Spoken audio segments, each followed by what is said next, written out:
What is up? Hello, good day, and it feels good to be back. What is up, one and all? Welcome back to the stream. Happy Tuesday to you all. Happy release day, that's right. Nights of Cross and Roses upon us, man. I don't know what to do with the day. Do I, like, cast games all day? Do I, like...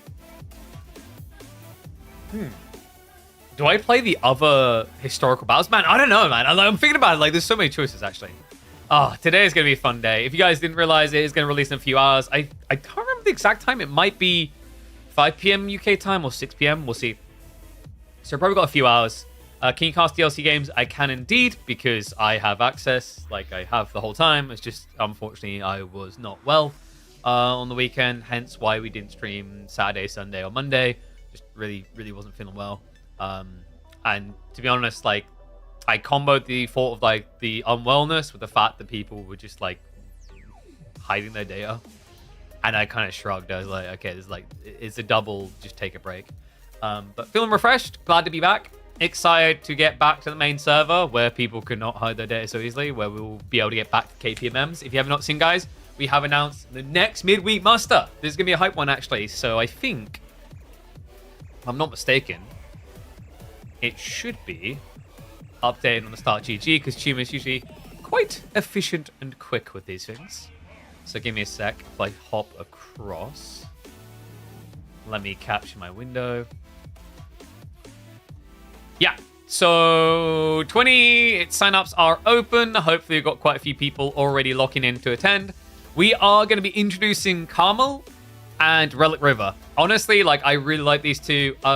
Thought process here is we've got 10 new maps. I'd say about 5 of them are probably in a very good 1v1 competitive position right now. I didn't want to include all of the new maps. I didn't want to overkill it, so we just went with 2. 2 seemed really sane. Usually we only introduce 1 brand new map. I thought for the DLC, it's really cool. Relic River and Carmel are probably the lead of the pack in the best position. Really like the idea of Enlightened Horizon. We'll probably look to bring that in, but I think that one might be a bit cheesy. But we tried to keep it like a mixture of bringing in some new and then having some standard format familiarity. So Gorge, Dry River, Dry Arabia. There's a lot of dry in there. Lipany. And then we're still going to have Archipelago, because we always slot in 1 water map, because what the hey, some people like water. We want to facilitate the possibility, but people do have bans, so if they don't want to experience it, they can always leverage the ban there. Carmel, by the way, guys, you'll find is very interesting. You have a 1600 gold spawn. That's right. Like, it's not 4k gold spawn, 1600. So really wild. There's like 8k in the middle. It's a really crazy map. I'm really excited about Relic River. I think Relic River is just like one of my favorite maps at the moment. It's really cool. I like the design of it. There's a lot to kind of pull you towards each other, which is cool to see. So really excited for that. We are going to be using Relic River as the default, because I think of the 2 strategically, Relic River is probably the most generically balanced, where any civ could be viable. But obviously, you know, we can't say for certain until we've seen enough games. But this is the whole point. We're going to get the games, dude. We are the guinea pig time and time again. But for now, we're going to be focusing on games, scrims, ladders, etc. that happened on the test server, because KPMM doesn't start until Friday, remember. Also, there is another tournament coming up that should be, I think, Thursday, Friday, Saturday, Sunday, if I'm not mistaken. So we'll look to create content around that as well. So yeah, good launch. Looking forward to it. All right, so let's kick off. What did I want to start with? I think there was an interesting game I eyeballed between, I think it's Vortex and Beastie, if I'm not mistaken, that I want to check out, because it's on Relic River, and I'm crazy for Relic River. I freaking love Relic River. So, let's get this one open. It's going to be Byzantines versus Knights Templar. Tiny gold should be 1x, 1x? No. I think it's the same size as like a 4K vein. Oh, sorry, yeah, they're 1x, 1x, yeah. Yeah, but like, you'll be able to tell the difference because it'd be more sunk into the ground, basically. Oh god, dude. So here's the thing. I was recently playing with Panoramic off, and I don't know, man. So my problem with our spectating tools, I'm just going to be frank with this, it's way too up. It's not like the zoom out is one thing, but the angle is the other. Like, this is so good. Like, look how, like, even if you zoom this out from here, right? Like, let me test this. Let me do the scuff test of this. Look at the definition you keep. You see what I mean with the definition? Because like this is technically a zoom out.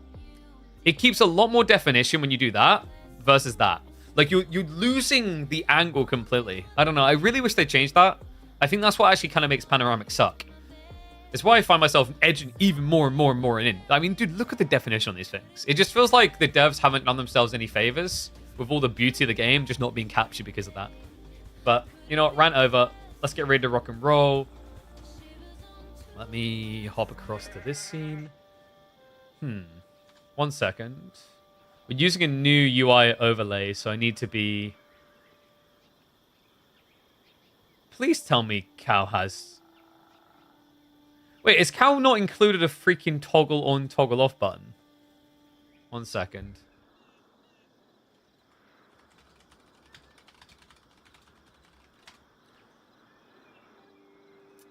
That's going to be a ball ache. 1 sec, let me ban that person. Boy! Don't know why free cam isn't available in replays. I don't know. Like, it's in general, though, like I've said before, I don't think the solution is to let people zoom out further. I think that's just wrong. Like, I don't think we need to, like, lose clarity. I think we need to keep clarity. But, like, the angle, the view angle is not helping that at all. Right. So, give me a sec, guys. I just need to find the score overlay and turn it off manually. Hopefully we'll get a solution for that from Cal quickly. Basically, Cal has like overhauled the system and I'm the guinea pig. But we need tournaments for that to make sense first. All right, let's get to it. Oh, one and all, we have got something special for you here. We've got Beastie going up against Vortex on Relic River. That's right, the pros are finally done sweating up on Dry Arabia. It is time to get moist. Wait a second, we don't have that esports org in the scene. Be cool to see if the match eventually joined. I love these things, though. A little bit janky in some ways on the waterfall effect, but Relic River is a great addition. In fact, we already just announced on stream that this will feature in the first KPMM of the expansion Knights and Cross and Roses. I believe in the map that much. So, if you're not familiar with Relic River is an intriguing design here. We've got split sacred sites down the center. Relics are always along the river, ergo why it's called Relic River. There's even shoreline fish here. There's a lot of value in the center to push you towards each other. And in terms of what you get at home, you do start with one safe deer pack, but the secondaries are really far off. So there is really this kind of, I don't want to say urgency, but this encouragement to come out on the map. And I thought this would be a cool one because we've actually got Byzantines versus Knights Templar. So two civs that, you know, kind of experienced a big peak and then a rapid decline, like most orgs. But I think like for the timeline that AoE4 is based in, this is quite a comical matchup. I wonder how Beastie wants to try and approach this, considering that Byzantines aren't as threatening on the opening as they were. I don't know if you guys clocked this, but there was a nerf to Byzantines that is going to be coming to the live server with the launch season 10. Systems are now a default 125 stone. This hurts the early game of Byzantines. This is going to actually have a ripple effect on their mercenary timings and should theoretically balance that oppressive 9 to 10 minute window where this civ felt like it could not be beaten. On the other side, KT, just a lot of things still underexplored here. I mean, it has been discovered recently that they look pretty good on water. Maybe we'll try to find 1 or 2 games to present that and why. It makes sense when you think about the math. So for a start, the villagers, instead of gathering like 40 wood at this point in the game, they gather, I think, 56 wood plus a little bit of food, like 8 food rather. And on top of that, the pilgrimages are just completely bonkers and uncontestable. But we don't have to worry about that here. There is a little bit of water. I think you can technically dock this river. It just wouldn't really be worth it. How many do you let players learn civs before KPMM? So might want to reword that a little bit, but to basically answer the question that's being posed by the looks of it, how many players have access? I don't know the rough count. I presume probably half the competitors close to KPMM is going to have access. There's going to be a competitive edge. There's nothing I can do about that. There's legitimately nothing I can do about that. So all civs are going to be available straight away, but we have a ban system. So if someone straight away is like, well, I mean, I can't compete with this guy because he's had early access, you have 2 bans. And to be honest, one of those bans will always be used on House of Lancaster anyway. I think House of Lancaster is, quite frankly, going to probably be the most broken civ when it comes out. But that's to be expected with new civs. Just a shame we don't get to see them. But yeah, like, to the whole issue of competitive advantage, etc. I mean, I've said this on a previous stream. I think really, the goal of the creator preview should have been creation of content. Whereas when you look at the mass of people that were given access, the focus actually wasn't content creation pool. The focus was competitive advantage, and I don't like that. I think that's genuinely anti-esports. That's gatekeeping, and also it's just anti-marketing. You're like if 70% of the people you're inviting to your closed access don't even create content, you've got a problem. So these two at least have been creating content. Praise to them for that, BC and Vortex alike. We have got Vortex going up with the Grand Winery as expected. He did get into the first cistern. He had to go for a very early mining camp to facilitate that, even as the second one on the way. Now, remember, guys, the cistern, the nerf is actually also sequentially a buff in the later phase of the game, because now cisterns fix at 125 stone cost. They don't scale past that. So it means actually, although the first two cisterns feel impacted when you're timing, past that, you actually get the additionals quicker. BC, he is going to be going straight for the pilgrimages. In fact, we have a double pilgrim up. Yeah. Already went into the sanctuary. Now going for the level 2. And he is going to be pilgriming to the center, already generating 117 gold. He could actually maximize that to 130 on the north side, but there's more risk associated with that. For Vortex, the goal here is to try and rush out the first mercs, because you don't really want to let your opponent keep getting this gold for free. Remember, it is going to be a generation of about 100 gold a minute at this stage, about to go up to 200 gold a minute. It's going to get ugly. So with that in mind, like when you consider what that is, that's like 2.5 villages per pilgrim. So we are going to get some stables archery. You know, it's very interesting. I've got to give a lot of praise to the devs for the thought process behind how Knights Templar was designed. Because one thing I was worried about, and I kind of felt it when I tried them and played them, because we'd done the free-for-all with Drongo and a few of the devs. My thought process is like, I don't want to build ranged, I don't want to build ranged, I don't want to build ranged. Because I want my Templar brothers, you know, I want all my heavily armored melee units, my signature iconic Knights Templar things. So what did the devs do? They put this onus on wood via this tech here, or perk rather, you start with the start of the game called Landscape Preservation. You don't need lumber camp, you get some food while gathering wood, and it essentially makes you just much more efficient overall. The reason that's important, by the way, is it means the archers become more encouraged on a civ that otherwise would ignore them. Because all of a sudden you have this efficiency around wood that allows you to be proficient with archer scaling. Add in then things like the fortresses, and it makes a lot of sense why we're seeing more archery. And looks like we do have the pilgrims now going far to the north side.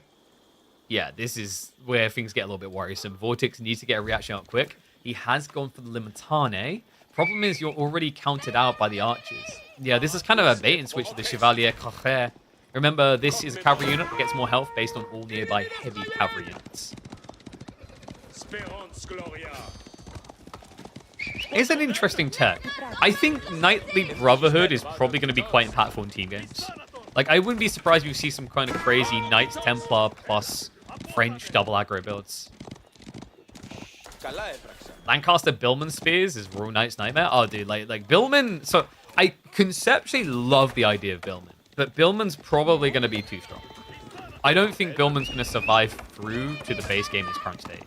Then again, like, I'd rather they keep that and change something else about House Lancaster. I think, honestly, like, you guys have seen me play a few games with it. I try to avoid the manas, because the manas just feel dirty. I think the manas are way too good. Like, manas should be rebalanced, and they should probably provide a little bit less resource, and you should have to garrison a villager inside of them. Vortex always opts for Knight's Wing? What, when he plays KT? A lot of people do. The Axe Throws are intriguing, but I think they're a little bit underwhelming on their scaling point. The reason why the Axe Throws are really intriguing is because they actually do pure damage from ranged onto buildings, which is very unique. It reminds me of the Axe Throwers that you get in Age of Mythology, actually. Nice switch up. Love this. So this is one thing I think that's going to probably frustrate people a little bit about pilgrimages. Is this stage in the game, when you've got a widespread spawn like this, KT's going to feel pretty nice for the fact that Vortex now react to the north side, and then all BC has to do is just press one button to toggle the other. He might lose some pilgrims, but realistically, he should always end up getting the second batch through. We have a lot of Chevalier coming. So Vortex has got the correct comp. Limitane plus Javelin's going to work very well. A credit to him, actually. Remember what I said about that 9-minute window being a little bit weaker? Look at the timing on this. Vortex rushing onto the stone actually hasn't hurt him that much. I think it maybe impacted his initial scale point of like getting the first group of jabs out. But he's rushed into these additional groups. We even have Olive Groves coming in. Looks like Vortex is going to be sneaking out towards the berries. Needs to make sure that he's safe while doing so. In fact, considering he's now drawing all the attention south side, he should be relatively safe to expand north. One thing I will say is Byzantines probably feels a little bit weird on this particular map. There's only 3 berry batches. It's not like a crazy over-the-top map. It's not like playing Lipany.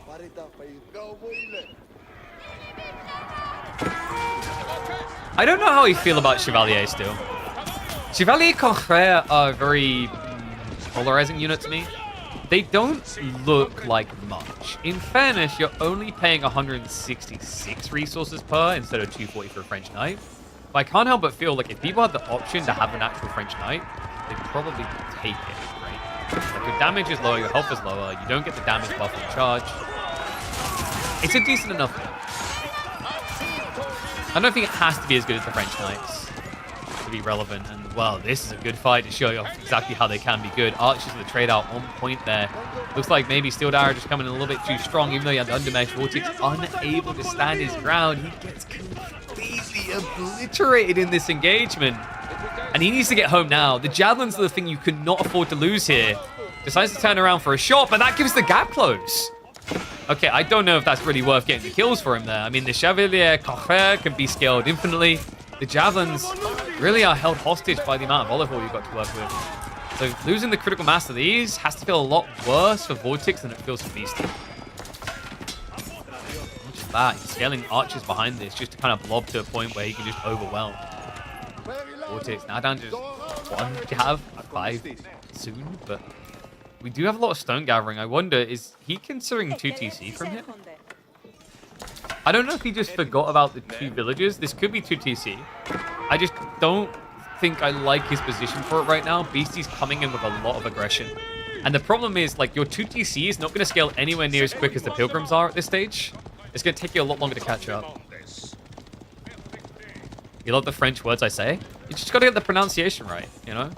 French and English people hate each other, shake fists, but we do right by each other's language. Actually, that's not true. French people butcher trying to say English words. But I appreciate they try. I'm pretty sure, like, Marino tries to refer to it as Berkshire.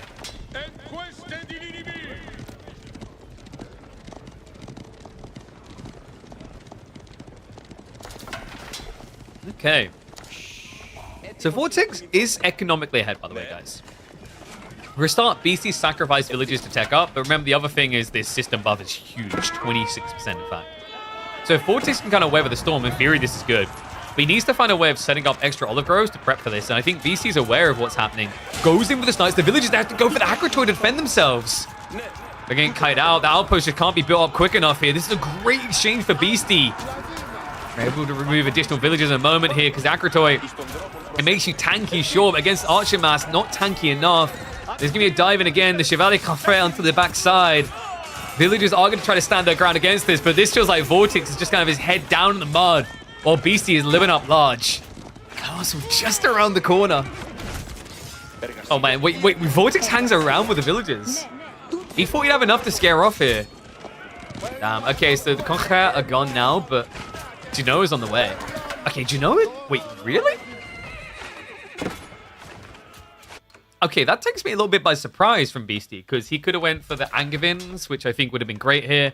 The heavy spearmen are fantastic. Kingdom of Castile could make sense. I don't think you want to lean into that just because it would be javelin against mounted javelin trade, and I don't think that's great for you with the Castilians. But the reason I'm a bit surprised by the Republic of Genoa, guys, is this gives you access to crossbows. But I don't think Beastie cares about that. He cares about the Pilgrims. It's going to buff him up by an extra 30%. You saw it right there. It's actually quite a substantial increase on income at this stage in the game. And then, of course, you can kind of look to inflate into fortresses a little bit down the line, which is also going to enable him to protect the sacred sites while getting additional pilgrims. So, yeah, would be surprised we see any Genoese crossbows, just because, once again, they're a range unit. Javelins will counter. Villagers. Nice strike here by Vortex. Not going to make it easy for Beastie, and Vortex is prepping for his own tech up as well. Ooh, a few micros for it. Maybe get... Okay, there we go. Nice. Didn't even need the micro. XD. So, vision denied. Vortex playing pretty blind at this stage. He's teching up, so he can't really afford to aggro. He'll be happy with the villager kills he got, at least offset the damage the beastie done to him. And there they are, the Templar Brothers. Yeah, so this comp, I think, might only end up playable with French. And the reason is if you don't have the French production rate buff, Templar Brothers are really slow to scale. They take 38 seconds, I believe it is. Whereas with the French choice, remember that basically discounts gold cost by 5% and increases production by 15%. So it only takes 32 instead, which is respectable. It's quite acceptable. 38 feels like very, very slow to pump. Especially when you consider that, you know, you're going to be paying 260 resources per night. But these ones are pretty cool, remember? They are more bulky. You can see that by the HP. They've actually got an extra 35 HP to work with. The rest of their stats are relatively similar, if not the same. They do also have a unique tech down the line, which is Rule of Templars, which gives bonus charge damage when people are charging. But I think while it's a cool ability, Rule of Templars is probably not worth it unless you're at 20 plus knights. A little bit of probing here. Beastie, remember, just wants to contain Vortex. You can see what his real intent is. He's going for those relics. And I don't know what people talk. These aren't Imba relic spawns. Look. 2 of them spawn on one side, 3 on the other. That's about as balanced as it's going to get.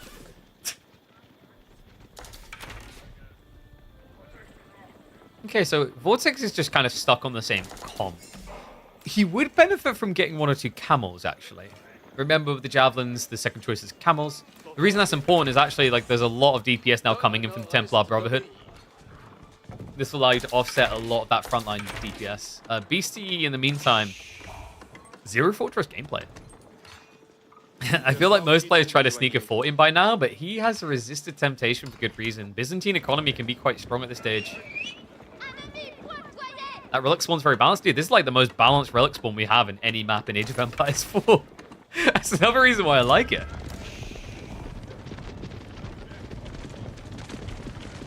Speaking of relics, Vortex is going to try to nab one. Unfortunately, worst possible timing imaginable there.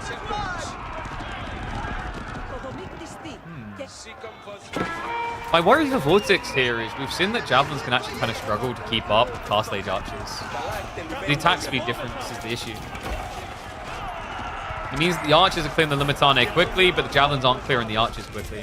And you're already seeing how quickly they're getting erased here. A lot of swiftness in one statement. Templar Brothers getting pinned a little bit, just trying to bait those Limitane further out of position. Countdown to just 12. It just feels like Beastie is winning this engagement. He maybe loses 1 knight every charge in, but kills like, what, 5, 6 Limitane in return. And now the A-click commitment comes through. Vortex, army to get fully routed. And it looks like this game is poised to be Beastie's. He's in full control. Damn, okay. Cool game on the opening, though. Love to show off this map. The moment I saw that people were playing someone other than Dry Arabia, I had to have a peer in. I felt like the system nerf was going to be more impactful than this. Like, yes, I know he's losing the game, and maybe he lost some tempo, but I think Vortex at least actually offset the issues of the system nerf quite well in this early game. But he has exposed a potential weakness, and I think that's that Byzantines maybe don't have that same aggression out of the gate at the beginning of Feudal Age that they once had. They have to play a little bit slower because they have to rebalance their economy. And that could be the breathing room that a lot of civs need to actually start competing with the Biz. Siege engineering now on the way. Beastie looking to start closing out this game. And honestly, I just don't really see anything that's going Vortex's way right now. I mean, his Olive Grove count is sitting at 11. His Berry access is running shy. He's just got 1 left. Beastie. One weakness that I do think this kind of presents with KT is the reliance probably on archers as the game goes on. Not a great feeling against like men armed. I think we're probably going to see French and Chevalier be the dominant open. And the reason is that it allows you to play Knight Archer. It forces spin. By forcing spin, it keeps archer value in the game. If this was a game where Beastie had switched like men-at-arms, or he'd gone for like his own different unit other than cavalry, you have a situation where his archers are kind of irrelevant. And that doesn't play into the strengths of Knights Templars economy, which is wood and gold. Gold from the pilgrims and wood from the beauty of landscape preservation. We get raided on this right now. And the chip damage is added up to kind of insurmountable point at this stage. I mean, we're talking about a 26% increase in economy. That's great. That puts you back in neck and neck with Beastie. But he's about to be 4 relics soon, 5 relics up. And after that, it'll be Sacred Sites controlled, as well as Pilgrim still playing for them.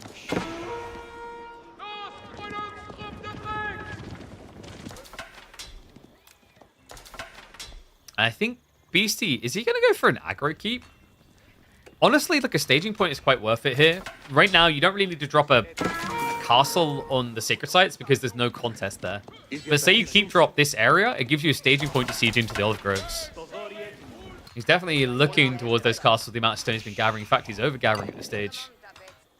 The alternative is he just plays at home. I think he might do that instead because remember, there's treasure towers which gives 20% more relic gold, Sacred Site gold, and Pilgrim gold. Okay, oh no, he's going to go for the Pilgrims. Interesting.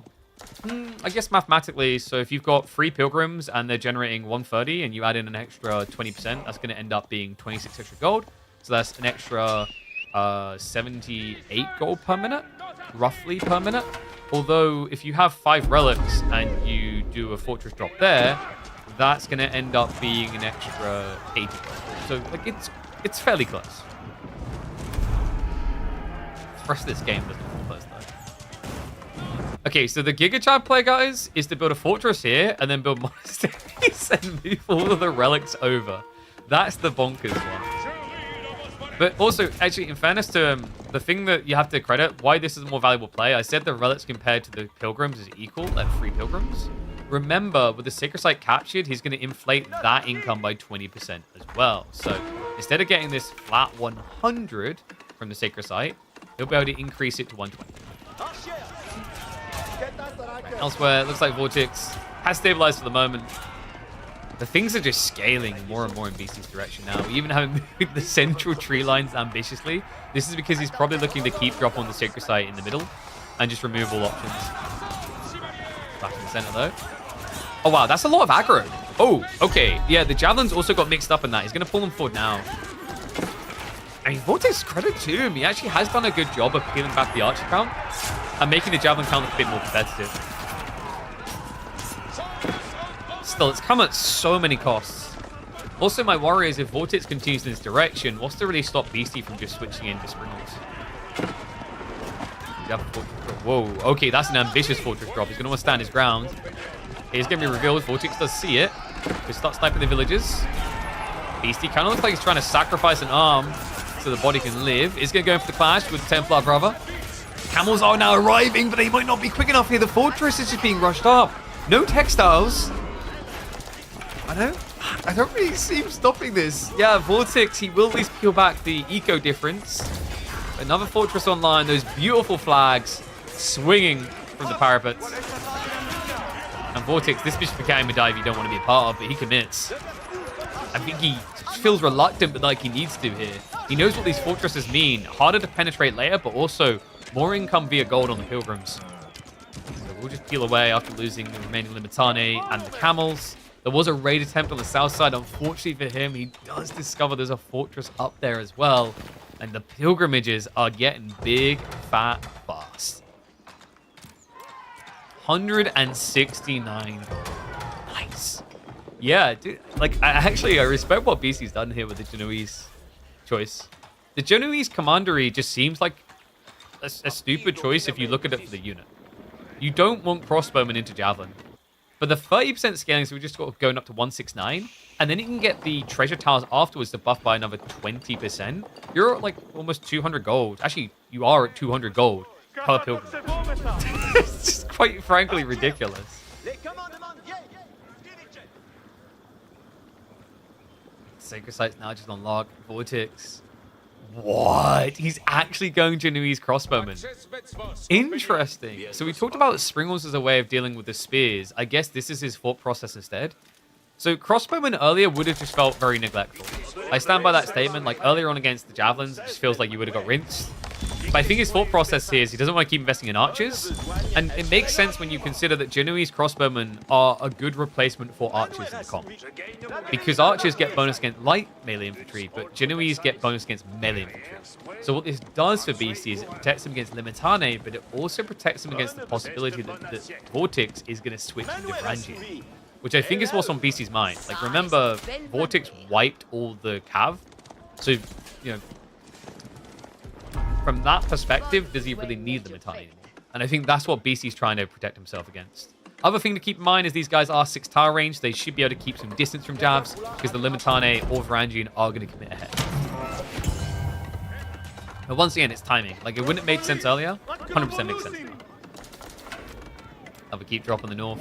And that army is not going to be quick enough to stop it. Trebuchets are at least sieging in. Chevalier Confrere. Not to be found. Only Templar brothers in this comp. Yeah, I don't know, man. I just don't think Chevalier are ever going to have a scale point beyond feudal. I'd be surprised if I see anyone scaling them beyond that point. So, ready to dive in. Keep in mind, actually, like I said, the Genoese crossbowmen have the extra range. They really do. Remember, there's an aura giving 15% range buff. They're at 6.9 range. Javelins are going to dive deep. We'll look to snipe them.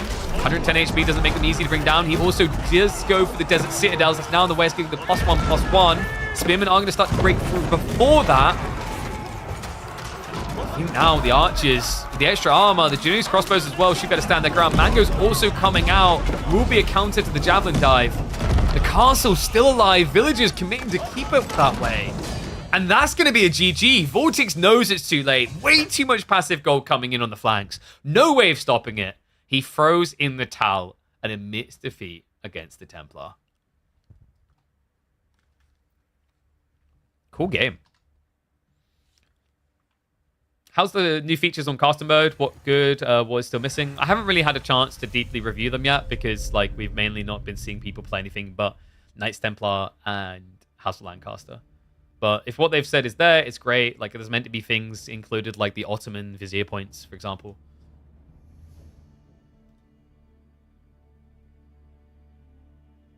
Does the Orange Sacred Site buff apply to another KT player in team games? Not sure. I'd assume not.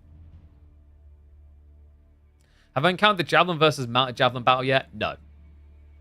Like I said, like I haven't seen it, but like in theory, it should be really bad for the Mounted Javs, just because you're paying more for Mounted... Actually, no, sorry, you're paying more, the same, aren't you? 120 on each.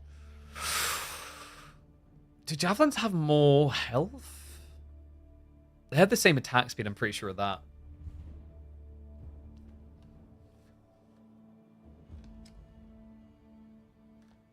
Start for the new civs later? Hell yeah. How much do you reckon York molded when Lancaster started mana booming? Bro, York's like just English, right? So they just built their farms and they were happy. When you kind of think about it, historically, York could just be English. Okay. So. Oopsie. It's one game done. Let me wipe that one off. There was an interesting one between Lucifron and Vortex on Highview that caught my eye.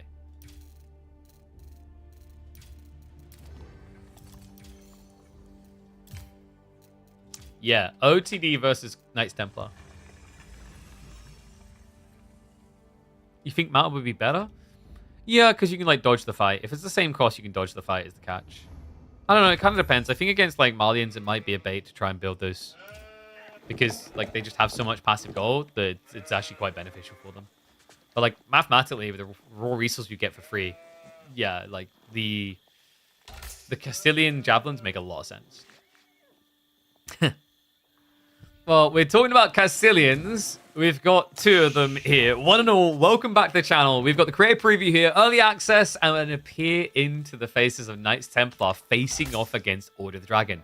Is a showdown between the Spanish bros on Highview, a new Highview. That's right. They took inspiration from Pigeon's View. Shout out to Caillou for the hard work you put on that. And I guess pat on my own back, man. Like, they made the changes. Apparently, they were listening. This is exactly what we've done with the custom Pigeon's View. Sacred sites and trade posts in the center of the map. Now, we did go down to 2 sacred sites, if I remember correctly. They've kept to the 3. That's fine. But, like, overall, these are the changes that needed. But on top of that, you might notice a certain abandoned outpost. That's right. Highview is going to be one of the maps experimenting with points of interest. And this point of interest makes a lot of sense for this map. It is basically just going to be vision into the stealth forest, of which there are a lot on Highview. Okay, really cool change. Actually, a lot of praise to that. I think if there was any map that was going to be the one to experiment with these abandoned outposts, this was the map. I don't know really what to expect from OTD versus KT. We've been seeing Knights Templar frequently go for Chevalier Confrère, which is the French commandery. I wonder if instead here it makes more sense to go for Principality of Antioch? Antioch could actually make a lot of sense. It gives you the axe throwers. It is a little bit risky that your opponent goes into archers, because archers should actually beat the axe throwers. But you should do really well against, say, spearmen. You've got a lot of melee armor, 4 melee armor by default. Your opponent can't play horsemen. We'll see which way he wants to go in a second. Map also very good for sacred sites. Remember, like when you're playing as Knights Templar, you really benefit from these widespread triple sacred site maps. Logic being is you can basically target your first pilgrimage on one side. When your opponent sees it, switch the other side. It's kind of like that dynamic trade situation you sometimes get on maps where there's 2 corner trades. Lucy, it looks like he's thinking 2TC. I wonder, is this in anticipation of 2TC Knight Templar? It kind of feels like that's what the thought process is here, because we actually have been seeing a lot of players going 2TC with Knights Templar. But he should know that doesn't really fit his brother. Like, Vorti isn't really known for going multi-TC approaches. Do you know if the POI will be in ranked? If Highview is in ranked, it should be. Didn't they release... Can someone, like, link me the list? They did actually release the ranked map pool, I believe. So I'd be able to tell you if I can see that.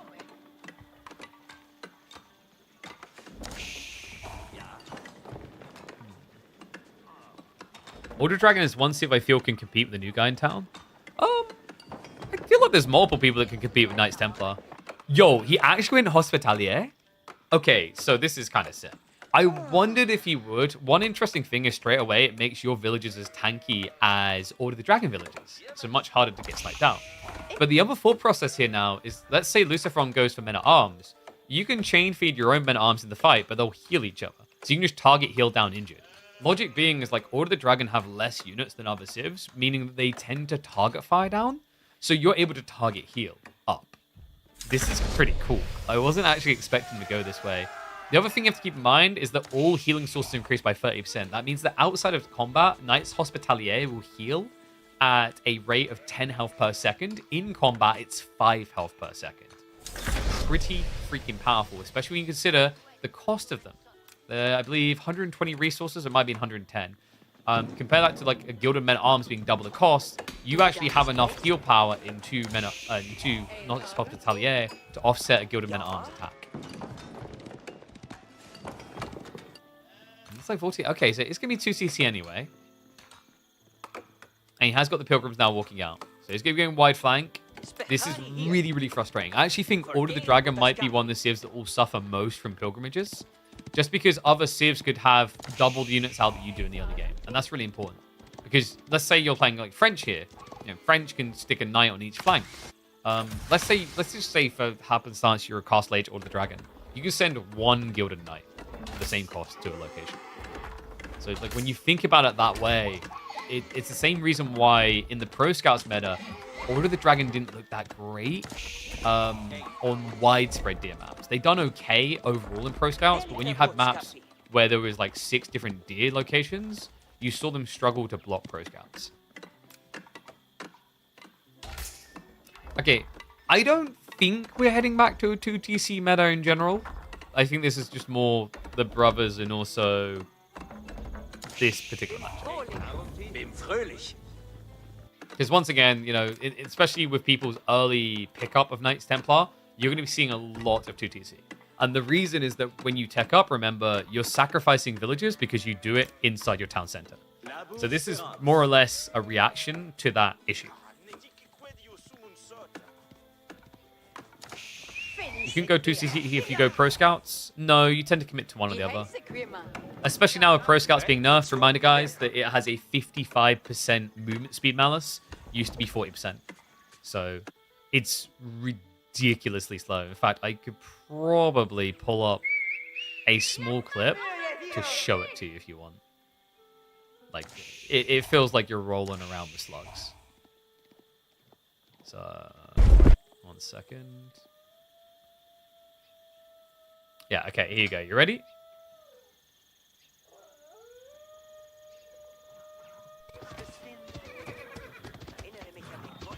That's Pro Scouts now. It is really slow.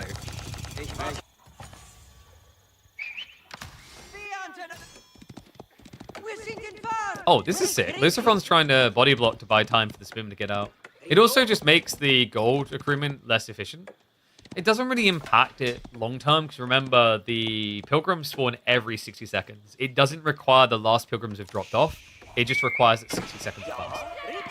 Which I like. I think that's a cool balance point. It doesn't punish people for being too far away from the sacred site. Because being further away from a sacred site is already a risk. It's already a disadvantage. They didn't really need to amplify that. Alright, got some pump activity. It looks like the Guild of Spin was used to that. I'm a bit gutted, actually. We don't have any Hospitalier at all. Hyped it up, and we didn't get them. By the way, do you guys know what I think the most useful civ Knights Hospitalier will be against? Jean. Because it's healing and feudal. So you can offset any damage done. So, for the time being, we are just going to be getting archers. Wait, Luciferon revealed the spears, but I don't think he revealed the horsemen. And we do have Vortex trying to get some freebie vision here. This is smart. He wants to know if the rotations are coming towards this spot already. Because, like, let's say you notice it. Maybe these pilgrims are dead. But before a second batch spawns and heads that way, you can pivot to a different. Yeah, I love these abandoned outposts. There's going to be a lot of contest over them with certain civs. You know, ones that like to play under ball, ones that like to play around sacred sites, such as Delhi and Knights Templar. Even civs that like to play flank, so French comes to mind. Anyone that wants to play with cavalry, these are going to be valuable because of the information game. Oh, that's just painful, man. So, I'd have to double check this, but I'm pretty sure gilded units capture quicker than standard units to make up the population difference. And we can share the vision. This is the vision. So it's good. It's not like absolutely crazy. There is an argument that maybe it could be a little bit bigger, to be honest with you. I wouldn't mind actually having it come out to say here. You could basically make this HRE power vision, and I think that would be quite balanced. Just because it's an objective influx. Another thing you may be noticing, by the way, guys, is the TC vision. So this is a kind of crazy thing, and it's why I'm not surprised they went with kind of brazen TC placements on high view. They changed secondary town centers to now seat into Stealth Forest. This is a humongous change from where we're at before, and will have hard to fully calculate impact, actually. I think you could just see people taking a lot more risks with TCs where they previously wouldn't due to the design of Stealth Forest. So, I don't know, the values of Stealth Forest may need to kind of be revisited as a result of that. Clash coming in the meantime. Trying to snipe down the archers. Go to Spearman. Are going to have to run away. I think Luciferon knows that he can't hold this area. He can't stop the pilgrims, because the problem is, like, if you're stuck here fighting, the pilgrims are still going to get through. It's also just awkward to even try and kill them when they're this close, because they can pretty much just be full-on praising the sun, packing their gold in, and it doesn't matter that you've done 90% of the damage. Like, they still get 100% of the gold. Wait, really? Okay, so Vortex is going into Kingdom of Castile. Because he's Spanish, I guess? So there's not really anything on the field as to why you'd want to do this right now. I think Vortex is anticipating Gilded Crossbowmen. It could just be because he wants to fight around the sacred sites. That will give him a 20% damage buff, which is a pure 20% damage. It does buff bonus damage as well. I think also because he's gone Spearman, he's anticipating like Luciferon will have to switch archers, maybe? I mean, in fairness, the Genitor do make a lot of sense. Remember, this unit is basically a javelin on horseback. And when you're playing against OOTD, your number one expectation is Gilded Crossbowmen. It's like the go-to unit. Luciferon will be going to the third age with Burgrave. Pretty reasonable. I think Burgrave is just becoming more and more the meta for OOTD. We don't really see Regnates as much anymore unless you absolutely dominate the feudal age. Oh wow, I'm a good Goomba? Damn, I made it in life.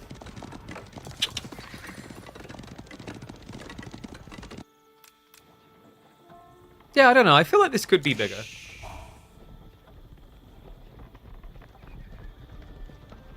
Like 20% increase on these abandoned outposts, I think is reasonable. All right, tech up complete. Men-at-Arms on the way. Men-at-Arms are going to do really well into the Genitor. So this is kind of the classic what I expect him to do versus actually what's happening. Vortex made a logical assertion that his opponent should go into crossbows because Knights Templar, they're very kind of heavily armored civ. They're going to come out and get swinging with those. But Lucy just wants a good old Bergrave, bro. Means that Vortex is going to have to try and lean into just raiding the Genitor. Genitor are not great raiders, guys. They do 5 damage against villagers. So against these gilded villagers, that means you're going to need a pretty penny. You need 13 Genitor to one hit a villager. Leslie's got the Steel Arrow coming in, which does slightly alter the metrics. And it looks like the Relic Raise Vortex off to a good start here. Snatches one from the center. Okay, so now I see the thought process for Vortex. Yeah, like, it would have been great if he counts the crossbows, but the Genitor are essentially just a very cheap solution to Prelates. I say cheap, they're 120 resources, but I think reinvestment-wise, like, when you think about actually what Knights Templar get, guys, Genitor is one of the most efficient units for you to scale into. Because of the fact, and same with archers, you get food and wood from chopping trees. Looks like we are going to be seeing Hospitalier finally, though. Okay, we did talk about this whole threshold, that if you fight into good men-at-arms, Knights Hospitalier can chain heal. However, you do need multiple Knights Hospitalier to do so. I find these guys to be probably one of the coolest units introduced, but also a bit finicky, because there's no way to actually have them prior healing. Sometimes you just want Hospitalier to tank while healing, and you can't do it. If you use stand ground, that's a great start, but the moment your opponent gap closes, they'll prioritize attacking over healing. Yeah, you can already see he's Gandalfing his life up. I love these units so much.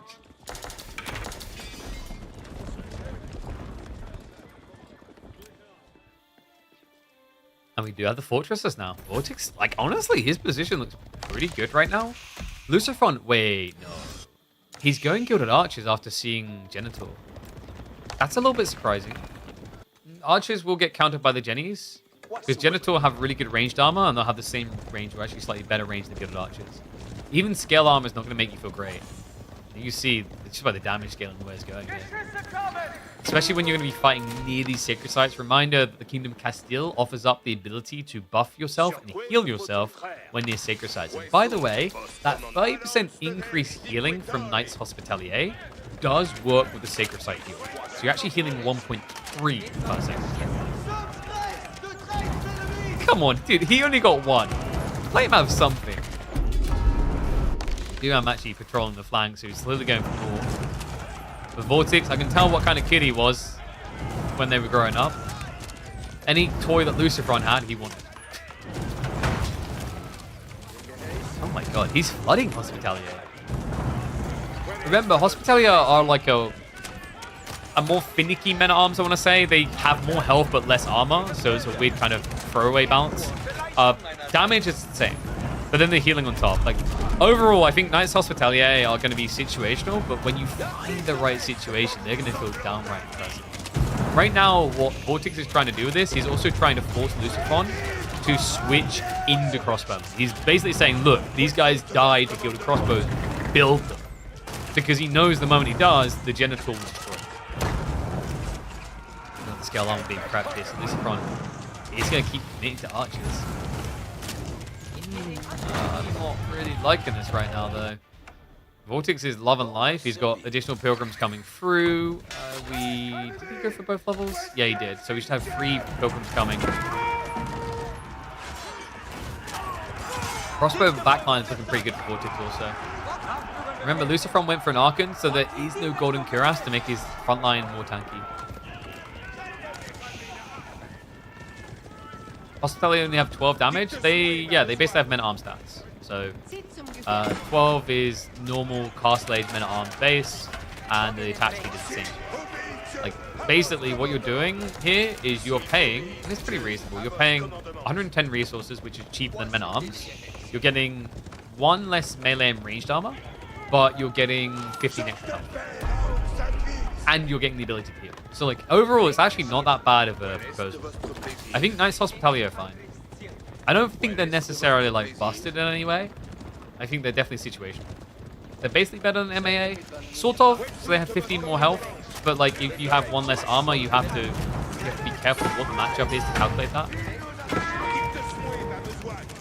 So for example, like a men at arms or men at arms fight, I think mathematically this slightly worse.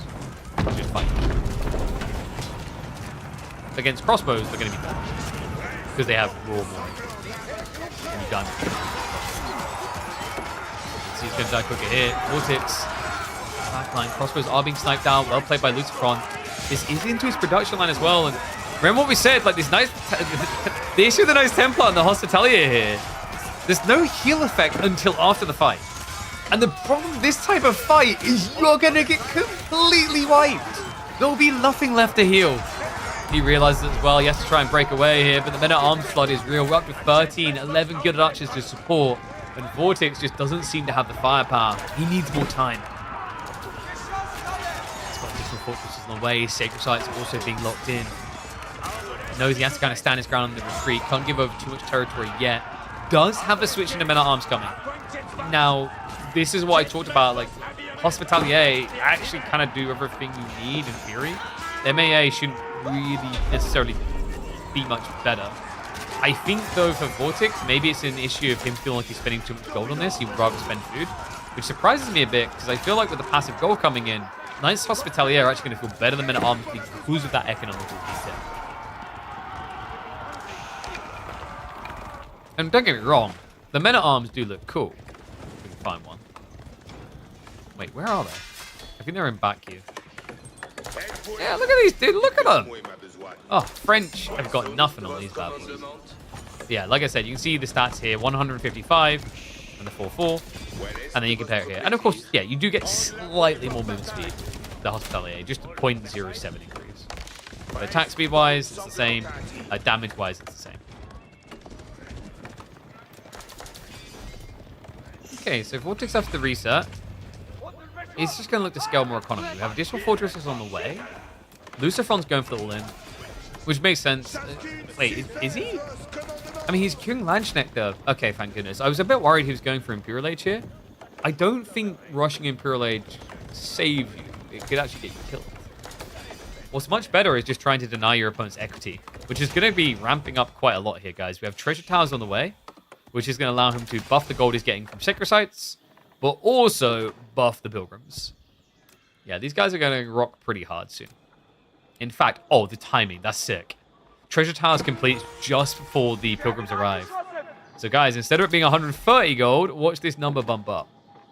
Boink! Beam me up, Scotty. 156 per. So that is going to be an extra 600 gold in his coffers every 70 seconds.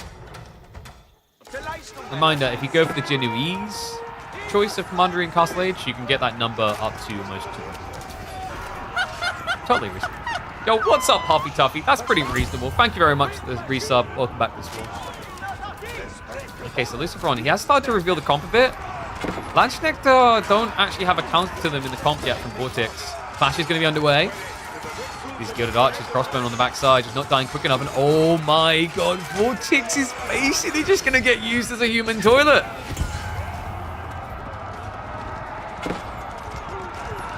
Yeah, and this is why, actually, he wasn't fighting near enough to the Sacred Site to get the damage buff. I think that would have made a difference. This is still an uphill battle, no matter how you kind of try to summarize it. But I think Vortex trying to push in too fast is making his life harder. It's almost like he's suspecting Lucifron of going Imperial Age because Lucifron has won a fight and it's HRE Brain Palace to Swabia. But Lucy ain't falling for him. Why did HRE Black Rider not OTD when OT is worse than HRE? Probably, there's a few different things to that. So part of it is just probably identity. Another part is genuinely like, what would a Black Rider look like? You want a 90 damage, 600 HP unit? That's going to be a balance problem. So I feel like starting with HRE and then maybe down the line applying it to all the Dragon makes sense. It's also about making the civs more unique from each other. And we have Imperial Age on the way. Okay, so Teutonic Order is going to be coming in. This means that Vortex is going to get access to the -2/-2 armor aura of the Teuton Knights. And by the way, like, I'm going to be blunt about this. Teuton Knights are pretty cost effective. 180 resources for a unit that has over 300 HP is a little bit bonkers. They do have mobility issues, but if you can force a stationary battle, which likely is going to happen against mass men-at-arms, then you're in a really good position. You do have the siege beginning, but double fortress not going to make it quick. And also keep in mind that now gives Vortex the opportunity to go into trebuchet emplacements. Unlike to see them rushed here, just don't really feel like he needs it up against... Oh, wait, no, he's going to need it. We've got Els back on the way. Okay. So these starting emplacements are about to get a little more frustrating. I think Luciferon's going to begin a tower crawl here. And we do have the Teutonic Knights being queued up. Also, upgrades for the Genitors. So he's going to be committing. Makes sense when there's this many Gilded Archers against you. And here's the big boys. Look at these. Yeah, 6 base armor, 24 base damage, and 310 HP. For the low price of 180 resources. Now, it does cost more gold than food, but that's actually a good thing for a KT player in this position. He's generating so much resource bank off of pilgrimages. Look at this, he's up to 6. 6 at 130 pop, we saw it was 156. So that ends up being, like, what, about 900? Around 900 gold a minute. Well, we said just over a minute. So, like, it's probably about 800 to 850 GPM. In fact, if you just look at the count here, he's got 20 people on gold, but he's getting 2,000 gold income. We can see also the sacred sites, the relics, just all buff him up. Let's say 400 there. Like, half his income, at least, is coming off of passive income on gold. And we've got them on the way. Okay, guys. Trebuchet emplacements are in. This is big. So, a reminder, you cannot snipe this trebuchet. You have to kill the fortress to get rid of it. And another reminder, these things actually have more range than standard trebs. It's going to be 16 tile range over here, 18 over here. They also, in Imperial Age, have a tech to increase their burst attacks from 2 to 3 in University. And I'm wondering if maybe Vortex thinks it's worth it to get rid of the Els back quicker. But where's he put his uni? More fortresses on the way. Here. Okay, so he's going to go for Cranaquins first. That's going to give the extra range on the Expos. But this tech right here, counterweight defenses. Okay, so the more I'm thinking about it, I actually think counterweight defense is kind of soft. I think the idea of the ability is good, but the cost is 1,500 resources for a 50% damage increase on trebuchets only doesn't sound that good. I think that tech should probably be maximum 800, maybe 700 resources.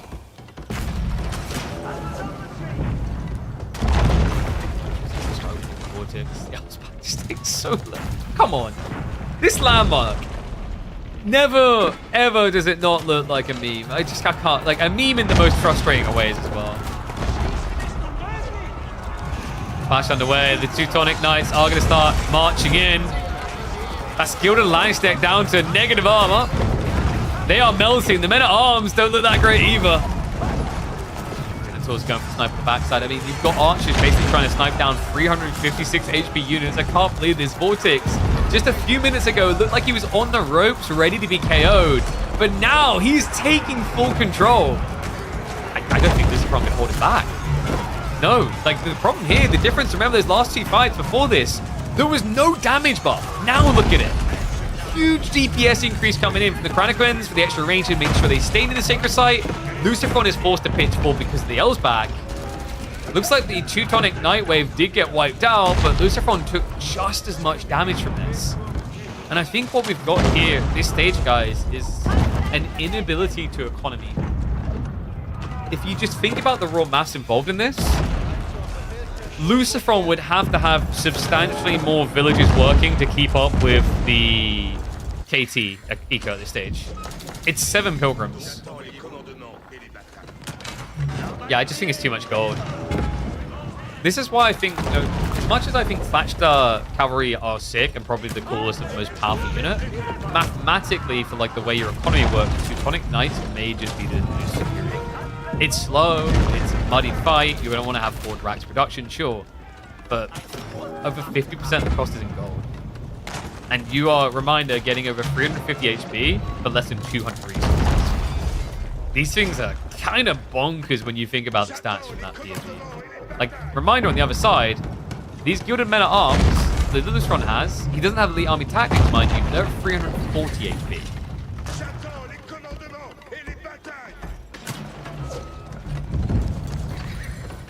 And now Incendiaries coming in. That's going to scale really nicely with the Cranaquins.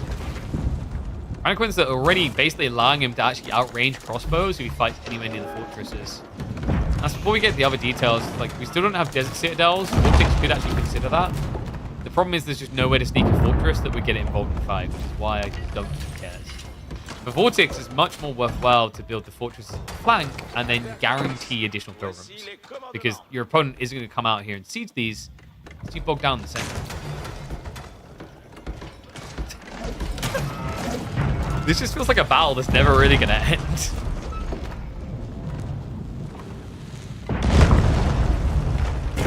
But surely it has to.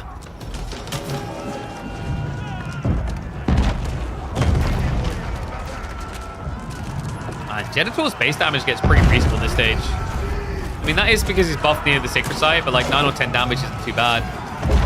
Flash coming in. Crossbow's going to stand their ground. Vortex trying to squeeze his way through, but that's actually working in favor of the Lance Nectar.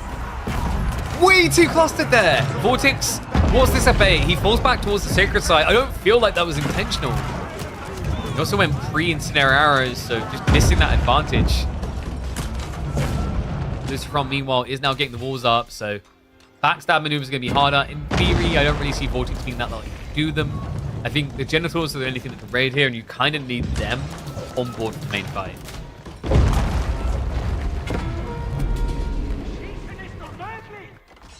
Another fortress going up. It's actually so jarring. So double issue here, guys. So you've got the healing from the Sacred Site, but remember, Knight's Hospitalier choice gives you extra health in your villages, which scales your textiles. You are seeing that correctly. These villages have 98 HP. They just do not die. Everything else does, though. Oh my god. Is Tron? Wait, what? I guess he's trying to protect the range mass, but was it not worth getting the cleave shots? I guess not on the Teutonic Knights. Not with 6 melee armor. His kick melted again. Okay, these guys... I just realized the end of those spears are just on fire. I actually love that. Kind of crazy that they get buffed by incendiary arrows, though, considering they're not even firing an arrow. This is not an arrow. This is literally a javelin. Come on. It's a javelin too far. GG gets called. Flaming javelin's just too strong. Oh, man, that's crazy. I'm trying to think like what the focus point of that upload will be.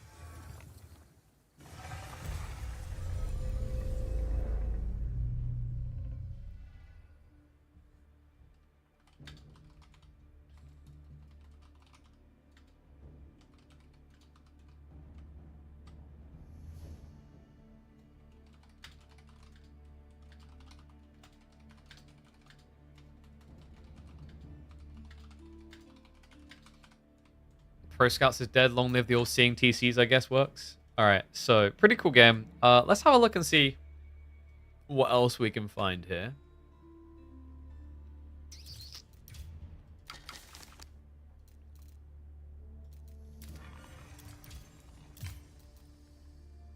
Because I think...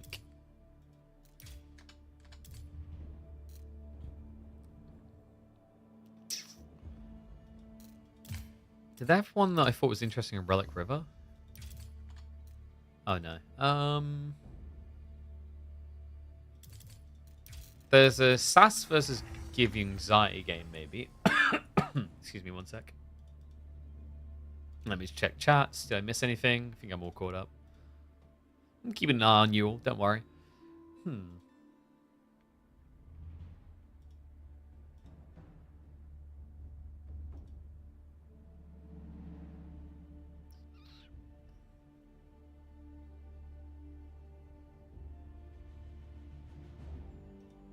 I think there was... Let me see if I can find it. There was a game I noticed between SAS and Give You Anxiety that looked interesting. It was Dry Arabia, House of Lancaster versus French. And of course, Sass's data is private. But shout out to my boy GUA. Oh my god, there's so many Dry Arabias. Guys, can you play maps other than Dry Arabia, please? Please. Okay, I think the game I wanted is gone. God damn it.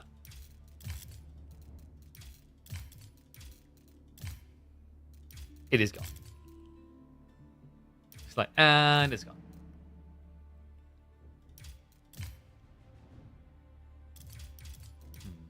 Alright. Don't worry, we've got other games though. It's annoying. Let me check Voldemar's, because Voldemar had a game on Enlightened Horizon. Oh yeah, I've got to put the Vez now, because our boy Voldy got picked up by a team. Is the DLC out? I believe the DLC releases in, I want to say 3.5 hours? I think it's 3.5 hours. I'm pretty sure it's about 3.5 hours. Okay, so Enlightened Horizon, Sass vs Voldemar, let's go. This is the one where we completely caught Marika off guard with House of Lancaster. And we did not build a single mana to do so. OP.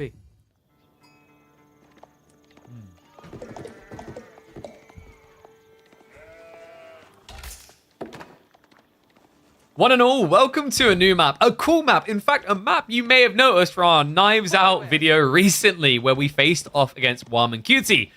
We're in Enlightened Horizon. That's right, this map, short distance between the two bases, easily wallable, but theoretically easily cheesable.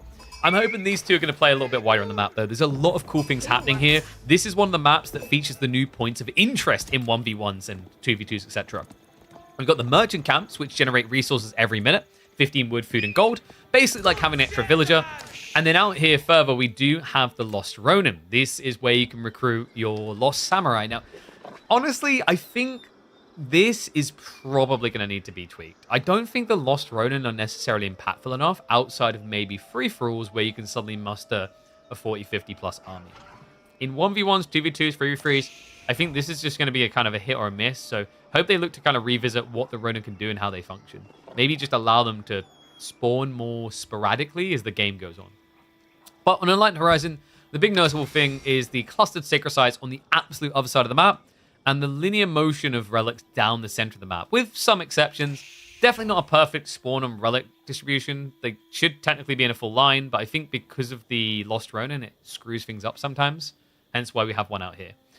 But talking to the players, we have got Sass and Voldemar. Sass is going to be on the Knights Templar in this game, and then over the yellow, House of Lancaster, wielded by Voldemar. This civ is rubbing up everyone the wrong way. You've got people who haven't played it yet that are begging for it to not get nerfed so they can play and experience it. And then you've got people who have played it going, no, guys, you want this gone. Like, you kind of need this gone, because if it ends up in this state when the DLC drops, you will all either become House of Lancaster mains, or you will become the carpets, the welcome rugs to walk over. And this has been one of my more favorited builds, I think. Like, this is an oppressive, but at least fun way of playing them.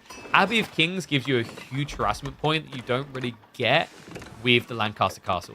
Honestly, I kind of wish the Lancaster Castle was gone.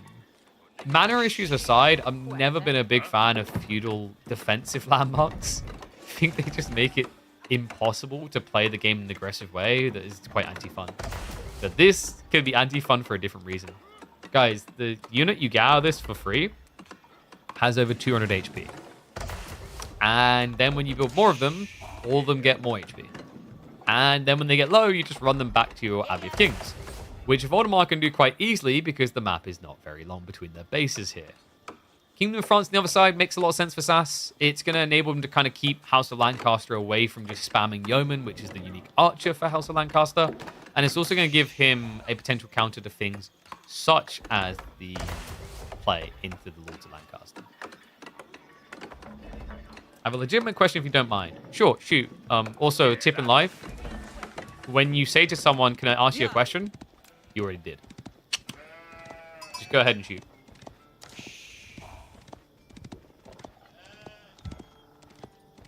So I identify myself as a LAN caster. Do you see yourself more as an online caster? Definitely a LAN caster. I mean, we went over this, guys. Technically, I am the LAN caster. I have more LANs than, like, any of our other casters. I win. I win. Oh, God, he is doing it as well. The I win builds. He's ordaining the lords. So reminder, these units, as you're going to see, pretty nuts on the stats. It only takes 25 seconds for the first one to come out for free. That's half the time you have to wait for the King of English. 231 HP. You heard that correctly. And it will scale with the additional lords. And he's going yeoman. Okay, so in theory, this is pretty powerful with yeoman spam because the yeoman shouldn't really be touched too much. But when they are, they're going to be buffed on health. The whole logic is that these guys themselves can frontline for you. But then your backline is actually quite tanky because you're going to be adding in an extra 3.5 HP per lord. That means you can get an extra 14 HP, which is like having 1.5 extra ages in terms of HP. As each age up, you get 10 HP. I wonder, is Voldemar's goal to take both of the merchant camps? Just kind of starve his opponent. And we do have Sass going 2TC. Yeah, very congested 2TC though. Oh, this is a problem, guys. How is Sass going to get gold? I don't think he can. No, if Voldemar just heads straight for his base, he can block all gold. Because remember, this is a 6-tower range archer. And if you look at the location of the TC, which has 8-tower range, it's 2 away at the mining camp. So then any villagers here can get hit without the TC assisting. This is very, very easy to get blocked. So I'm hoping what Sass is thinking is archers. But like we said, the Lords of Lancaster can make that problematic. You can already see he's gone for the full kit and caboodle here, soon to be 4. I love these guys. They look so cool. Honestly, though, stand by it. Red is Lancaster. Like, they look best in red. Like, the dude is literally wearing red right now, pretending to be yellow. I think you should have to play the super red. But he's got a yellow crown, I guess. I don't know.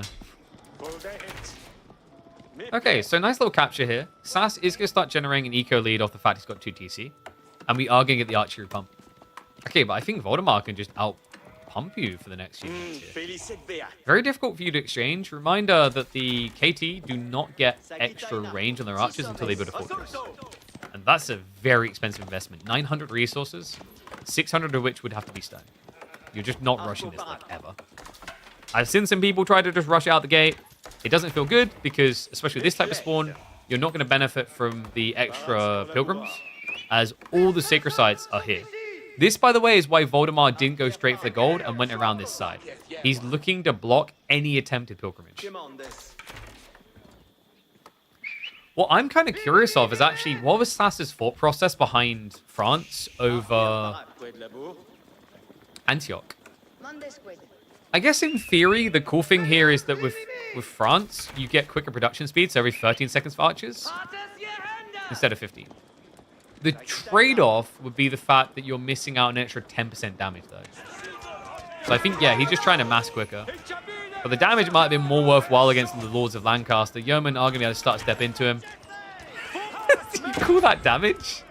Shoot me again! Yeah, this is actual proof that building up an immunity to things is real. These guys were present at Agincourt. They were actually the test dummies for the yeomen. Like, shoot me. Like, I don't know if you really want me to shoot. Yeah, we need to test if you guys are good. Oh, that hurts. And like by the 1500th hour, he's like, you guys call that a shot? And hence how Lords of Lancaster ended up with 267 HP. And only a mild tickling. We do have Voldemar actually grabbing the Ronins, by the way. That's kind of smart. I actually like that. Logic here is it's more front line. Because remember, his front line is kind of blocked at 4. He doesn't really want to build spearmen because he sees his opponents now going archers. So Ronin is a nice in-between. This guy looks so cool. Sass. Looks like he was trying to poke. Balls are up though, so won't find his way in. However, wait, he just turned attention onto his gold. This is not good. If Sass was trying to scale into Chevalier Confrère, the French knight, he won't be able to now. Yeah, Voldemar's going to be able to march in. Good pull away just in time there by Sass. But wait, he can rotate. He can actually go straight. No, dude, what's that spawn? I mean, this happens quite often, actually. I think this is meant to be the case. You always can break through the back. He actually has a counter rotation all the way around here. Scout's going to reveal what's happening on the west side. Just trying to keep an eye out for the pilgrimage. I don't know, man. I think Voldemort actually could have committed into that choke.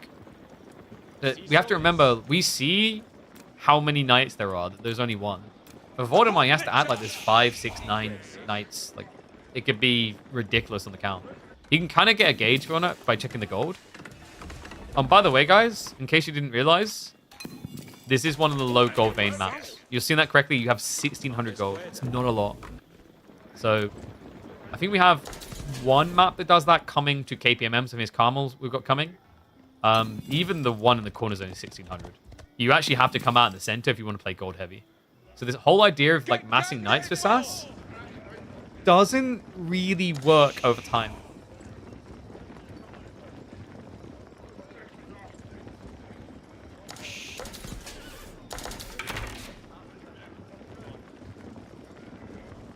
Picking red's non-negotiable? Exactly. I agree. The historical relevance, but also just genuinely... You know how some civs, they just look so much better in a certain color? Like, I think I'm at the point where I'm willing to accept that yellow is the best color for Japan because of how the elite samurai, the elite mountain samurai. For Lancaster, it's definitely red. Knights Templar is probably blue. As cool as having, like, the red and white crosses. I think the blue and black looks best. Actually, maybe teal would look best for the KT. Looks like Voldemort's trying to tech up, by the way, hence why he's retreating. SAS should be aware that something's not right here. He hasn't seen more yeomen scaling. Why would he give over this type of ground? There's only one logical reason. It's going to be the white tower coming in, so he's realizing there's a dive potential here. This is cool, though, because it is going to immediately spawn in 3 of the Earl's Guard for him to defend with. Not to mention a strong point defense that SAS cannot get past. He's also going to give a buff to the damage of his men-at-arms. The chunky men-at-arms, Lord Lancaster. Oh my god. Just don't die! These things are impossible. They're going to get nerfed. They're going to... No, actually, you know, I take that back. Lord of Lancasters are not going to get nerfed. Because I can already see what's going to happen. All the nerf focus is probably going to be around manners and maybe some people's complaints about yeomen. Which I think the yeoman change, or like rather what people want to have changed about them, kind of upsets me because I think yeomen are really cool and unique. Maybe they should have had only 5.5 tower range. I hope they don't nerf synchronized shot. I think synchronized shot is one of the coolest abilities in the game. But I get why people would feel it needs nerfing. Here you go. Triple Earl's Guard out for free. See, these guys just look goofy. Can we agree on that? And look at that. Dude, it's just ridiculous. It's actually ridiculous. They just got an extra 33 HP by standing close. Ay, ay, ay, ay, ay. I'm reminded that Aura's not going to die easily because those Lord of Lancasters are now up to 300 HP. Meanwhile, Pilgrims have begun for SAS. Needs all the gold he can get here. Trying to scale his Chevalier, Confet, which has left him with very little gold to work with. Arms also getting added in already. I don't know, he just looks a little bit pinned here. We'd love to see Voldemort consider going for relics, and there we go. Monastery has been dropped. We do have the Earl's Guard Flood. Honestly, Earl's Guard are great here against Chevalier. The Chevalier's Feudal Knights, weaker forms of Feudal Knights, aren't going to be able to necessarily contest this. Nice quick capture. I love the way that they balance POIs, where point of interest capture and decapture quicker based on the number of units in range. So as you just saw there in a flash, but if you just use a scout, you're basically going to be sacrificing your full sheep rotation. It's like one Pilgrim does at least make it through for SAS. He's still a whole age behind, though. I mean, he has built a 14 villager lead. But the trade-off should now just be 5 relics going to Voldemort. I think he's also been saving Ronins. Yeah, mostly. Can yeomen kite archers and are unreachable for normal archer because of the movement speed and range? Yes. So, like, I think if you put it down to 5.5, though, it's not too bad. Because if you put the range down to 5.5, the attack animation would guarantee that other archers get on top of you as you shoot.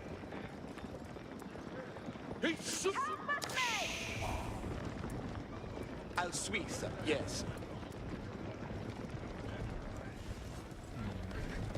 Honestly, sync shot though, I think sync shot, maybe you could argue the range should be decreased slightly, but I think the delay on an attack and everything is relatively fine. There's just a lot of supporting things. And by the way, I was going to say credit to him for not leveraging those things. He is. The manners is the most oppressive thing. I think the biggest problem you're going to encounter as Lancaster is they can basically win just by playing into spearmen and archers because of mana. And this is an ill-mannered fight. How dare you just walk into our base so freely? Lord of Lancasters are going to start getting sniped down. Only 2 remain. Good micro target on the back line. Sass trying to get rid of those archers. He's now going to turn onto that front line. The Chevalier have been pretty much all sacked to do this. And there are more of the Earlsguard on the way. In fact, the Earlsguard are now just going to turn onto the archers.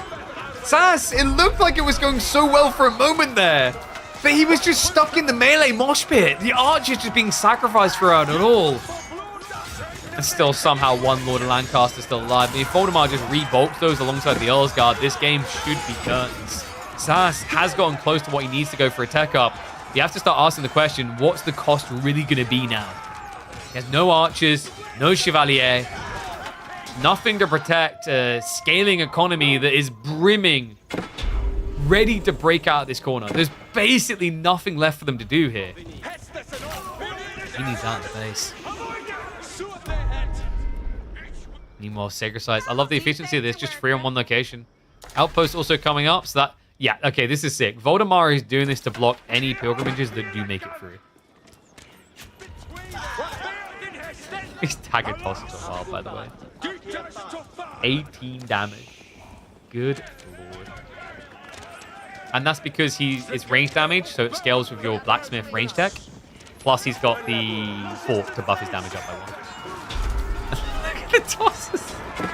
If you micro this well, they're really good villager snipers. As a reminder, these guys know how to toss. Alright, this right here is Aragorn and Legolas trying to hull a dwarf. They've got 6.5 tar range on these things. Okay, so we have Republic now. That is the correct call by Sass. The reason is your opponent is just cheesing you with mass men-at-arms now.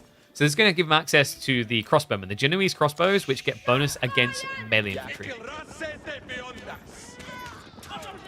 Problem is, Voldemar could technically just scale archers alongside this now, and it's still going to be fine for him. Especially considering that Genoese crossbows, slow to bulk, also slow to move. So Trip Sacred Site locked in. Relics are starting to come home. I feel like Voldemar was a little bit slower than expected with this. And Waldemar has arrived. Oh dear. The classic move. Voldemar and his bloody walls. Not really the type that we're used to seeing here. Love the ball sneak by Sass. We talked about the fact he needs to get out of this corner ASAP. Even wood is running dry now. Which is a problem because that's actually kind of supplementing his food situation.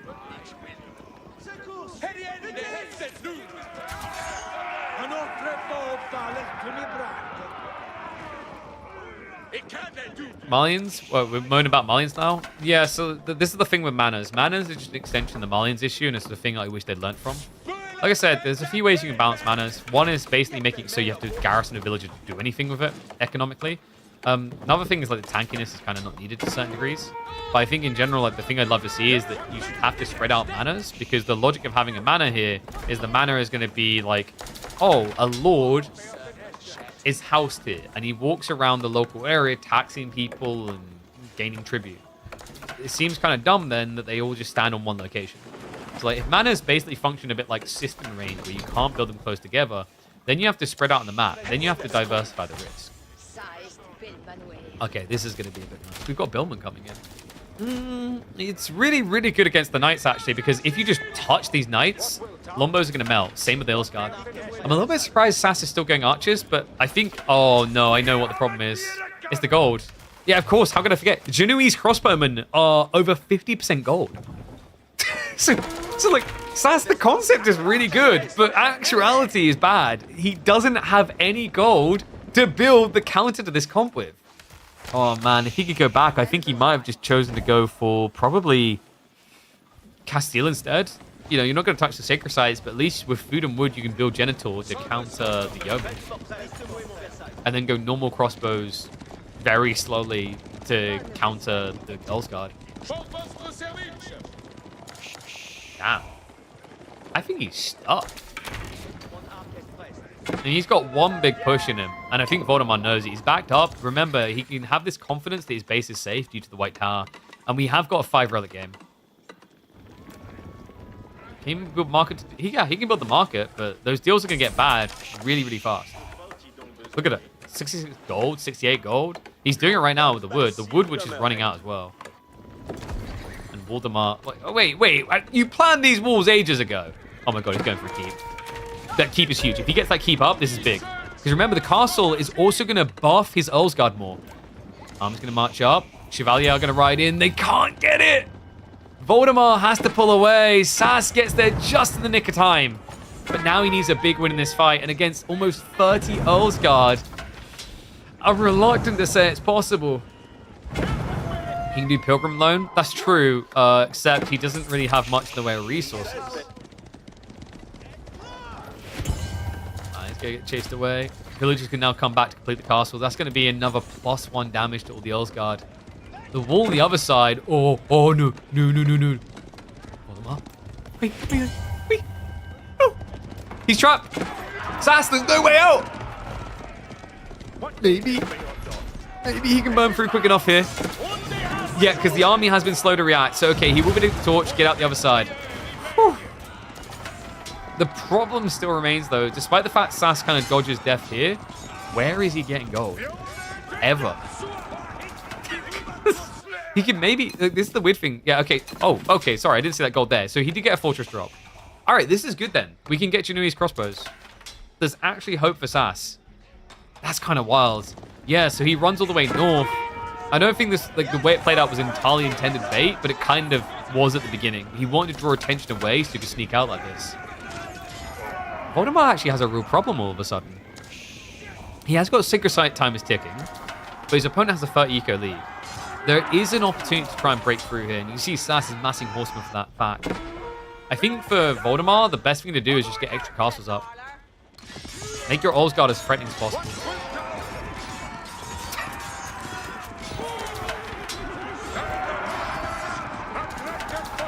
One thing I am worried about actually for Sass is the fact that he's building horsemen and his opponent's sneaking spears.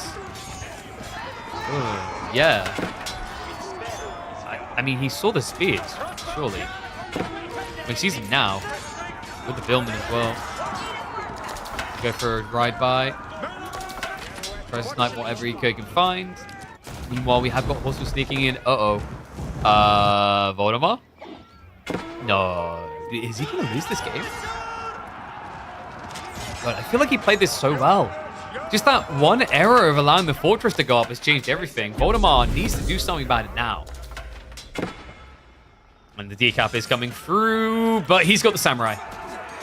Yeah, this is cool. Okay, that was sick. He used the Ronin, the lost Ronin nearby, plus the initial spawn of Earlsguard that came out of the castle. I think you forgot about them spawning there. Reminder, folks, when you build keeps, you basically get a pretty cool 360 resource rebate because it immediately spawns free Earlsguard. Okay, but Voldemort still needs to, like, get siege. He needs a go point.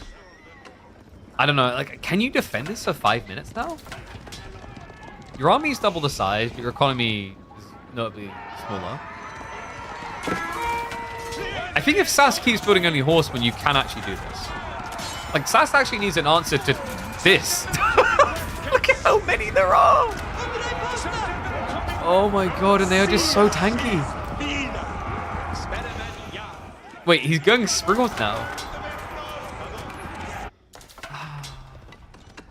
I guess this is where we just have to highlight that Genoese crossbows really do suck that much. Like, this unit is technically like the ultimate counter to the things it's up against. Bar the yeoman, but the yeoman makes up a small part.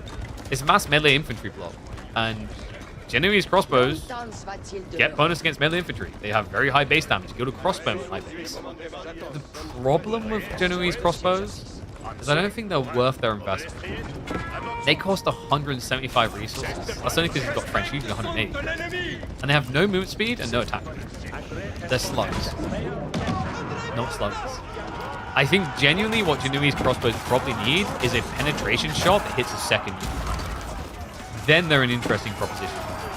But this is an ugly proposal right now. Sass has to make a stand here. Can't afford to give up the goal, but there's just no standing against this. These guys just hit too hard. It's ridiculous. The +5 damage from the free keeps and the 2 blacksmiths is more than enough for the Earlsguard to plow on through and destroy the entire Templar Order. Oh man, just killing one of the Lords just feels like a struggle still. I mean, the fortress is being ignored, but only for the moment, guys. He can just torch this down. He's got more than enough people, and Sass is more than aware. GG gets called. The Earlsguard get a pristine showing of exactly how capable they are. Dirty mana builder.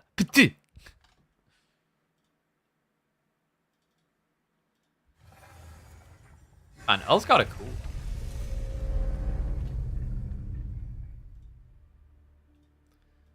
What's the focus point in that one? It's probably the Lords of Lancaster.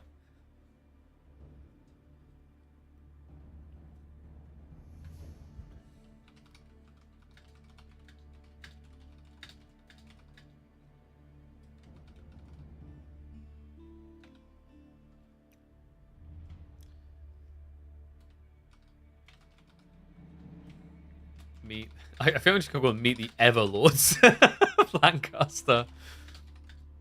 Because they just don't die. It's ridiculous. Like, they just have so much HP.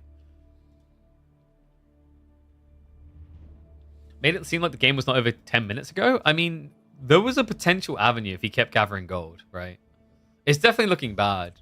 But, like, Voldemar loses the decap. That forced him to all in. It's like mostly over, but there is a incy-wincy way.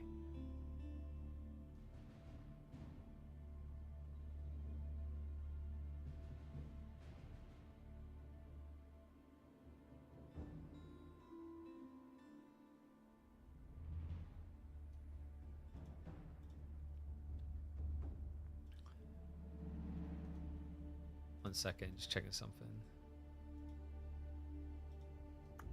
Need to follow that up later. Okay. Tower Rush that Mount Muscahard. Have you not seen my game against Warman? Shall I show you what you can do on that map? I'll show you what you can do on that map.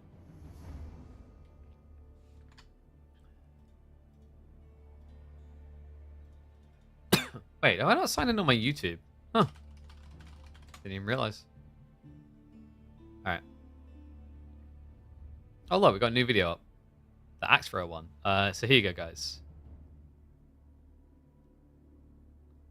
Dagger Rush. Alright! It's cutie slaying time.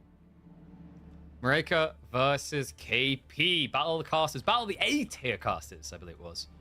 Alright, let's get underway. I guess I'll put myself up there. Byzantines. So, we were literally playing Enlightened Horizon, and I just done this build where I was like, screw manas. Like chat. I've been avoiding manas like the plague. I like refuse. I'm Yoinkerin the sheep. So or Fort Phage. Lol. We just basically with the tight goal decided to rush castle. Might cut me off. She tried to rush me with some archers. She's playing Byzantines, and then we flood Earlsguard. That sounds interesting. Now this is where it starts. So we go for the Abbey of Kings because the lords are just stupidly tanky. You just get this lord for free, and you could technically just push her away from your gold when she's rassing. Yes, I deer shove. I think, what was it, Warman complimented me and said, holy crap, he deer shoves better than me. I think our macro is the smaller shove range. Yeah, so like this guy also on this map is really useful for this like fast castle build because infantry tends to have a lower aggro range than scouts, meaning you can get closer to your Even if I deer just before get them they close to the Abbey of Kings, I think I'm happy with that. Let's go for shove. I don't need to get them all the way through, but I legit. So what we do, she started coming with archers, but we start prepping the Raxes, and we go for White Tower. My spawn was messy, by the way. In hindsight, the Abbey King should have been on the north side of the TC. But yeah, so we have all the deer here. We just, because we placed the Abbey Kings, have nowhere to place the lumber camp plus mill. But we literally just, we use the Lord of Lancaster to keep the archers away. Because he can never die. Because he'll always get back to my TC in time to get killed by the Abbey Kings at this stage. So she realizes what's happening. She tries to go for a fast tech. Back But remember, the moment I tech up, watch what happens to that white tower. Triple Osgard. And now I'm getting double racks. I really I'm want getting gold 'cause I under wanna get mesh extra pumping in the things. blacksmith behind it. Extra L's My cards? wood You wanna macro make was me- off, and that was the This guy's problem. like, Tanky. But like in theory, she slowed me down a little bit because she harassed the gold, so ergo I could not scale straight away. But I'm now just flying I like across that. the map because the whole idea is you just get in position with a few I guys mean, it here. makes sense. She has built an outpost off. I also but spent like my timing. here's the so I thing, didn't, guys. like prep blacksmiths. We're gonna check on my like wall situation. Okay, what is the problem here? Like anyone in chat can figure out what the problem is with me now trying to rush here. It's pretty obvious when you think about it for a few seconds. I have only got melee I think units, if you like, so she can come and repair. she's second. She's got a villager right there. I guess this is gonna be. You can see like, it just to the side of me there. That guy, that stare one down right there. your Boom. boys. No, Mango Tower's not a problem. She's You not don't wanna aged do up. that, She mate. already like. So look, watch what happens. Because Walk I can away. throw daggers. Dagger throw.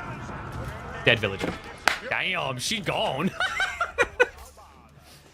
And Bam. and that is like that is all. That's Yeah, all you killing have the to Lord do. as well is like Because of the challenging Earlsguard's way hybrid to try and attack, clear you through. can't actually cheese them with repair wall.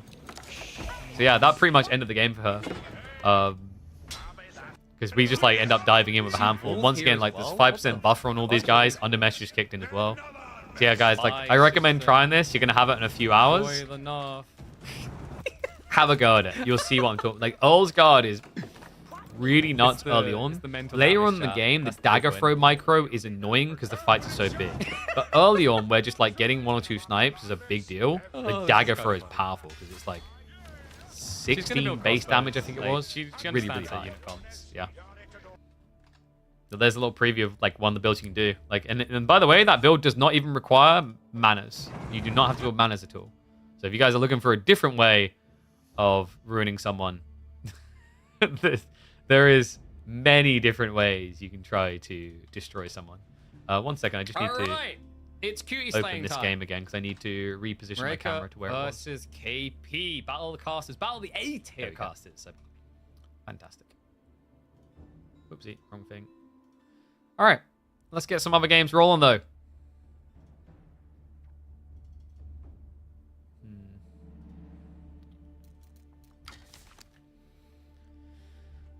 That's rough to say the least. No, that's when you unleash the neutral wolves on them. You got coil one, you're 50-90. Oof. So, and not even to mock you, but just to remind people that like it isn't all bells and whistles all the time with Team Green. No problems with that beauty. 7900 XTX, baby. More than worth it. All right, I think. Do we have some live games? I believe we do. Hell yeah. Okay, let's hop into a live game. All right, I think I don't know how deep they are in this one, so we'll probably like look to do the next one live. But let's roll on into it. One and all, welcome back to the test server. Give you Anxiety versus Beastie. Beastie's been trying to master the Knights Templar. He wants to be Grand Master of the Order. Meanwhile, GUA... Now, this is a familiar sight. The Abbasid OG. And yo, look at the capture age. We have Golden Age in the top left now. You can track how close they are on the different age ups. That's really cool to see. Shout out to the devs for adding that in. We finally got it after a few years. Yeah, I thought this would be interesting to check in on. We're going to do 2x speed just to catch up because they are live right now. Abbasid versus Knights Templar, though. Is this a civ that can actually keep KT off of French? Because so far, I feel like we're just seeing more and more players lean towards the Kingdom of France. I still love Hospitalier, but I understand why people are going France. I think France is just generally very applicable across the board. Even the bonus you get here, like military production speed increase, it's like getting an early mini military academy tech and saving costs as well. Meanwhile, Principality of Antioch sounds good at 10% damage increase. My issue with Principality of Antioch is if you don't want to build axe throwers, the 10% damage increase tends to only really kick in at a point where it matters in, I'd say, Castle Age. So there you go. As expected, it's going to be Kingdom of France. Millie Wing on the other side. Wait, no, this doesn't work.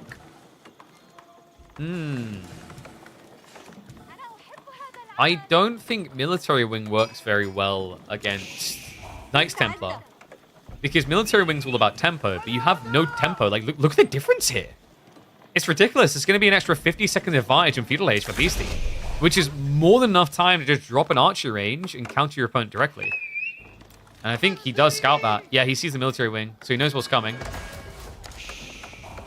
All right, this is fine. Yeah, like Beastie, he's already got, what, 5 out on the wood. He's actually rushed into greed, so we have pilgrims already. Okay, so that's actually good news for GUA. It means that his military wing player is going to get some value because of the greed, but it might not get much. We can already see Beastie now switching it up. Archer range on the way. We'll stick to the 2x speed until probably about like 6-7 minutes. This way you guys get to see the build orders in the early game. We also get to pace into things happening. Love the split as well. Beastie sends 1 east, 1 west. This is going to be a very classic bait because the whole logic is with a wide spread. Your opponent has to react to what they can see, not what they can guess. He could guess you've switched the other side, but it could just leave egg on his face. Like, it just kind of feels like you're flipping the coin when trying to block initial pilgrims, no matter what you do here. We already have level 2 pilgrim on the way. Okay, so Beastie's looking for a switch into cavalry. Why else would he want this much gold coming in? It could be a fast castle builders on the horizon as well. But I think Cav could just make a lot of sense here. With him going archers, his opponent shouldn't really be able to bulk spears. He'll be inclined to bulk archers or horsemen. And Chevalier Confrère should be capable of being either. There we go, Stable's coming in. Okay, so GUA, did he move on to stone? No, he's just playing 1 TC still. No switch up at all there. He's... Oh, God. You can change the meta, you can change the patch, you can even change the game. But, you know, if we didn't have Rams in the game that GUA is playing, he'd probably just basically stand there in front of his monitor, hitting the screen with a physical Ram stick from his PC. This guy has one idea in mind, always. We've seen this so much in the past from him. Abbasid all in 1 TC. Problem is, he's already just kind of getting outmassed. I mean, so this is interesting. You've got the villager gathering rate increase, but on the other side, KT have got a lot more efficiency with gathering. Because, like, the other thing is they're able to immediately just get the number, put it to work, whereas usually you're waiting for the drop-off at different intervals with other civs. Like, in theory, I don't think it's actually possible for GOA to now scale Beastie's archer count. Then again, he has at least got this. The boot camp's going to make him a lot more efficient in terms of HP, rather. Chevalier Confrère are kind of awkward for GOA because Beastie could just turn it into a raiding party. He doesn't have to necessarily make it about the fights. Are we allowed to play versus other civs without buying the expansion? I believe so. I'm not sure if you can get into a lobby with the different maps if you don't have the expansion. I'd have to double check that because I could have sworn you can. I think Age of Empires 4 took the same direction that games like Europa Universalis did, which is good.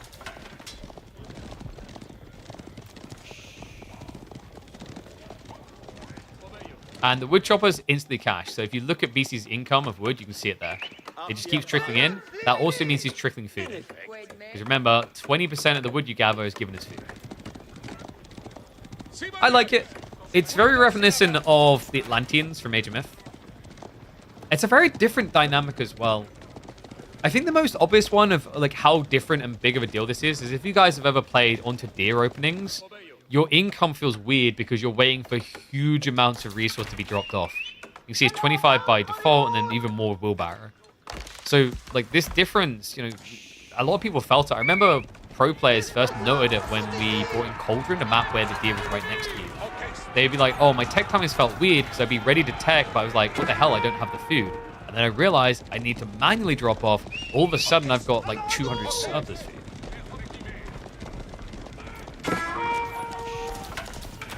Basically, definitely leaning more into that now, playing for deer, so more Chevalier to be coming. Right, definitely baited a little bit to overextend here. So Mimic count is just kind of suffering at this stage. And remember, all the while behind this, the Pilgrims continue. GOA does have a healthy eco lead to be expected for the effects of KT. Remember, you sacrifice 2 villages to get the Pilgrim levels going, and also you sacrifice 3 for the initial tech up into feudal. Used to be a wood hater, now look at you. I still hate the amount of wood on the map. Doesn't mean I can't like the different mechanics. You know? It's just like, I can appreciate a good Magadai game while equally despising you for the bow. Like, you know, one does not equal the other. So. Come on.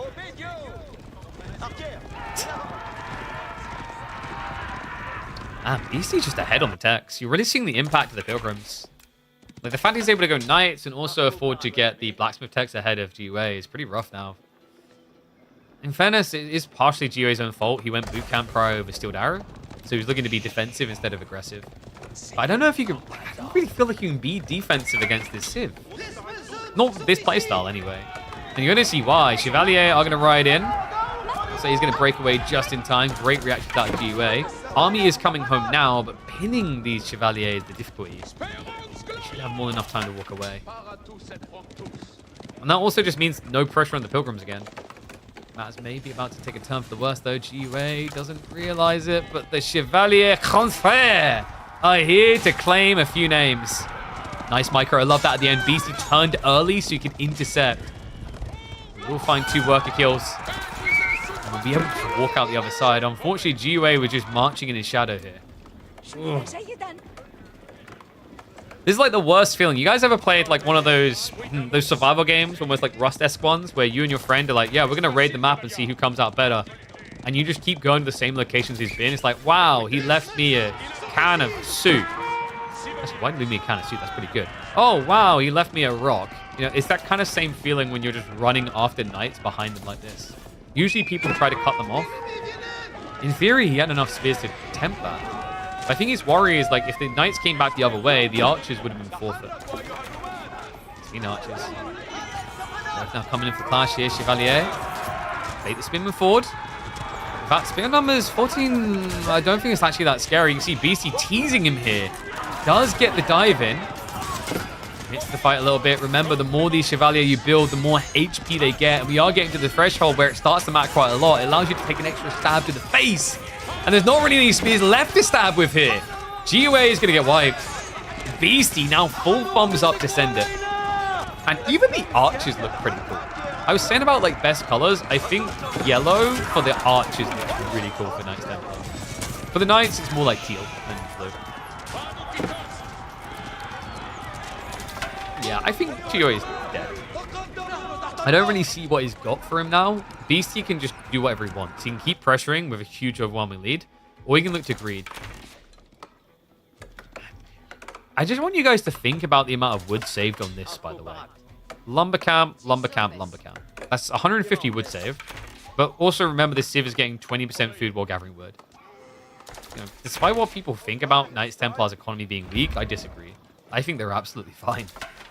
Especially when you consider the Pilgrim detail. Like, if you just actually ramp Pilgrim up in a double stack, you sacrifice 2 villages, you sacrifice 3 to upgrade, the Pilgrims are worth, like, 2.5 villages each, at least. So it offsets the difference. Now, ironically, the man who always loves to build a ramp is getting a taste of that medicine. Whoosh. All right, guys, I think we're going back to massive TC spam. And on this one, TC all in. And yes, the Pilgrims spawn every minute, regardless of whether the last one's died or made it or whatever, or like still walking. As you're going to see here, new Pilgrims come out. These ones haven't even reached yet. So like he's probably getting, I'd say, about 100 gold a minute off of these guys. That's 200 gold a minute, which is equal to like 4.5 villages. Actually, 5 villages, sorry. Hey, this is messy. GUA. He's trying to use the choke point defense strategy. Chevalier count is pretty low, but for good reason. Beastie now with tech up while also deleting the base. Yeah, I genuinely wouldn't blame GUA for just GG upon the tech up. At this stage, he doesn't really have anything. The pride of NA has fallen to GUA is like, but this was meant to be my time. They added like point of interest from Age of Empires 3. This is my Jan. Yeah, but Dry Arabia doesn't have them, buddy. They don't exist here. Archer trade out. GUA in theory should be able to trade better with the extra health, but the count is just against it. What could GUA have done different here? Maybe a switch into Horseman? It's tricky though. I feel like if you go Horse instead of Spears, the Chevalier just scale way too well. In theory, what he was doing felt like it should have been good, but I think maybe the boot camp and the lack of blacksmith timing made it impossible in that fight. But you see the tricky part I was talking about, folks. Blocking those initial pilgrims is a lot harder than you would think, especially these maps where you've got multiple sacred sites on the flanks, which makes it very easy, as BC just presented, to dodge the incoming attack.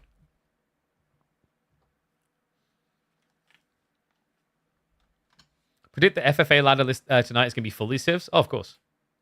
I don't know. Like, if we have enough people, maybe we host some free-for-alls. Who knows? Why are we casting a beastie win? Oh, yeah, wait. Like, isn't that illegal? I think that's illegal. And now, all of a sudden, the games are unobservable. That's intriguing.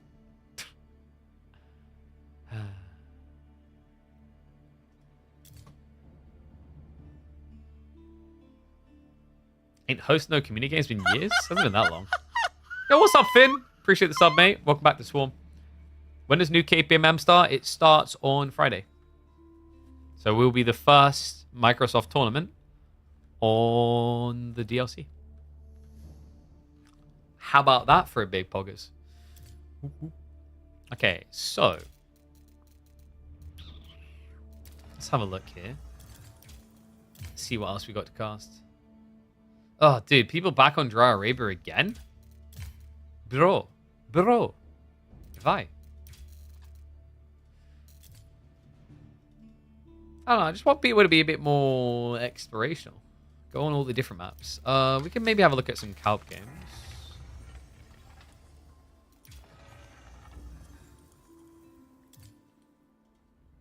Double bans on the new civs and HRE? No, because with that system, HRE will make it through.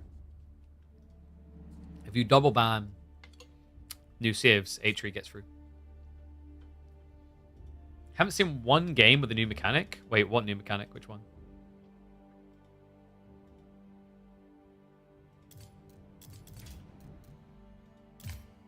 Ooh. Calp versus Fitzborough on Sunken Lands.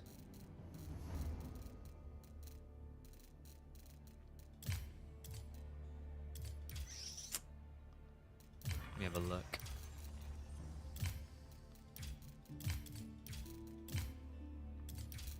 I think Dumu had a few games as well, actually.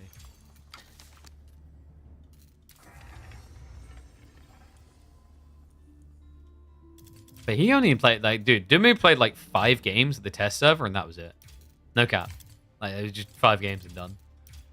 I think they were all Dry Reaver as well. Which is a bit yawn. Maybe... Is this the one? I think this one had decent amount of combat. What's the civs? Oh, it's KT versus House of Lancaster.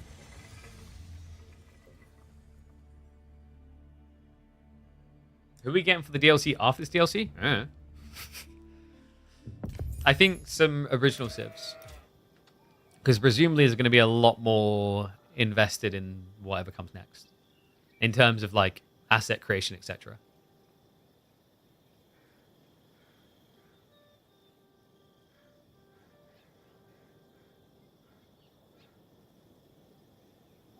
One sec, just double checking something. Okay. Nice. Knows exactly what civs are coming. I'm sorry, you really think they trust, like, us with that stuff? Considering, like, historically things that have leaked? Oof. That's delusion, mate. Well, when I saw these two were clashing on the creator preview, I had to check in. One and all, welcome back to the channel for Dumu up against Beastie. This is going to be an interesting one, actually. I think at this stage, Beastie had played quite a few games on the test server. I like, guess 15, 20. Dumu, this is, I believe, his 5th game. So very early on in. But to be fair about it, he has got House of Lancaster up against Knights Templar. Something tells me this might not go well for Beastie. Curious to see what he can actually pull out the bag. Honestly, this is just such a tricky civ. I think, you know, if you just play into Manners straight away as House of Lancaster, you are heavily advantaged. And I love this rotation. Notice what Dimu is doing. He's going wider. Really important thing. I just keep emphasizing this to people because you want to do this. If you're going to play House of Lancaster, I'm basically giving you the schematic to break the game. Go as wide as you can. You know, like when you take a little piece of bar, you're like, I reckon I can make this work on 2 pieces of bread. That's House of Lancaster scouting. Because you have got 4 extra sheep at home, you do not need to run home in a rush. You can spend a long, long time, longer than almost any civ in the game, out on the map before returning. The only ones that can do longer than you are the berry civs. Yeah, you just see, like, it's actually going to make sheep counts at the start of the game just so weird. You can already see the impact. We're talking about, what, 10 sheep here to 15. And that's a reminder, like, they're actually both equal on sheep count right now. The spawn has been good for it. It's just that Dumu starts that extra 800 food. Okay. Dumu, are you going to be a Lancastrian boy, or are you going to be a kingly boy? Abbey of Kings it. Come on. Abbey of Kings it. I'd love to see Abbey of Kings versus maybe the Sergeants. But I think Beastie is... I want to say he's like 90% pick rate French here. I don't think I've seen Beastie play the other feudal choices. Like, correct if I'm wrong, chat, but I have not seen him once play anything but the Kingdom of France. Almost the moment of truth. Meanwhile for Dumu. Oh, he's a dirty mana boy! Hey, guys, in fairness, like, in his defense, he's British. We have very good manners. I was raised that way. Like, if it wasn't please, thank you, and all those things, get clipped around the ear by my nan. So I imagine Dumu's much the same. And it is gonna be the Lancaster. Goddamn this. If I had to choose one element, I don't even know if it would be directly the manners. I think the manners are like approachable for redesign. To me, the thing that just was not needed was another defensive landmark. The stupidest part is, like, this is called a military landmark because it has the muster abilities. But it is a defensive landmark. Reminder, the Lancaster Castle, not only is it a very, very tanky outpost emplacement that takes up a lot of space, it also makes your manners unkillable. They'll get 500 HP, as you can see there, but also on top of that, they'll attack whoever's attacking them. This is, I think, for lack of a better word, toxic. You can rush into triple mana, end up getting an extra 345 resources per minute, which will pay for itself within 3 minutes of building it if we equate the build speed as well, 4 minutes, but also is unkillable. And I'm not exaggerating when I say unkillable. Like, you can't dive these things. It's so difficult. To try and muster rams to build and push in is difficult because also at that stage in the game, your opponent's going to be sticking on stone because they can just keep building more and more and more manas. I think one big issue right now is the fact that you can actually build more than 3 manas per age. Technically, you could build up to 9 manas without leading the feudal age. This civ is not reasonable. Piece the other side. Positives, at least, of playing against House of Lancaster is you are going to get to Pilgrim for free. There's not going to be any pressure there. I believe we do have 2 TC intent coming from Beastie. Wait, no, dude. You know what Beastie should be doing? Fort drop the enemy base. I would respect the crap out of him for it, because, like, 2 TC versus mana is very difficult. The mana just scales much better. Because if you think about it, so... in terms of, like, what you spend 6 villagers gathering for a minute, roughly. About 7, maybe. To then get almost 3 villagers passively gathering. It's a pretty good deal. Looks like Dinmu is going to be switching over to gold now. So, likely we're going to see the triple mana drop into a fast castle timing from Dinmu. Actually, no. I think he's just prepping for the mana tech you have to get. Because now, like, look at his income. He can almost just immediately commit into triple mana build. I think that is going to be the goal here. So you can start queuing up 2 now. Oh, wait. What? Hold on. I am shocked. It is not a mana build. Okay. Wow. I'm a little bit surprised by that. It's like, what's the mathematical return on 2 TC versus mana? So a mana will pay for itself within, we said 4 minutes, including the build speed. Because, like, you sacrifice it. So I'm rounding up. So it takes 4 minutes for a mana to return the pay. A TC, however, it takes a very long time to build by comparison. Like, it's 3 times the build speed, 750 resources. It is going to allow you to build villages, of course. That's the big like advantage. But remember, there's a disadvantage at first because it means you're spending more resources to accrue resources. That's surprising. I wonder if Dimu's still going to go back for the manas. Like, considering he's on the stone, I think that is the goal here. This took me by surprise. Huh.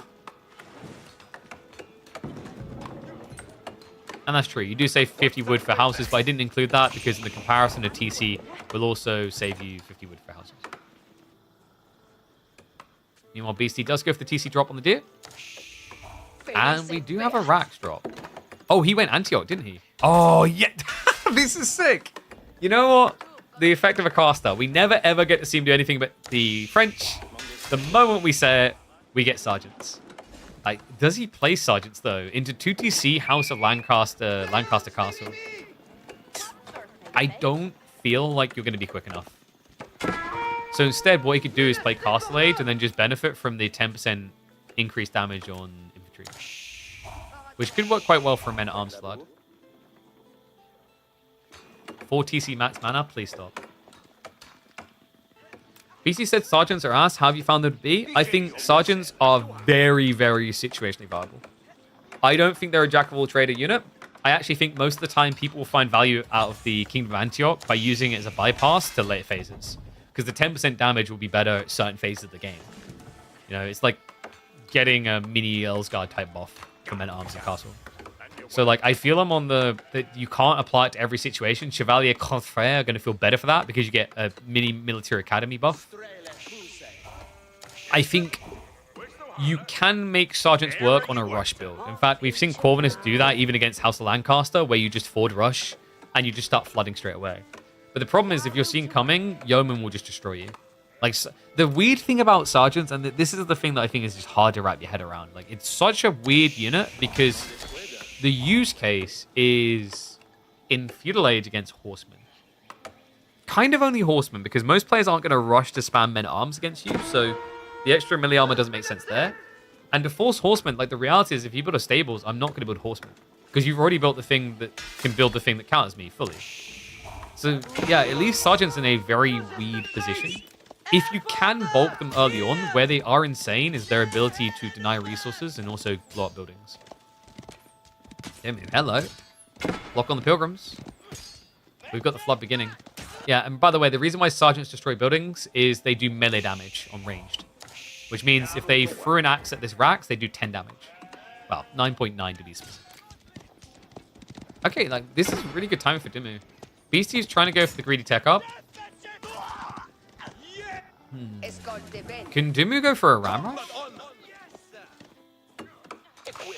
We have way too much stone and still no manas. Like, what is going on? I think Dimu's just kind of like, wow, these archers are busted. Nah, I think the archers are cool. Some people think they're a bit overtuned. I think you have to remember it's a premium archer.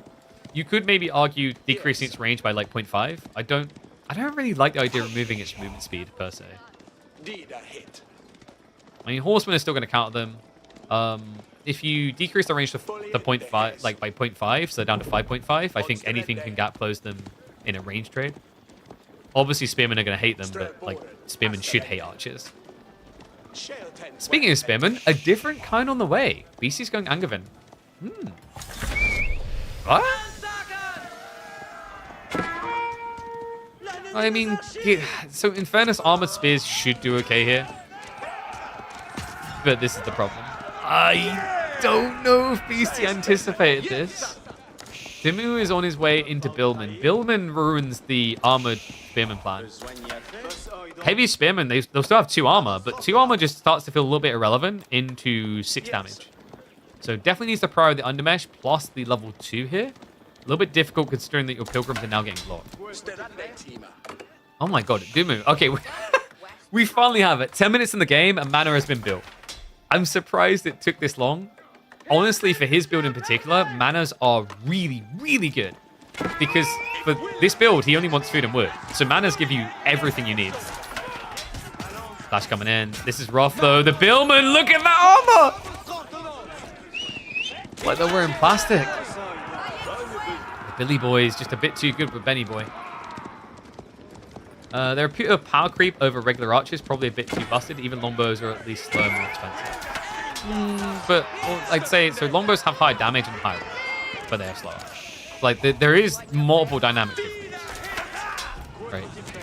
Like I said, if you bring it down to 5.5 tower range, at that point, you just have a faster moving archer where the range difference is negligible, almost non-existent. Billman is kind of crazy. I don't think Billman should be accessible to you.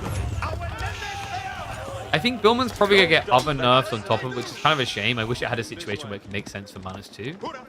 But the problem with Billman is, like, in Feudal Age, when you can get it, there aren't really any units that have more than 2 armor.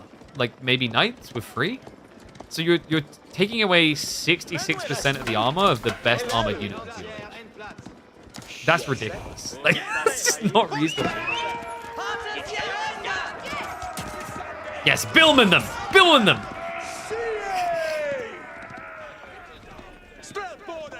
I just like the idea of just referring to the strategy as billing people. And we do have BC trying to make good of the situation. He's going to go for a raid. Timu does spot it early, but now he's going to be able to commit in. We've got 11 spearmen. Yeoman also sniping on the villagers. Oh my. We'll go for the garrison. Nice denial on those archer ranges. You can see BC's trying to switch into archers, which makes sense here with the veterancy. He should be able to win those fights, but gets caught immediately at the beginning of the transition. Armored spears aren't going to be able to dive through. Things are getting a little bit messy for Ben. He's just going to peel those villagers. I think he's willing to sacrifice them to buy some time here. Especially because of the fact he's going to be taking down the town center on the other side. I love this all. Read the timing perfectly. I actually have sergeants getting queued up. Oh boy. Wait, does he actually get this? Because you need the Billman onto the armor. No, he gets pushed back. Okay, well played, Beastie. Yeah, I think in hindsight, Dimmu maybe would have just benefited from 1 or 2 rams while trying to get ready to go in there. Could have maybe even built them with the lombos while diving. Just going to run away. Remember these heavy spearmen, because they are heavy. No fat shame, they're just slow. They don't do a very good job of chasing them. As we're seeing. Ben, he's getting ready for the age up. I think we might be seeing a white tower build here. It feels like Dimmu needs a white tower to survive this. Honestly, like, to the Billman fact, for real, I think he would be dead if it wasn't for Billman. Billman is the sole reason Dimmu is not dead. Like, it's just ridiculous. I think the other problem of Billman, to be genuinely honest with you, is, like, it lasts too long. It should be a 2-second debuff maximum. You should pretty much only be able to maintain 100% uptime if you attack them consistently.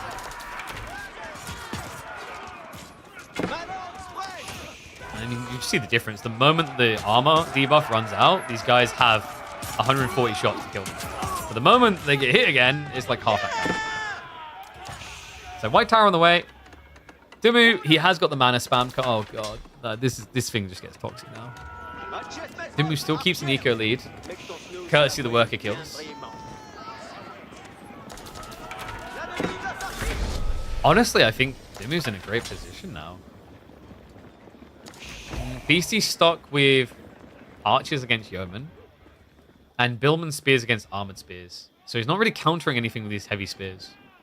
And we already have crossbow switch coming from Dimmu. Is it possible to change the color of the players? No. That's on them. Sadly, we've been over this before. The technology doesn't exist, apparently, to allow us to choose the colors of the players that we were spectating. I don't know why.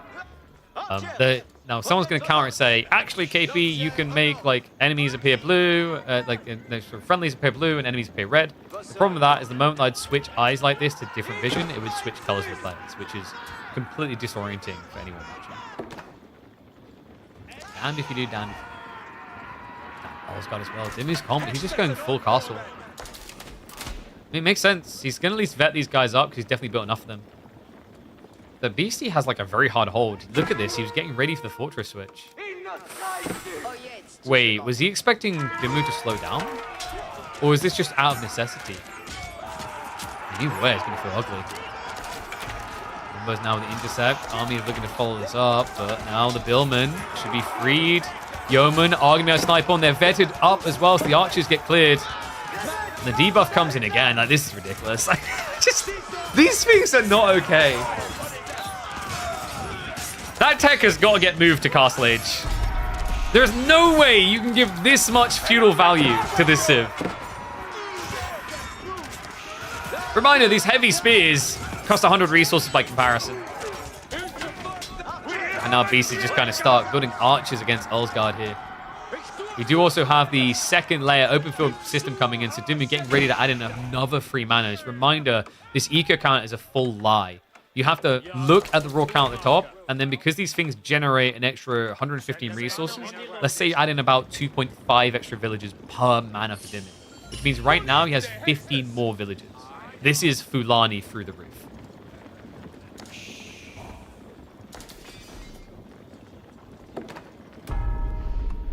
Fortress drop on the way. Wait, can he defend this?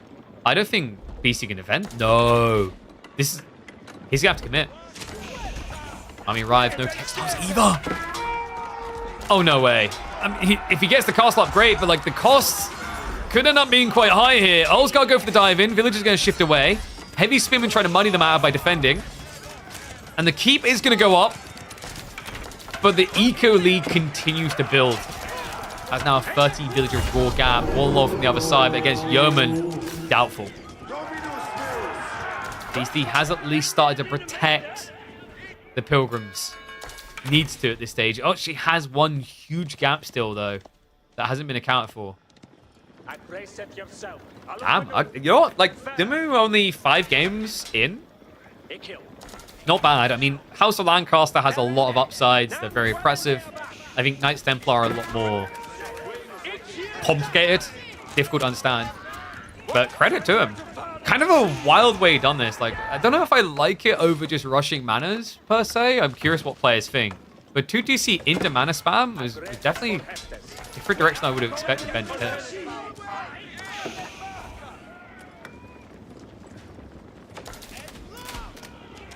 Looks like we dive straight into the base. I mean, at this stage, Beastie just doesn't have the military capacity to defend this. He has to, but it's just going to feel like an L. Crossbows at the back of the formation is probably the best thing you can ask for, so you can snipe those out first, but you're just seeing how these heavy spearmen melt now. It's mostly just range versus range at the tail end. The numbers tell me. I don't think we have sync shot for Dimmu, which makes me a very sad boy. So we do finally actually have siege engineering in the way. Yeah, I reckon Dimmu realizes as well, looking back at this early game when he went for the second TC dive, if he just had siege engineering, he probably could have ended the game at that phase. Billman. No. Okay, we done it. Wait, you don't get the Billman tech when you convert? Okay, that's a scam. That's an actual scam. If I was BC, I'd be like, refund. Refund right now. Guys, you know what this game is missing? So, Wololows is basically just a rip of Yuri's Revenge mind control. So, like, why don't we just add in a meat grinder as well? Just walk your units inside and refund them. I don't know how we make that make sense. Ooh, yes, I know how. You could act like you're selling them off to a mercenary company for indentured servitude? Yeah.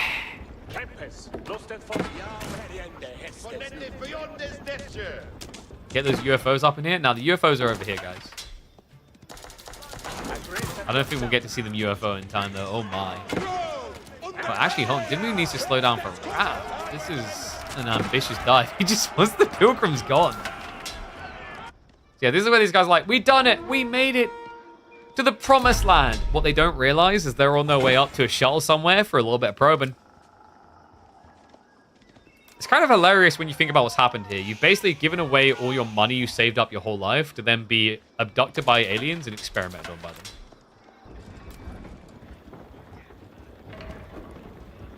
This one's 5 Pilgrims a minute. Yep. Not bad. Someone got sniped here. He's going up for even more now. So we're going for the 4th keep.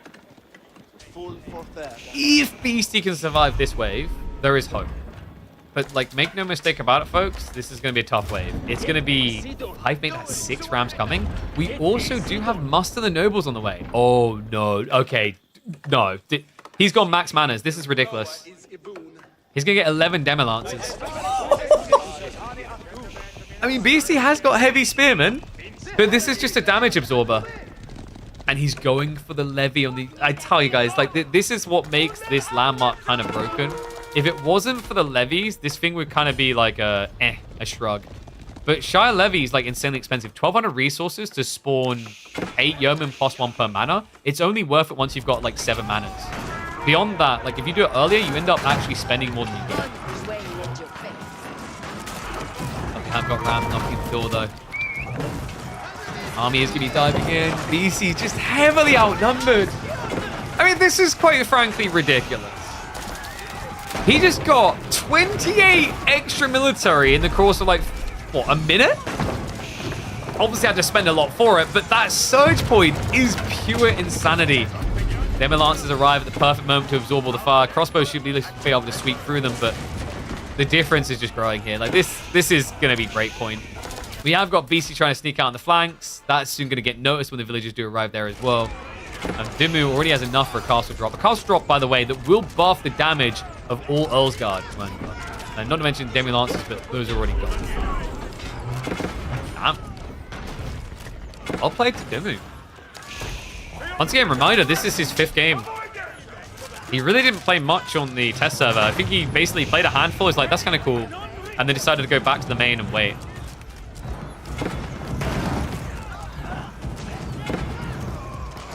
Props to Beastie.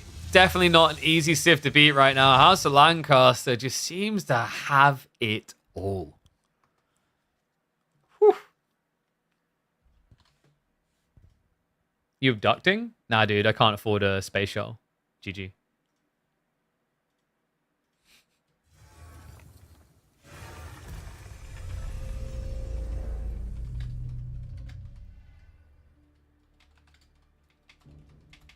To TC into mana Lancaster build.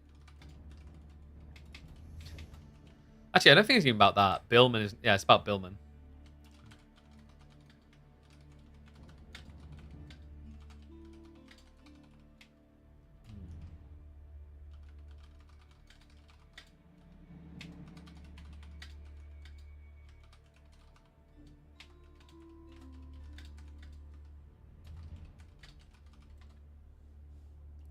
Yeah, keep hearing House Lannister. Anyone else? Dude, like the amount of people who've been baited by that.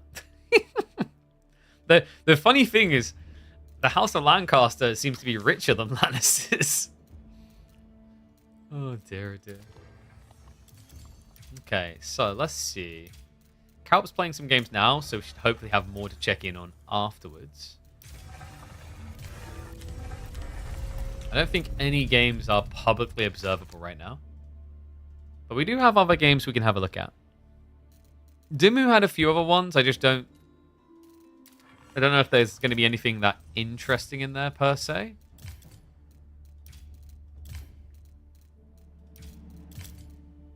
So I think it was all KT House of Lancaster. And like I said, it's like day number 1.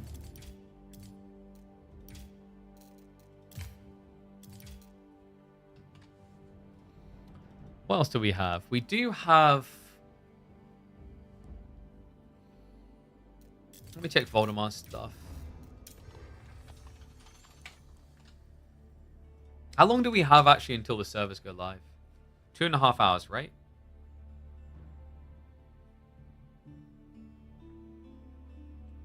Yeah. And we have got a free-for-all that I can show.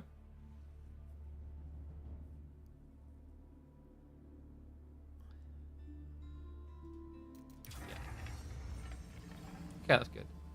So 2 hours and 23 minutes. Okay, so like maybe I'll show the free for all like hour and a half. It's I think the free for all is around like an hour-ish long.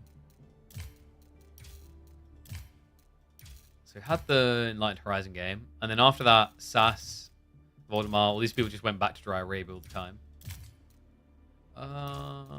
Dude, a lot of Abbasid spam. Ooh. Knights Templar versus English.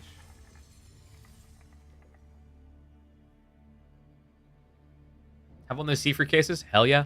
It's a really good one. It's the Haven HS 420. One of the big things they have as well is they basically have this version where it's the vertical mounted GPU. and they have this tempered glass to push the cold air in and keep the hot air out. Very interesting design. Back once again to give you all your bad takes. You know what it is. Like, every time you make a bad take, you should just make up for it with gifted sub. By the way, guys, start of the month, if you haven't used your Prime subs, reminder to do so, as we are going to have plenty of content coming up. KPMM does start up again on Friday. And then we'll have other tournaments we'll be casting on this channel as well.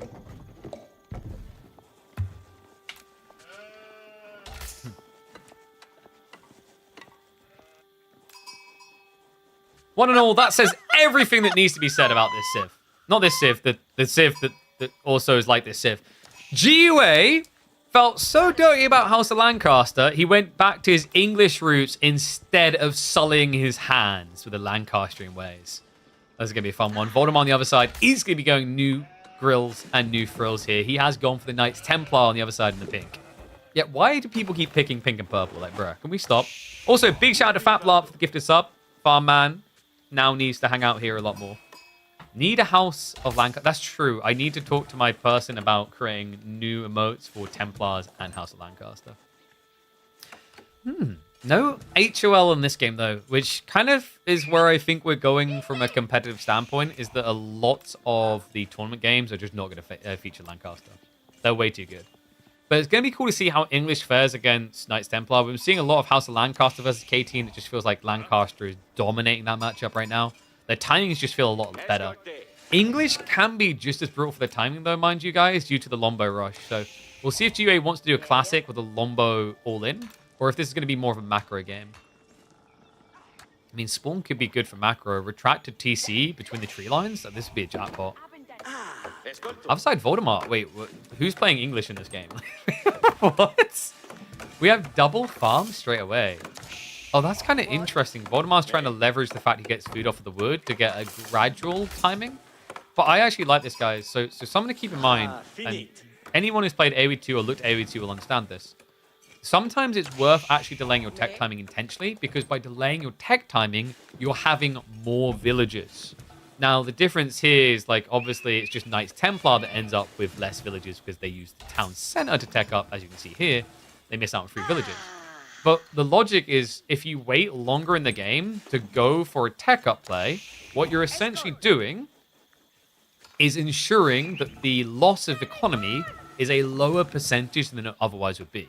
So it's all about the whole idea of the snowball effect of, like, you know, losing 1 villager at 1 minute is less relevant than, or sorry, more relevant than losing 1 villager at 5 minutes.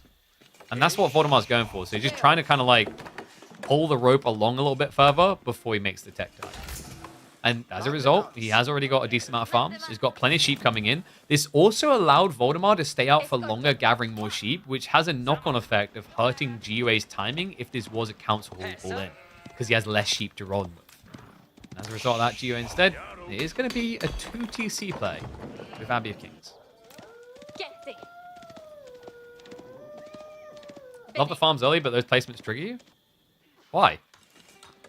What's wrong with those placements? Do I need to look at them closer? What's the problem? Looks fine to me. Villagers are efficient. They're always staying near one side. They're beautiful. Don't shame them.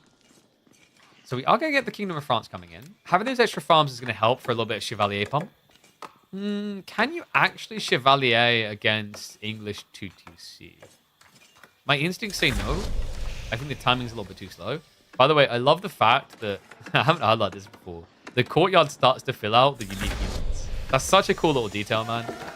It's one that can easily just go like unnoticed unless you catch it in the moment. It's good. It's like a reminder to the player of like, yo, this choice means they can get this unit. So sheep count in the end is going to slightly favor Voldemar by an extra 3. We also had GUA adding those early farms, but like that was more expected, remember, because they're so cheap. The second TC should be coming soon. I'm imagining he's looking at this back deer location. And the first Chevalier has been queued up. Oh, wow. Like, Voldemar's going hard pump. Yeah, so he is going to try to dive it. Voldemar's making a person? Yeah, but he's missing the head gut. Oh my god, no he isn't! The trees are the eyes! Wait. What I need Voldemort to do right now is build like a wall around these trees to make it look like some sort of hair. Oh, look at that. We're full art class here.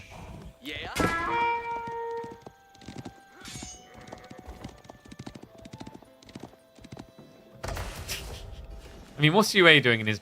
Nah, this looks like nothing. Wait, no, this kind of looks like a gun. Chat, do you see the gun?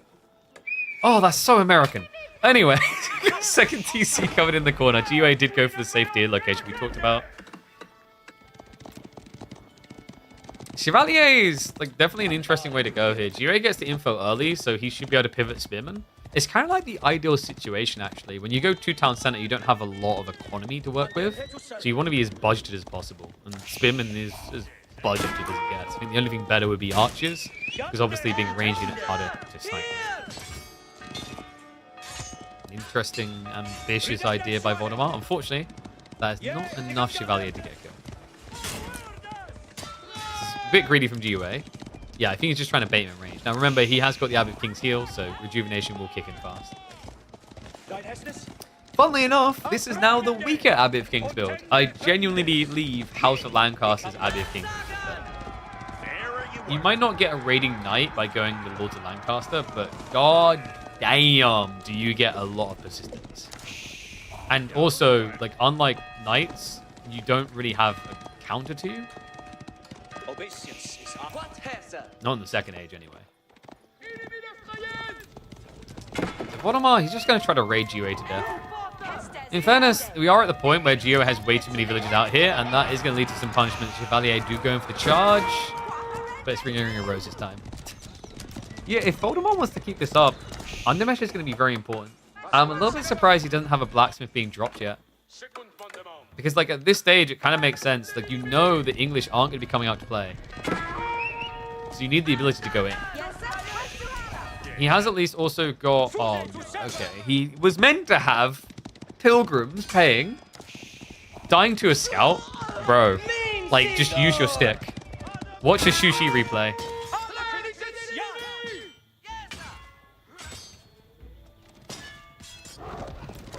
Voldy does actually have enough to pin the king now. He just needs to kind of catch GUA not looking. I think that's what he's doing here with his first knight. GUA just micros away. Oh, okay, he gets the snipe, but that does give the info, so the king can now run. The king's quicker than the knights. But now GUA is going to kind of struggle to find where those pilgrims are. Reality check is he doesn't want to be in feudal age much longer. We have got a castle age timing. That's the cool thing about the Deer Drop TC. The Deer Drop TC gives you enough to get to the next stage fairly comfortably, as long as you didn't completely lose the sheep game. And the reason that's important is, although the farms are cheap for English, going for them slows your tech time so much. And NA fingers, mate. Can't beat him. NA Esports compares, they're too pumped up on all the energy drinks. You're not going to be able to get that surround, so Voldemort instead... That's a good guy. Maybe? Oh, no. That's kind of awkward. I think the way you micro that to get the kill is really not natural. You'd have to pull half of the knights and click beyond the target, and then half of them to attack into the target. So the front ones would charge, the back ones would keep riding forward, and then the front ones you pull back. That's like how you would get that kill. But in the moment to do that, it's so much APM and it's so uncomfortable in positioning that I'm not surprised you can do it. Because, like, if you charge with all of them, what ends up happening is these three will hit, the rest will kind of cancel their charge and go into melee mode. But because they charge, they technically don't have it. So you then put on cooldown. There's a lot of talk about charges. I mean, at this point, you'd think this is a kind of CTA to sell you a battery. Wait, GUA... What? Wait, what? What is going on here? Like, GUA, please. The king is dead. What was that? Oh my god. Was that meant to be like a white tower drop on the gold? He needed more space? I'm just baffled right now. Well, he's going to be going for the white tower anyway, but the timing might actually be perfect for Voldemort. He sees the villagers. He knows, he's like, wait, where's the lumber workers? He finds it. Someone will get the shivs out. Most just gonna get the bows out. Voldemort will eventually lose the Chevalier, but this is delaying the timing. GUA, however, still has an economy lead. I don't think this is enough for Voldy. If you had a handful of archers alongside this would have been a sick timing. Because you could have just camped here. Instead, the Chevalier, the discount French knights get destroyed by shortbow. It's Agincourt all over again. Well, Voldemar is at least going to start stockpiling himself. He realizes where this is going. He needs to go for a second TC himself, so switch over on the stone now. They're not as tanky as knights? No. Chevalier, by default, 160 HP. A French knight is 190. A French knight is also, I believe it was 19 sword damage and 24 lance, if I'm not mistaken. So yeah, like you definitely sacrifice, but also you pay less. You only pay 176. It'll always be 176 because you basically save a little bit of gold because of the discount that the Kingdom of France gives. But obviously you have to pick Kingdom of France to get Chevalier in the first place. The Confrères are going to try to burn for the outpost. An ambitious choice by GUA to pull villagers to repair this. Instead of using the ones inside, it is going to cost them additional. Another worker goes down. Voldemar does end up losing double knight for it, which doesn't feel worth it. We do, however, have Angevin Empire on the way. So he's anticipating that Gio is going to go for the classic night timing because you can spam them outside of the White Tower. So far, though, GUA, due to the lack of gold, hasn't been able to. But yeah, like this is a dead giveaway. If I saw someone pulling 14 villages on the gold, I would expect knights and also monks.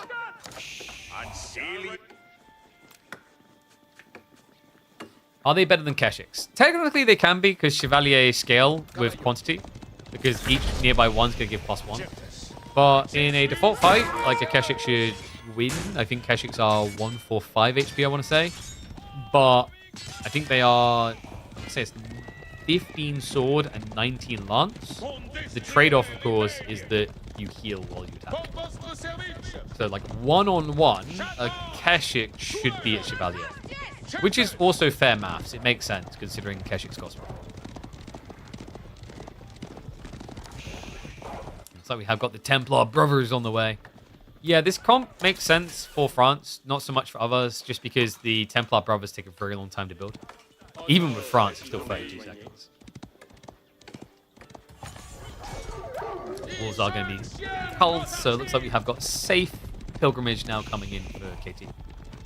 Okay, like overall, I think Voldemar second TC timing isn't ideal because like he's kind of overgathering a stone. Maybe he just turns this into a fortress drop instead, but to make that worthwhile, I think he definitely needs to find some relics. He's gonna come in.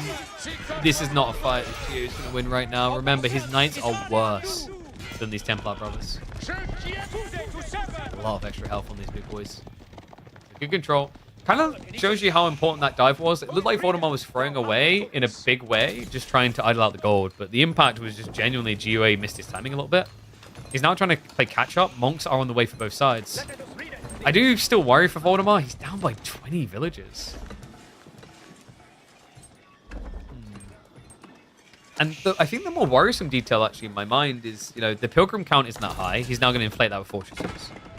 But the comp you're building doesn't benefit from things like the landscape preservation, where you like wood and get a bit of food. Like the food helps a little bit, but the wood goes mostly unused, so you can't like high prio unless you want to do a farm transition. But you're then going to be farm transition racing against a superior civ. So we have got the racks on the way, so that's going to be switching to heavy spears. Voldemar's comp kind of has a big conundrum here. If GUA starts to feel like he's losing the battles, he's going to switch crossbows because crossbows beat knights.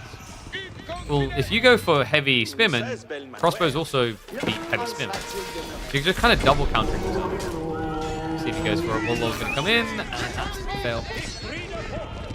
Now the relics. Also, in the meantime, GUA just has no pressure onto his own relic grab.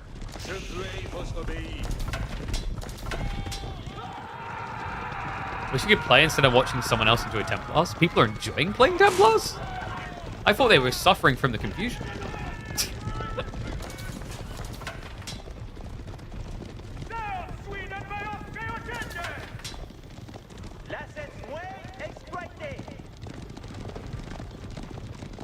I wonder. Voldemar is definitely looking to justify treasure towers. He's nowhere near yet. And yeah, he does go for the 2TC. Okay, so this isn't too surprising. I feel like the plan around relics hasn't really paid off. He hasn't been able to rush them in the way he desired. He does have a scary counter Templar Brothers right now, though. What's my thoughts on Voldemar's Dark Age build order? It's very interesting. Because we already talked about at the start of the game, like the concept of delaying your tech timing until you have more villages is kind of smart because you tech up fast anyway. And then by the time you're doing it, missing out on 3 villages is percentage-wise a lower loss of economy.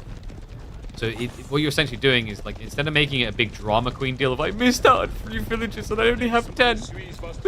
Right? It's like, oh, I missed out on 3 villages but I only have, like, 15. So, yeah, it's a percentage. But the percentage isn't, you know, let's remortgage my house.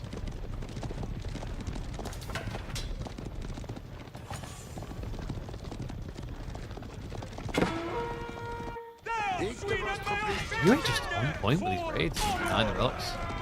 Hasn't been able to find eco yet. And yo, we've got Rule of Templars. Okay, that's kind of sick. You don't usually see it on such a low count. I feel like this is something that benefits when you have close to 20. The whole idea is every knight charging is going to buff the damage nearby heavy cavalry. You see it there, but only on the charge damage. So it's like good for 1 hit and then nothing else. Meantime, we have got heavy spearmen committing in. This is nowhere near enough spears, though. Yeah, they're not going to be able to hold on. The relic is going to get snatched away. Meanwhile, on the other side, we do have a dive in. And he's still only knights from GOA. It almost feels a bit ego-chally, but in fairness to him, he does maintain the lead.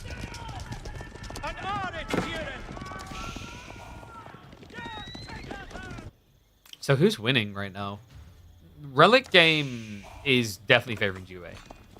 He's actually on his way to making this a 4v1 relic game. Templars can keep scaling. We're going to have another fortress drop coming in soon, so that's going to make up the passive income elsewhere. But, like, I actually kind of prefer GOA's position. I'm thinking ahead to, like, when we go Imperial Age. What's the play here? Voldemar's probably going to be going for Teutonic Knights, which is sick because the aura they have completely offsets and negates Armorclad tech for English. He could go for Slashed Cavalry. Slashed Cavalry are actually really, really strong here in this matchup. It's a little bit scary because of the English ability to switch in spears. But it gives you a strong raiding unit. You'll win the dynamic fight. So, like, that stops GOA from getting out of the corner. And my worry is, like, if you play into Teutonic Knights, which is slow, you're going to basically have to weather the storm of getting hit a lot. So, really, it comes down to whether Voldemort wants to play defensive or offensive. What does the Hydrate do? It makes me drink water or whatever I've got in hand.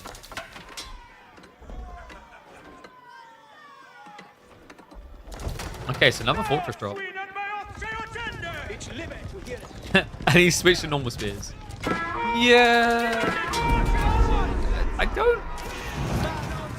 Heavy spears are kind of weak. I don't want to say they're bad. But, like, they're not just a, I have them and I'll always build them over standard spears. Like, the base level, like... If you think about it mathematically, like, they have more HP. I think when you go Kingdom of France, you can probably justify just spamming them over standard spears. The issue right now for Voldemar, I think, is the case of scale point. It takes, what, 33% longer to build heavy spears compared to. Also, in fairness to him, like, if he really wants to go normal spears, he's going to need that veterancy. He's lacking. Oh my god, GOA. Like, get yourself a French main, sir. What? He's still just spamming knights. It's kind of crazy because Voldemar's, like, responding correctly. He's like, okay, I'll build spearmen, I'll build crossbows, I'll counter you, just please stop building. But the bigger problem for Voldemar right now is he just doesn't have safety. He hasn't got the walls up. Nope. The man, often known as Voldemar, seems to have skipped a trick. He's getting punished for it. Knight's now diving into the backline economy. Those spears are reacting. And nicely done. Okay, so GUA, yeah, a little bit late to react there. Didn't switch aggro to a more ideal target. He has got a second group of knights coming in. The problem I see right now for Voldemar is he's getting hit in the back, but he also still has to protect the pilgrimages. Like, this is intentional raiding by GUA. I mean, all raiding is intentional, right? But the concept of what he's doing here. He wants you to interact with the raid so that he can actually block the KT equivalent trade.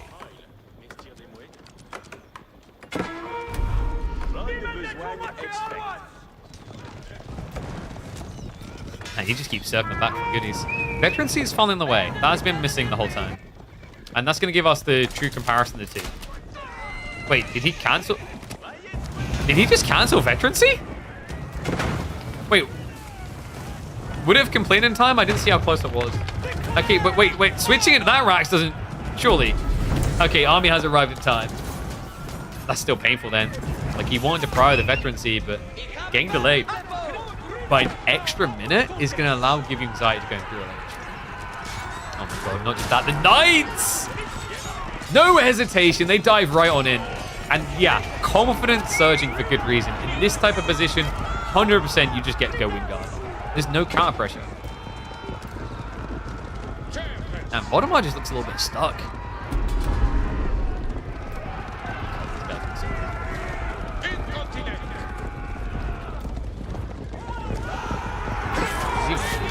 Beautifully done. He's just waiting for the Knights to fall a little bit too loosely. The Spears will never be able to catch up. Waldemar has finally arrived, though, folks. This is going to be a long path to recovery, it feels like, though. Veterancy just kicked in, so we can compare these. So here you go. So Standard Spears versus the Bulky. It's 30 extra health, obviously a lot of armor. Damage-wise, like, the increase isn't insane. It's an extra +2 and then another +2. It's decent. Like I said before, I think for the cost difference, when you go for King of France, probably worth it. But the problem with Voldemort and why he went to Standard Spears is, like, the issue is you need enough use to hold on. Once again, it's not gonna be enough, surely. Crossbows get dove on the backside. Great micro by there by GOA to go around the back. The Fortress drop is looking questionable at best here. No way can he get that up. And the wall isn't complete either. No, dude, this is just catastrophe after catastrophe. He refuses to delete it, but, like, there's no way this goes up now. Oh my god, he's just going to throw the stone away. Finally cancels it out. We'll go for it behind the wall, but if GOA just reads this what it is, he needs to protect the Pilgrims. You just dive. I mean, GOA doesn't have to wait around, guys. One thing I'm not crazy about is what I just saw there. So he's going Wingard Army. I get it. So guys, the reason why he's going Wingard Army over Raiders, where Raiders are just superior for pressure, is he's trying to address the keeps. But I think, like, for GUA right now, the walls aren't up yet. So if you just go Wingard Raiders, your opponent never gets the walls up, because mathematically, like, he can't mass. I guess GUA is just going to slow roll up. I mean, there's a decent amount of fortresses already. We're talking about 3 in play.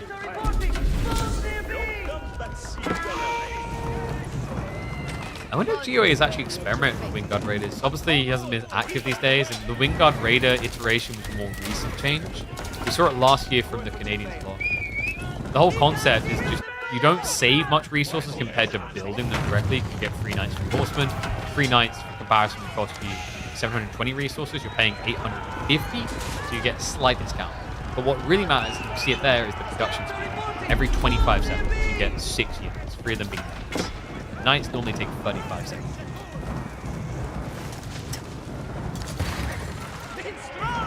The classic will get rid of the KT in the Middle East by making sure they have nowhere to stay.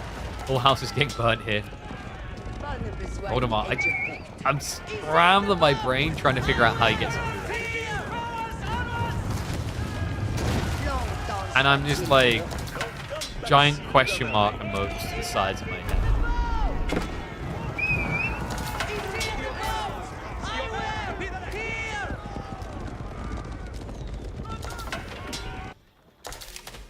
Farm count is, like, good for Voldemort right now, so he's probably gonna have to go up to maximum population before he goes for an age up. Which is kind of okay, because Give You Anxiety's comp is good for raiding, but direct fight is gonna be ugly for Mass Knights. Unless he wants to, like, rush biology, maybe? I think ideally GUA's probably looking for a switch out. Men-at-Arms would make a lot of sense, but you've already baited your opponent's crossbows. Your own crossbow mass or hand cannoneers could work very well. Definitely has the economy at this stage, because remember, he did go for enclosures. The classic edge of map houses. Guys, I told you, when we done our low elo series years ago, low elo gamers were just ahead of the pros. They're all doing it now. Interesting that drop. It's gonna be very telling if he goes biology or something else. Definitely feel like he's got enough knights to justify biology, but maybe he prioritizes the switch. Very micro Voldemort. Pins him, locks him. And that's going to be an expensive run by there. Like, what was that, 7 knights, I think, from the early point, and then afterwards going down. Good kills. G-Ray, meanwhile, like, so much time has been bought with this. The Wingguard armies, which take a minute each. He already has 3 of them out. 4th one almost ready as well. Pressure switches. Voldemort can actually just directly attack, though. I think G-Ray's idea here is in theory cool, but his macro is a little bit off. Like, he just wants to be spending. Because the problem now is, if your opponent just rushes at you with mass spear crossbows, what are you going to do?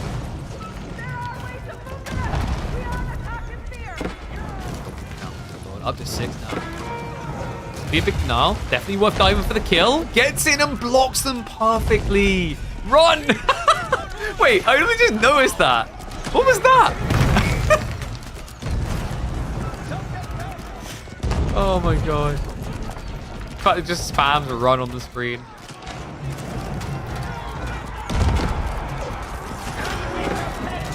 This is not the type of run I was looking for Voldemort, though. Yeah, he deletes the wall. Good call. Bit of a split up there. I just love the fact they just randomly say, run! Yes, that will definitely make a difference.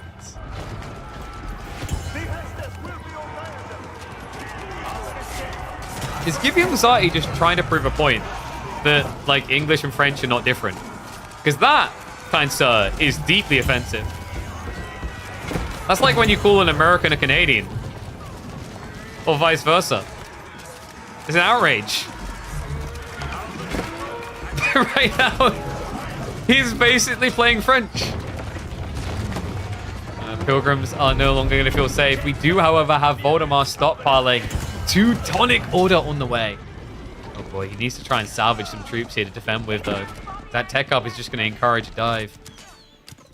Look at a raid on the flank. Doesn't really do too much damage here.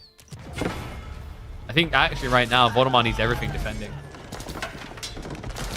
Voldemort in theory is in a reasonable position. Like, not crazy, but playable. You can just get 1 or 2 Teutonic Knights out with the debuff and then play into, say, Heavy Spears. G-Way won't be able to stick into Knights anymore. And there's the switch. What? He's going Lombos? Lombos here against Heavy Spears. Like, G-Way does know that Heavy Spears don't care about them. Surely. Even more so if they're fighting defensively in the fortresses because of the armor. Remember, the Desert Citadels gives a +1 armor. So right now, these guys here, these Heavy Spearmen, they have 7 ranged armor. Doesn't even get those Heavy Spearmen upgrades. Looks like it's high priority tech as well. The upgrade coming in just a handful of seconds, and look at those beauties. Ready to swing. Apology already there. I mean, G-Way can definitely tank for a decent amount. As crossbows are a bigger problem. Tries to go for the snipe out. First Teutonic Knight has been queued up. He's not here yet. Trebuchets are going to continue to move in. And every keep going down is based on the removal of economy that Voldemort had. But this is turning into a trickle. Oh my. Oh. I think he has just enough to push him back right now, but G-Way is definitely suffering on the Knight count. My worry here is Lombos into Teutonic Knights is going to feel bad. Teutonic Knights are ridiculously tanky by default. They have 6 armor. In fact, let me find one of those bad boys for you. Where are they? Well, there's 5 of them somewhere. I guess he's rallying them from the east side. Here we go. Look at this. Look at this thing. It's got 10 melee armor and 8 ranged armor right now. So mass Lombos, in theory, shouldn't feel great here. In fairness, like, they shouldn't be able to reach you because Teutonic Knights are just giant pearls. Literally and figuratively. Like, when they charge, they move at 1.2. look at English food. We don't. Because, like, GUA, right now, he's just trying to he's just trying to feed the world, you know? But he's one of those subtle philanthropists. He doesn't want you to know that he does philanthropy. So we don't draw attention to it. But Giving Zai is such a wonderful person. Like, if you guys don't know, GUA has a job as a nurse. When he turns up to his residence, he basically turns up with like 20 trays of food. What a go.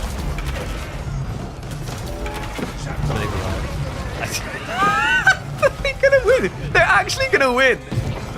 These guys hit as hard as knights almost. Oh wow. And they are actually a lot cheaper. Especially with the discount he's getting from Kingdom of France. That's ridiculous.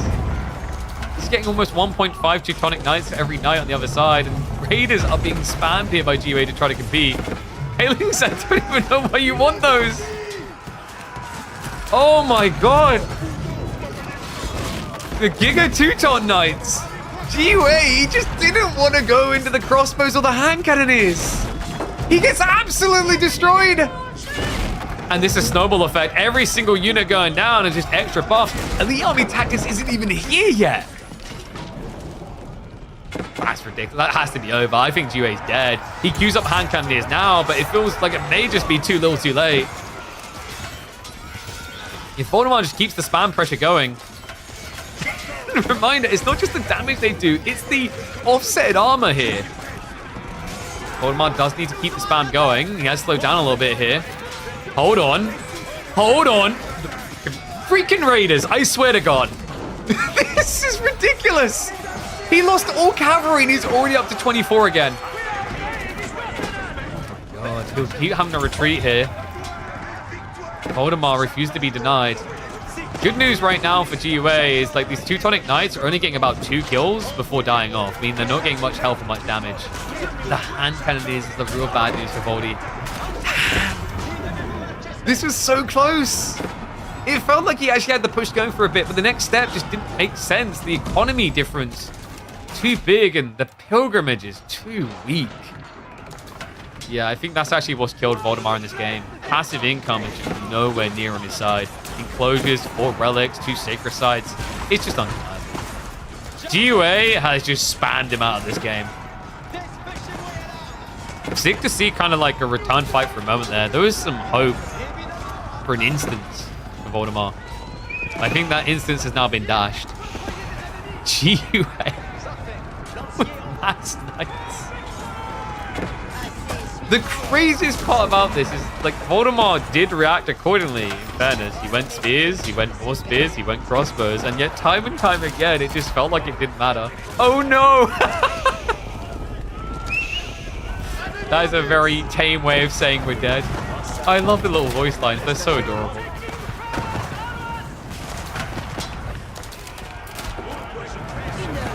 We have Warhammer Chaos Warriors in this game? True, but we also have Rights Guard. Don't worry. The Reichland is here to protect you.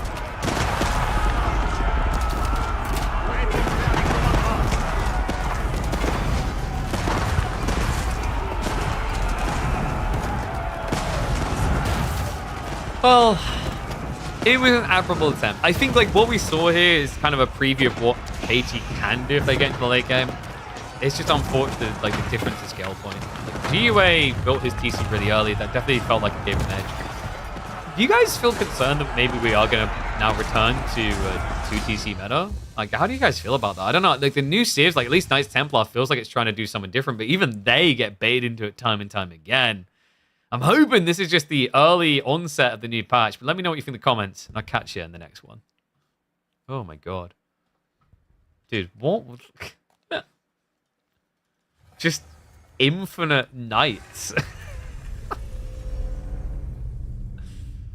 Oh. Is that one uploadable?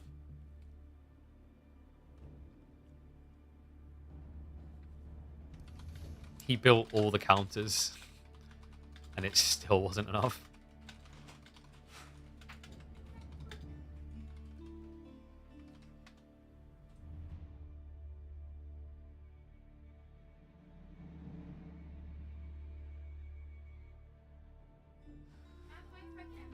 I think Emma has lost little Ezra's mat that he sleeps on. He's like, looking at his mat. I'm like, well, I haven't seen it. Are you sure you like clipped it to the clothesline correctly? There's probably like this baby mat that is blown away somewhere. Oops. You think you'll call in sick tomorrow? That's very coincidental. I wonder why you all of a sudden feel sick right now. You know, I have no idea. I can't imagine what it would be. I'm stumped. Alright. Let's have a look and see what else we got to watch. I am sick. Lancaster made me sick. Oh, dear. Alright. So. Let's have a look. Maybe some Vortex versus Lucifron. We got any interesting matchups they done? They had an ABBA versus House of Lancaster. Some Atri versus Malians, maybe?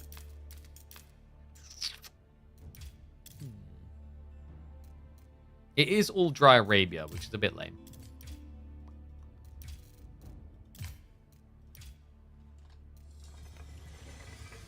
Yeah, let's do a Vortex versus Lucifron game. Did I miss anything on YouTube?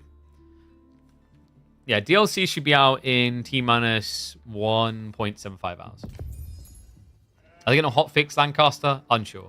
I think they probably need to. I don't know. Like, so okay. Here's the harsh reality. I think a lot of people don't want to like realize. Okay, yeah. Actually, let's make it part of the cast.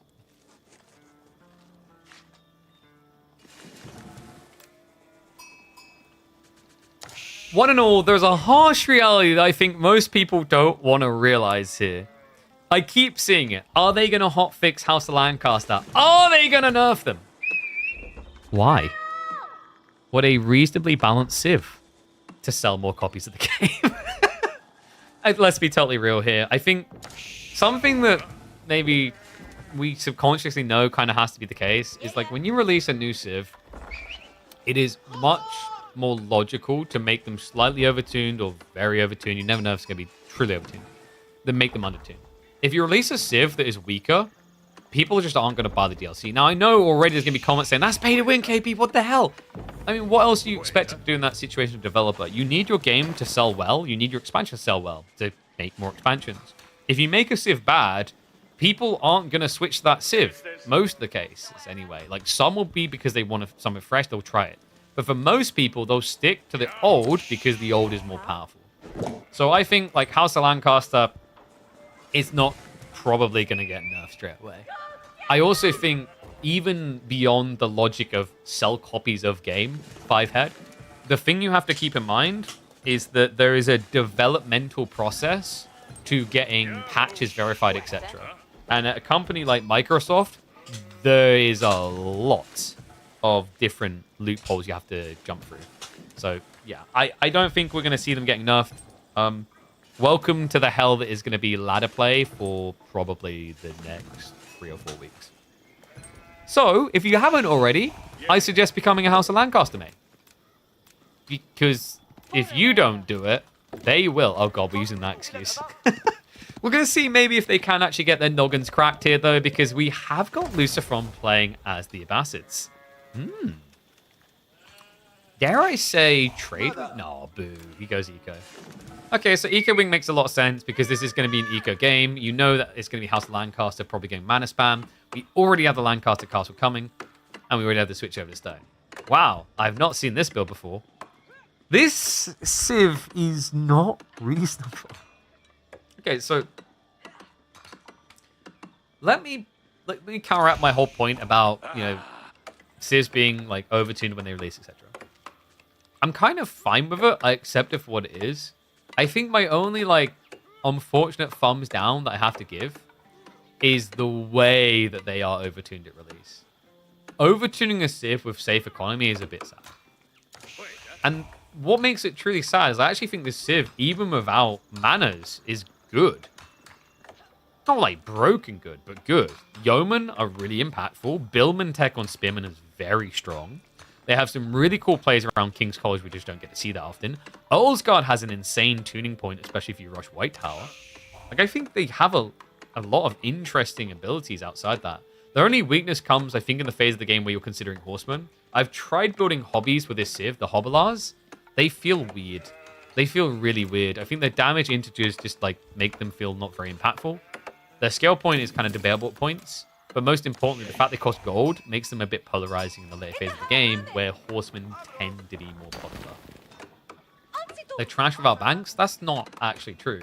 But please, tell me how many games you've been able to play of them, and we can dive into like where you've experienced that. They're actually reasonable without the mana. Because without the manners, like something that kind of gets slept on is the fact that they start with 4 additional sheep and gather faster off the sheep. 25%, I believe it was. 25% increased gathering rate off of sheep puts them at like almost boar levels of sheep gathering. They're really, really good on economy early on. I wonder, do we have 2 TC? Yeah, I think we've got 2 TC from Vortex. I'm surprised how many people are going 2 TC instead of manners first. I really thought that like the mana spam earlier would feel a little bit better. I think the thought process is like TC is just a little bit more greedy because you're scaling economy earlier.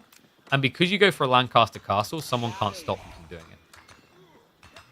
Yeah, he's actually gathering enough to potentially do like TC into immediate double, triple mana. Lucifron on the other side, of course, with the Eco Wing. Okay, guys, he's up against manners. How many TCs do we go? Like, what is good and what is Mimi? You just go like 4 TC? I'm kind of behind the idea of 4 TC here. So second one's going to be close to the stone. We always knew it was going to be at least 3 TC. But you could drop a TC here and then maybe do one in the corner. Or do you just do like one on the tree line, one on the deer? So like here. I think 3 is kind of worth it. And mathematically you can afford it because of the discount. 5 TC? 5 feels crazy. Like, 5 is... Hey, did you guys ever watch 2021 Age of Empires 4? I'm trying to remember his name now. There was a developer who was really quite good in the early days. He played, like, an Abbasid 8 TC game that we have on our channel from the early days. I think... His name begin with B? I forgot his name. He had some really cool builds, actually. That was back in the days when you had the old French Hulks, and he felt dirty with them, so instead he would, like, play French. He'd land... invade you and build stables on your island. What a cool guy.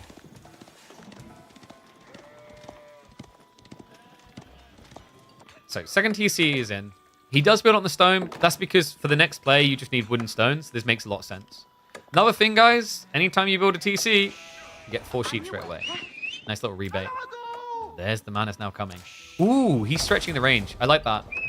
Something I thought was quite intriguing is the idea of just using manners to protect your resources that you're gathering from, away from the Lancaster. We often see people just spam them near the Lancaster Castle because it creates like an impenetrable hub. You know, this network that protects each other. But doing this just basically gives you layers of protection on the second TC. So he could basically get that same idea of like the manners protecting each other, but he could spam them here next to the secondary TC, making it unkillable. There's the third TC. It's 4 TC. At least 4. He's got a lot of people in stone, actually.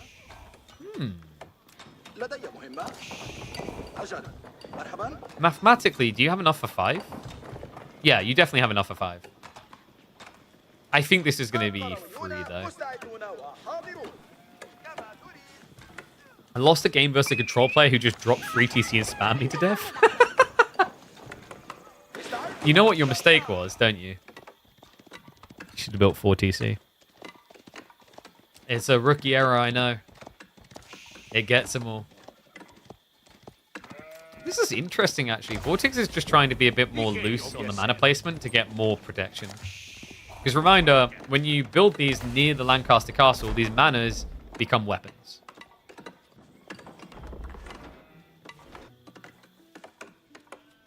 Okay, we still have 1 on stone.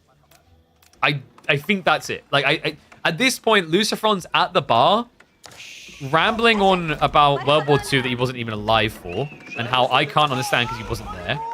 He can barely structure a sentence together. He's going back and forth between Spanish and English. And he just spilled like half a bottle of scotch over the waitress. I'm cutting him off at the bar. Okay, no more. Go home and sleep it off. It's gonna be 4TC.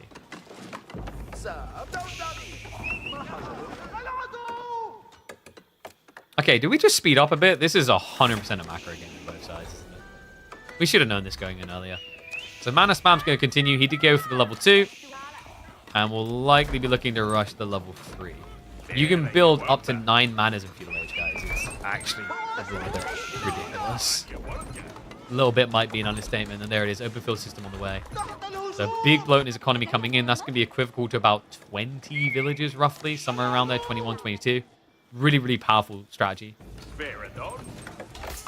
And this is the thing, actually, because like Lucifron is ahead on villager count, but Vortex will be ahead of him in terms of raw eco, in theory, with the manas all online.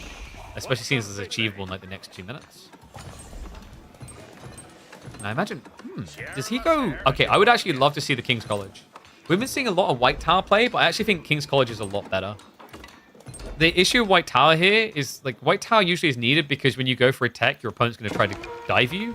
Especially when you're playing Mana TC Greed. But because it's 4 TC Bastards, that's not likely going to happen here. So you should be able to get Wave Greed.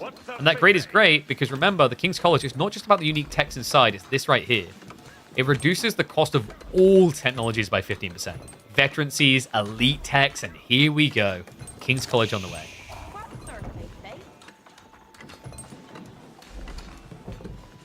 The fact your passive income also bolsters your defense seems like a mistake. Exactly.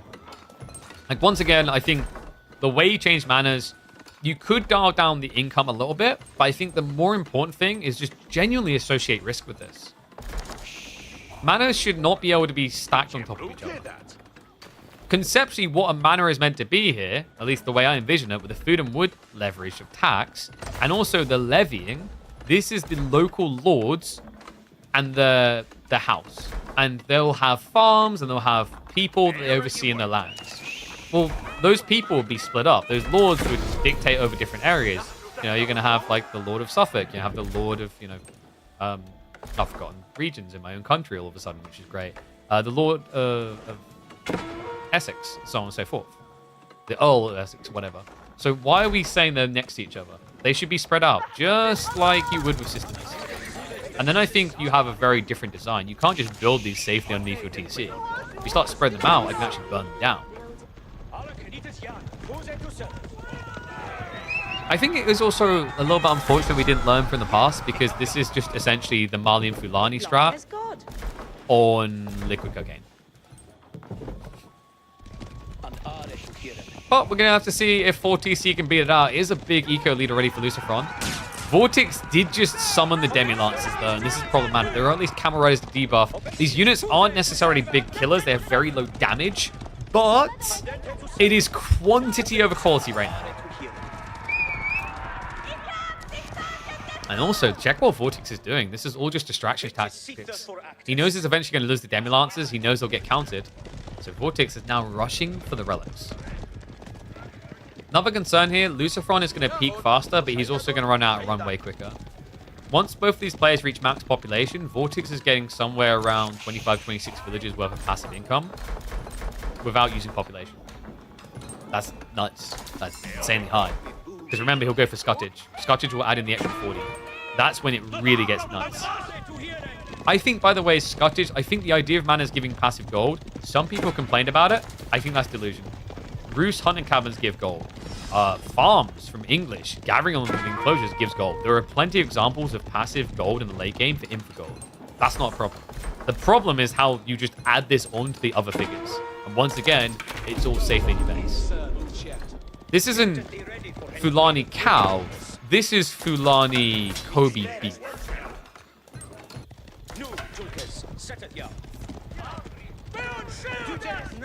Malian's good into Manchester. Oof. I feel like Malians would struggle in this matchup though. They stop Yeoman, but actually like Malian players hate Spearmen, and Billman spears are just better than most spears in the game. I think I said this when we read the initial info being leaked to us. You know, with the reveals and the spoilers. And pause that a little bit. Because we actually have a raid on the villagers.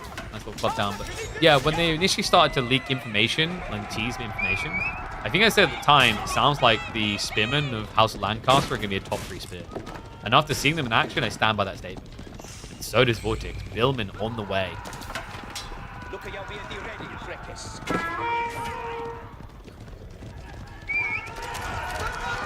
Now, things are actually going to get even worse for the Lucifer. Because this is King's College.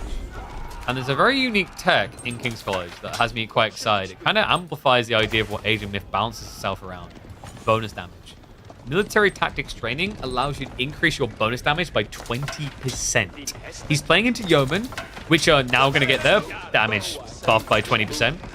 And he's playing spearmen into cavalry. Same thing there. Now, what's important is military tactics is best with spears. Because archers is a 1-to-1 damage buff. You can see that you do like the 5 base, you do 5 extra. Spearmen is substantially higher. It's 9 base, but then you do 2.5 more damage. So 20% increase in there actually really matters. So he's going back for Earlsguard for the time being though, so maybe not intending to rush the tech. It is definitely an expensive one. It comes in, what, 850 resources? Sag, no hill training. I don't think I've seen anyone with a good Hovelar hill training build yet. Those that don't know, hill training is the tech, super cheap, only about 120 resources. It gives you a charge attack that is 2.5 times your normal damage, but also it increases production speed of Hovelars by 100%. So very good for bulking. The problem is, like this stage in the game, most people aren't thinking about massive hobbies. The one exception would be if, say, Lucifron had gone the military wing into mass composite bow archers, which actually, funnily enough, he might be doing. Hobbies are going to be great. Now, I think hobbies like feel weird right now. Something doesn't seem right about them.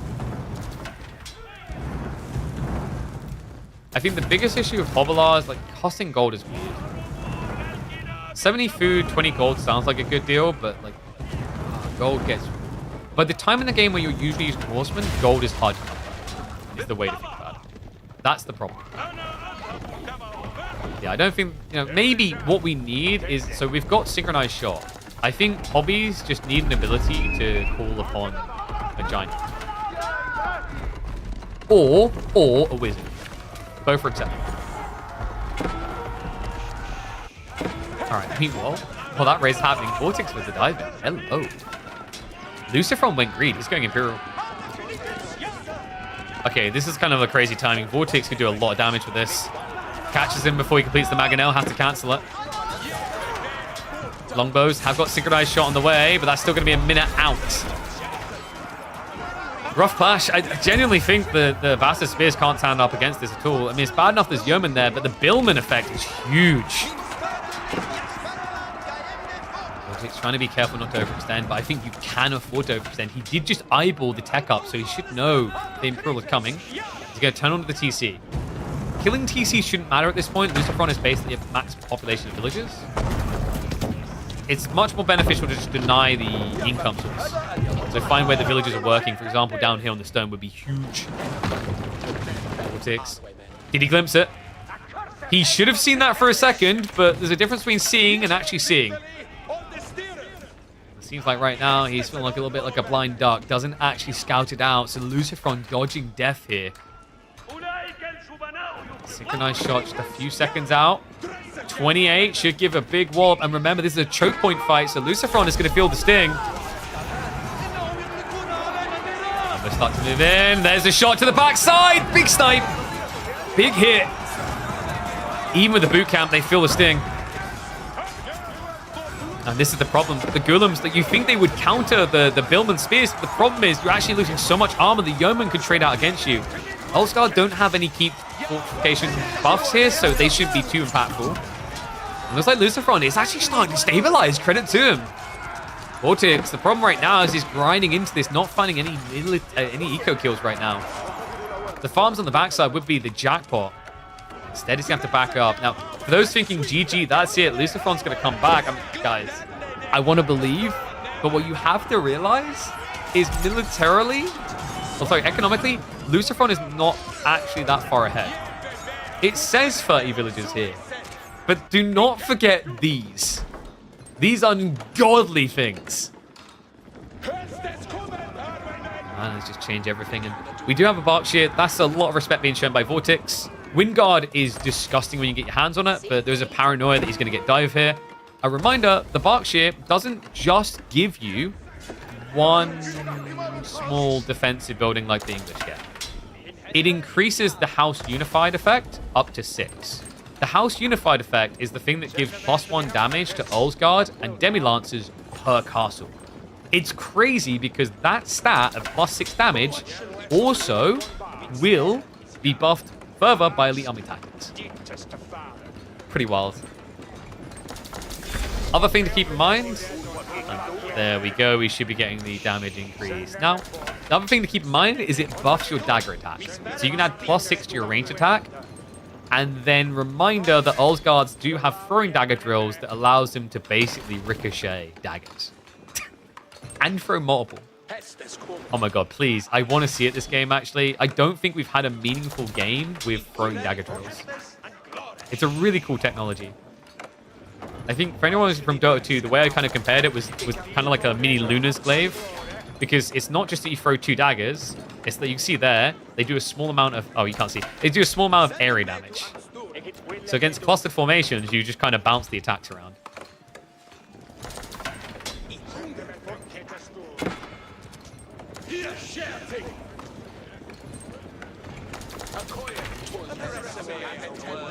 Alright, ones of you think Vortex is going to win this, twos of you think Lucifer is.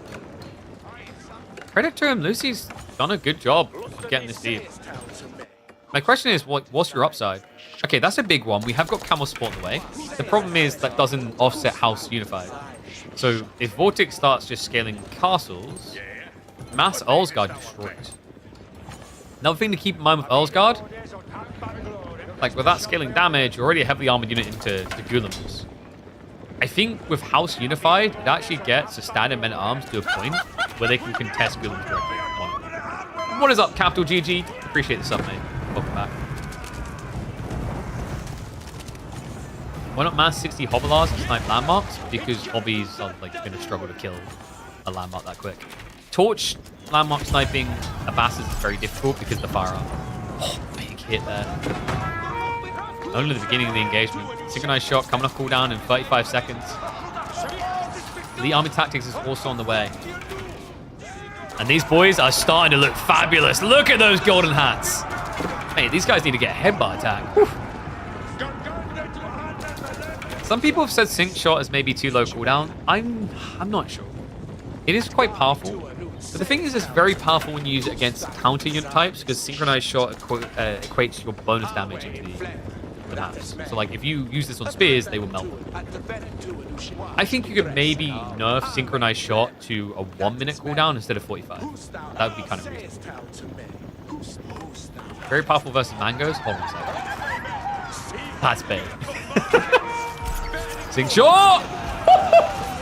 Nice hit! And that was a mango in response. I think. I'm not sure. It looked like maybe just a seagull took a crap on someone's shoulder. One poor guy. Oh my god, now the Earlsguard gonna be able to dive in. They've already gone full hammer time on the back here. Sync shot off cooldown in 20 seconds, at which point this fight could already be over. Lucifer does have an extra wave of archers coming in, but that's beneficial to those synchronized shots from Yeoman. The Earlsguard count is just too damn high. They aren't dying quick enough. Sync shot should be coming again. 5 seconds. They're baiting back a little bit. Not the highest value of targets unless you hit this archer mass at the back. Like if you hit here, this would be perfect. So he's going to have to reset, but like, remember what we said. The keeps are the goal now. Vortex is starting to gather stone. If he just spams these up, next fight is not going to be good for this front foot. And you already see it. We've got melee +1, and then the rest is just from castles. Because we've got... I don't think the Lancaster castle counts, if I remember correctly. Like, that one doesn't count in. We have the Berkshire, and I think... Wait, do we not have keep drops? Oh, no, it's elite army tactics to the rest of the damage. So he's only getting +1 right now from the House Unified. But this is sick. Billman coming back in.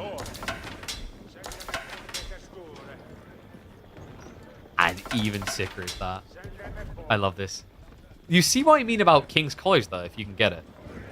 Incinerar is only costing him, what, 1,275 resources instead of 1,500? King's College just saves you so much as the game goes on, and that's sick as well. Padded Jack coming in. This is basically like getting Gambison to the arbitrary, but for your spearmen and your archers. Why that's very important, by the way, is it means Ghoulims in particular suffer against Billman spears, because all of a sudden you've got free melee armor ruining your double attack. It's gonna be a wall in. That is a very ambitious pull of free crossbows to try and stop this. Even now, the bowstrings. Oh boy, these guys are about to have a pretty ludicrous 7.5 tar range. And timing could not be worse for Lucifron to switch into hand cannoneers. This feels like it's going to be a hard hold. And once again, it's the impact of the manners. Like, look at the difference. Like, I cannot emphasize this enough. These manners are allowing him to get away with having substantially less villagers.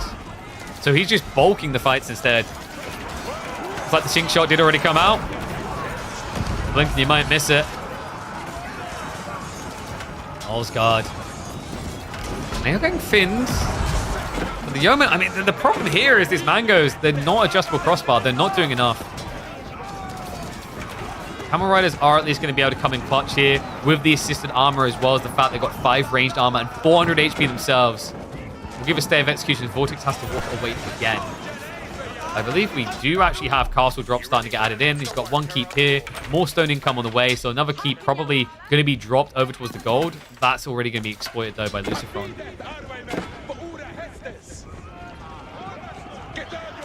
Manners need a 50% reduction in free res. I don't know if 50% is the way to go. That is a disgusting sink shot again.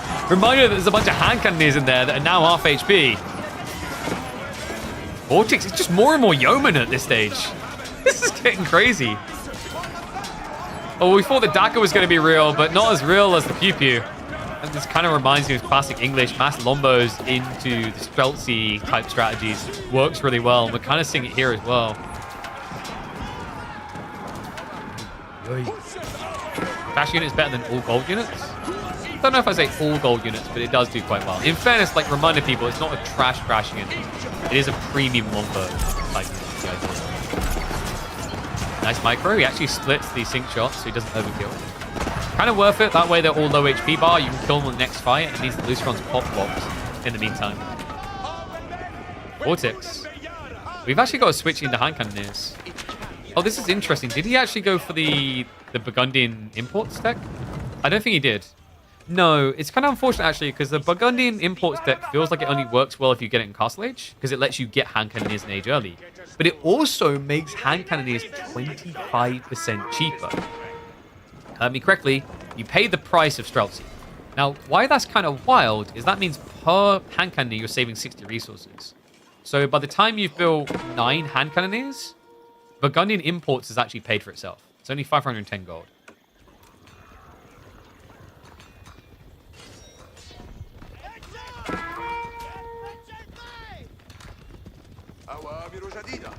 It's so hard to actually show the impact of these Earl's Guards cleave.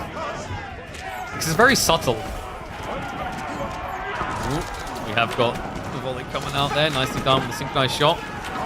I love the way he's staggering it. It's just making it frustrating for Lucifron. It's impossible. Like, nice, I've dodged him. I can go in.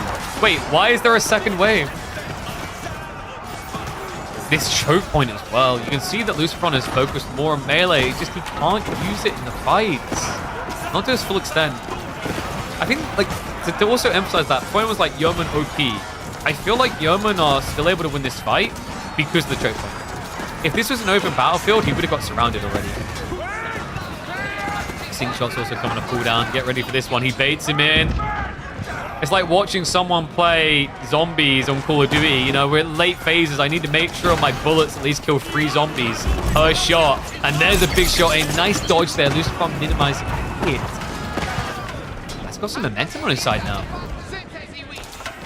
This could be the turning point. We do have a lot of stone being gathered. And I think Vortex has been neglecting the extra keeps. So it hasn't really been amplifying the value of Elsgard. A bit surprising.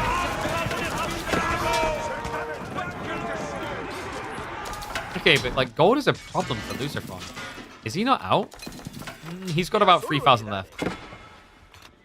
Passive income-wise, he's got some to work with there, but because of the scuttage on the manors, Vortex does have more passive gold, technically. Not by much. But considering the comp difference, it hurts Boost from more. Because he's leaning hard on the man.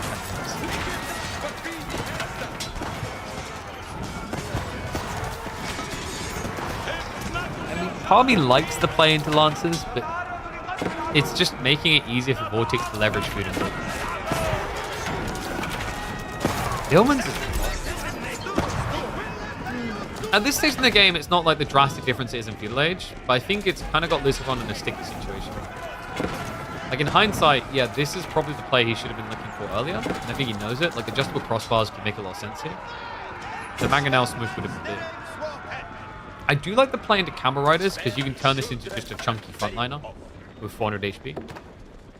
And the interesting thing is with the Barded Armor, you kind of don't care about the Billman tech, because you just have so much mana. You're still going to be weak against ranged, but also on top of that, by having these camels, it just makes your backline weaker. Reminder, armor does impact the hit of the sync shot, so that extra aura does help.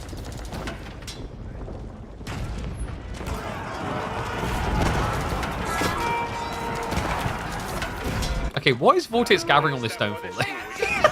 We have almost 4,000 stone. Oh, that sync shot. Oh my god, what happened to the population?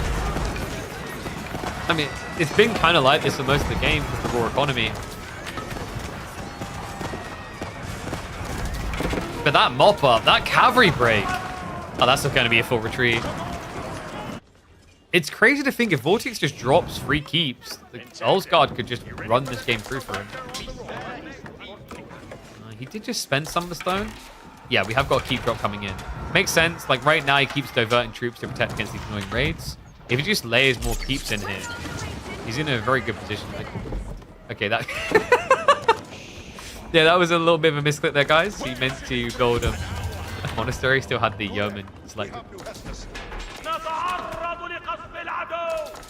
Vortex needs to run out of gold. I mean, Vortex doesn't have to care about gold with this comp, guys. He's just building yeoman, mostly. Yeoman and Spearman is feasible as the game goes on. Cheeky little raid here. Vortex does have the conference coming now. I may be able to snatch some relics away if he plays this right. Seeing shot. Oh, he walked straight into it. I mean, that wasn't too bad. Like, once again, that's the effect of the camels, though. This is the thing, like, Sing Shot, once again, it is impacted by armor. So you just saw how, in the end, it didn't really cut through. Issue I'm seeing is it kind of just feels like this from maybe needs to lose a few of the food workers. I say that, he's at 5,000 food income. He's not building up a reserve that would convince you he has that much income. But 4,000 sounds good, but when you consider the burn rate of Lancer and Camels, it doesn't feel great. The Mangoes will. I think Vortex has a big problem here, and he's trying to mirror. Both players moving towards Mangonels.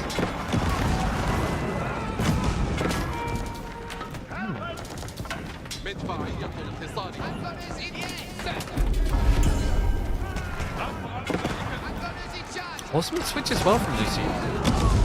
And this is the impact of the gold. You can't keep massing hand cannoneers and going siege as well. That's going to burn you dry. Every shot. Reasonable. So guys, I just want you to conceptualize how absurd this would be right now if he had gone for the Lords of Lancaster. Imagine 20% more HP on this army. Basically, better boot camp. And I know a lot of people going Lancaster Castle right now, and a lot of people's focus is there, but trust me, when we get live after 2 weeks, people will be talking a lot more about Abbey of Kings. I'm almost certain of that. Okay, so Vortex. It's hard to pin the hard here. This has been so back and forth.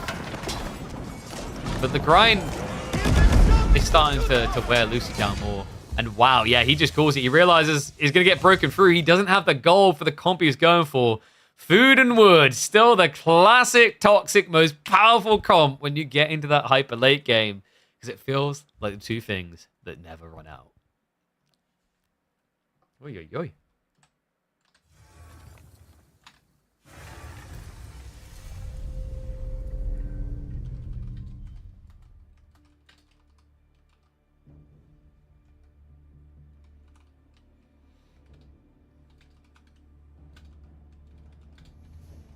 What is better, 4TC, what was it?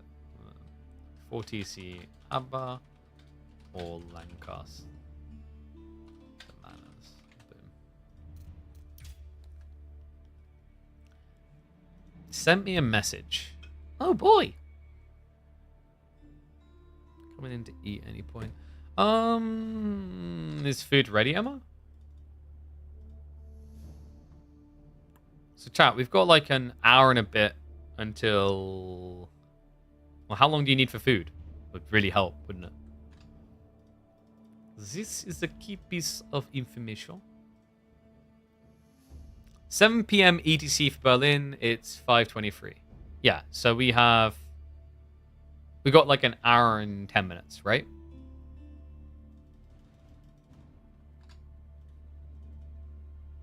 Because we have got a free-for-all. And Emma isn't even responding.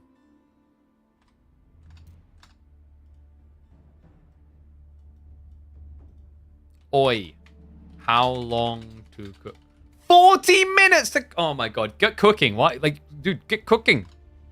Jesus. That's ages. Go, mush. Cook. Good lord. All right, so what we'll do one more 1v1, and then I've got a free-for-all that I recorded offline. Because, like, managed to just about stomach being in front of the PC for an hour on the weekend before I felt really rough. So we'll do one more 1v1, and then what we'll have is that free-for-all, and then after that, we'll be able to catch some games live with everyone having access to the server. Sound good? So, yeah. Cook now, Emma. Go, go, go.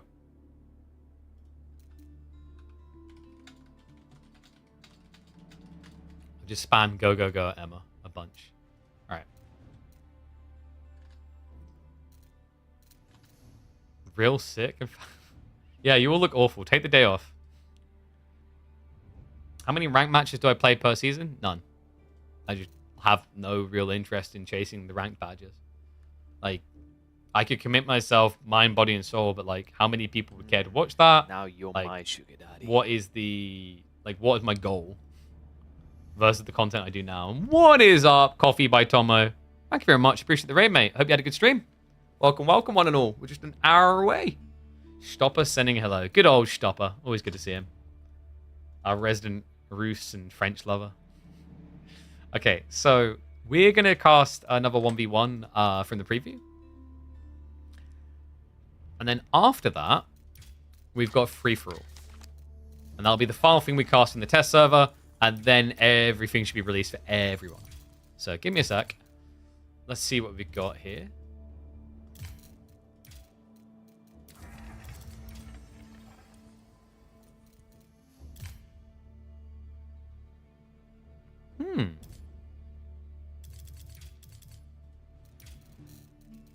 So some people are starting to play Carmel a bit.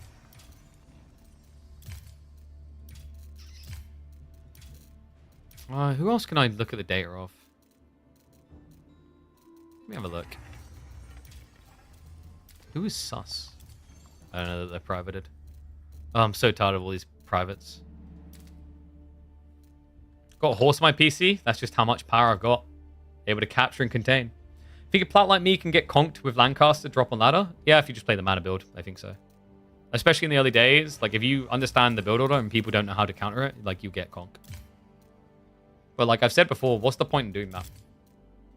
You know, the thing you have to be conscious of is, like, realistically, what is the intrinsic value of just getting conk if you, like, can't keep conk? I don't know. Some people like to chase the big shiny logo, but, like, I would rather, if I was you, focus on fundamentals and how you improve your base game.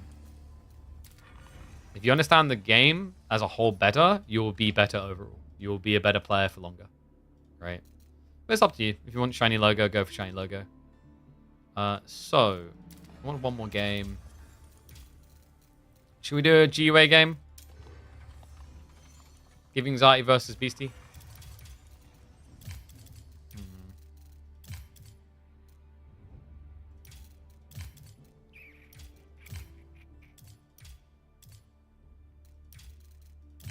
Knights Templar versus... Why doesn't it let me click that? Knights Templar versus H3.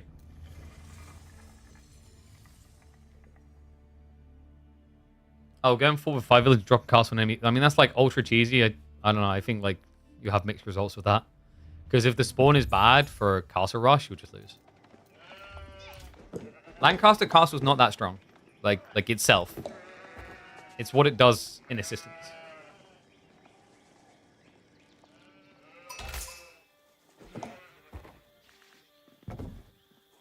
Alright, looks like we're on some beastie watch here. One and all, welcome back to the channel for Knights Templar up against the Holy Roman Empire. That's right, it's time to see who's the Pope's favorite little boy. Is it the holiest of Roman empires, or is it going to be the Loyal Order itself? Dry Arabia's going to be the map. How do you want to try and approach this one, actually? GUA, HRE, you can play Ultra Aggro, I think, in Feudal Age. With your better economy, you could play to block Sacred Sites, and then scale from there. So knowing this, Beastie's got to be anticipating like aggro as a possibility, especially from a player like GUA. GUA historically just loves his ram rushes. I think you're probably looking at Kingdom of France. Principality of Antioch would be interesting if it wasn't for HRE's propensity for spamming archers. Knights Hospitalier is kind of intriguing. You basically just get a men-at-arms front line and you archer mass.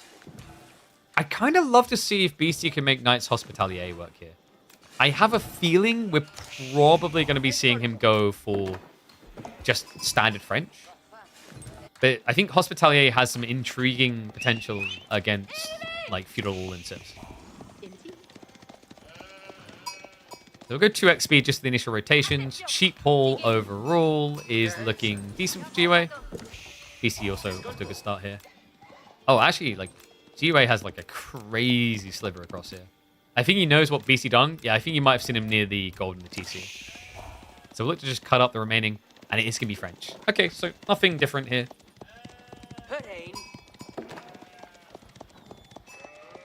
And also, don't take a crap on players that could also just use a human rug. Saying that GUA is like not going to ever win this game. I mean, there's always possibilities, especially with new civs. And also, like once again, he's still quite a high rank player.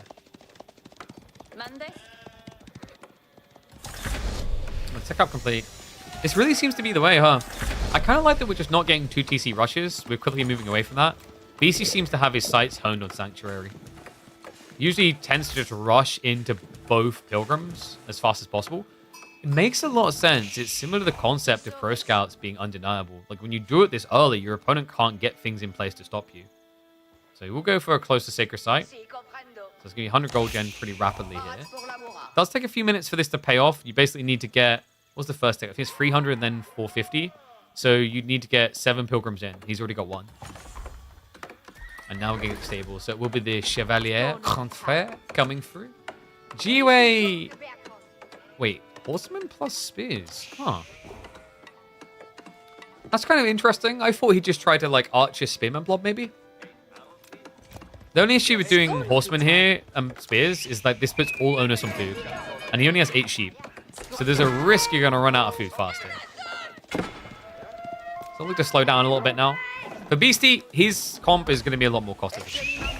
He wants to gather into wood. Wood's also going to generate food. And wood does not run out quickly. Food at this point in the game, really important to emphasize, is the thing that will disappear first. Because if you think about it, let's say on average you get 15 sheep. 15 sheep is going to equate to 3,000 food.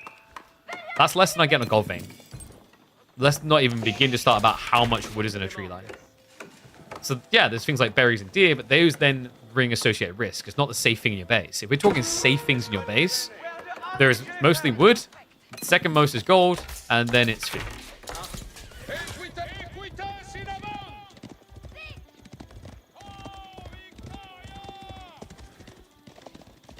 This could be Lenok for all we know. No, I'm pretty sure it's GUA. I don't even know what happened to Lenok. Dude just kind of disappeared from the face of the earth. Haven't been seen or heard from. Pilgrims seem to be the focus point here. Ah, so is this why GUA went Horseman? So he can flank react easier? It's working quite nicely. By the way, guys, you know what's a pretty surprisingly effective civ against Knights Templar? We realized that when we played in the hidden free-for-all.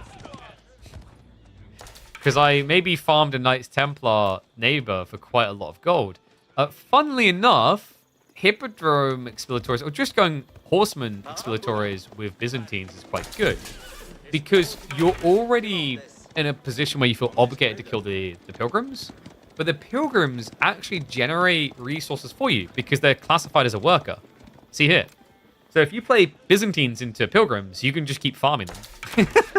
So you end up getting extra damage to kill them quicker, but then getting 20 gold per kill. I also like the roleplay of it because it feels like you're genuinely just mugging the Pilgrims of the gold they've got in their bag there.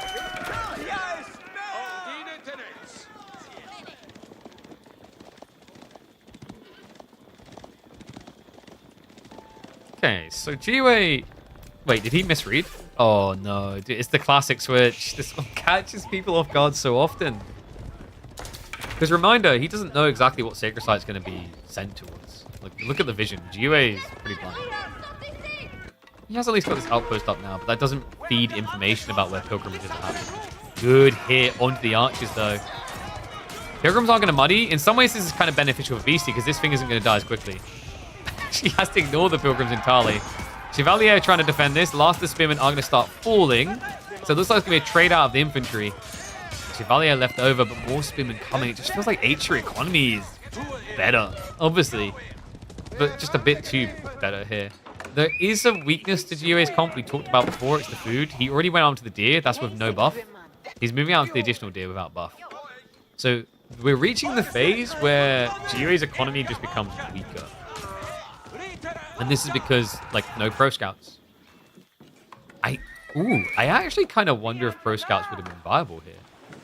It's very situational because now there's a huge movement speed malus. Scouts move 55% slower, which means they are moving at about 0.72 or 76, I think it is. It's really, really slow. Like, to put it in perspective, that movement speed is equivalent to a cold. Very, very slow. But in this type of game, it would have allowed him to keep the Archon buff going. And in fairness, Beastie wasn't maybe in a position to immediately counter-rotate. I guess the concern is he always has access to Chevalier. And if you go pro scouts, you're spending a lot of resources, actually. You're spending 450. That could be an additional 4 horsemen. Kind of just feels like it's starting to fall apart a little bit. GUA has got some good raids in. He's been denying the Pilgrims will continue to do so. But now, with the widespread, oh boy, he knows as well. Beastie, he looked on the map. He saw one less deer here. Outposts will be rushed up, but there's not enough room for everyone. So the Chevalier will be able to chase down the free. And now we start to see the kind of weak point in the strategy for GUA. That big blob and go on the Pilgrim path cost him a lot of mass. At a point where he was losing efficiency.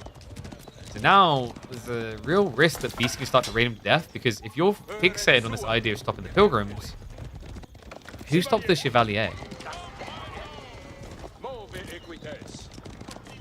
Love the theme of the Templar to protect the Pilgrims. Yeah, you know what? Like, we need to have, at the end of the game, there should just be like a meaningful AI-generated rating of how well you protected your Pilgrims. Almost like they're filling out a form up in heaven, like, he let me die, 2 out of 10. Why do you give him like more than a 1 out of 10? I mean, he checked in on us once.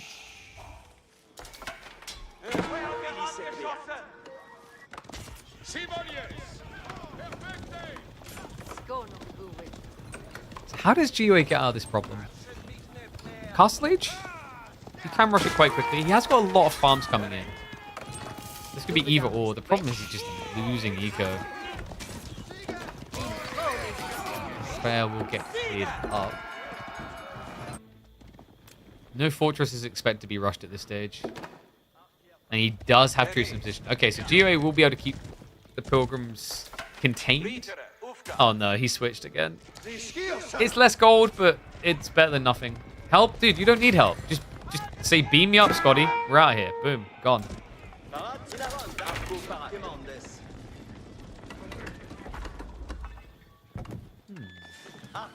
Love the melee tech, actually. That's usually an oversight for a lot of players, but you're against full melee comp only. It makes the defensive tech worth it, just to mitigate spearman damage. Even horsemen as well, though, into Chevalier are going to struggle. One risk I do see for Beastie is like he needs to skewer food. Food is going to be a problem for him at this pacing. This is just the interesting thing about Knights Templar. They offset the concern because of the wood gathering. Reminder that right now he's getting 650 wood income roughly. That means he's actually getting 130 food income off of wood gathering.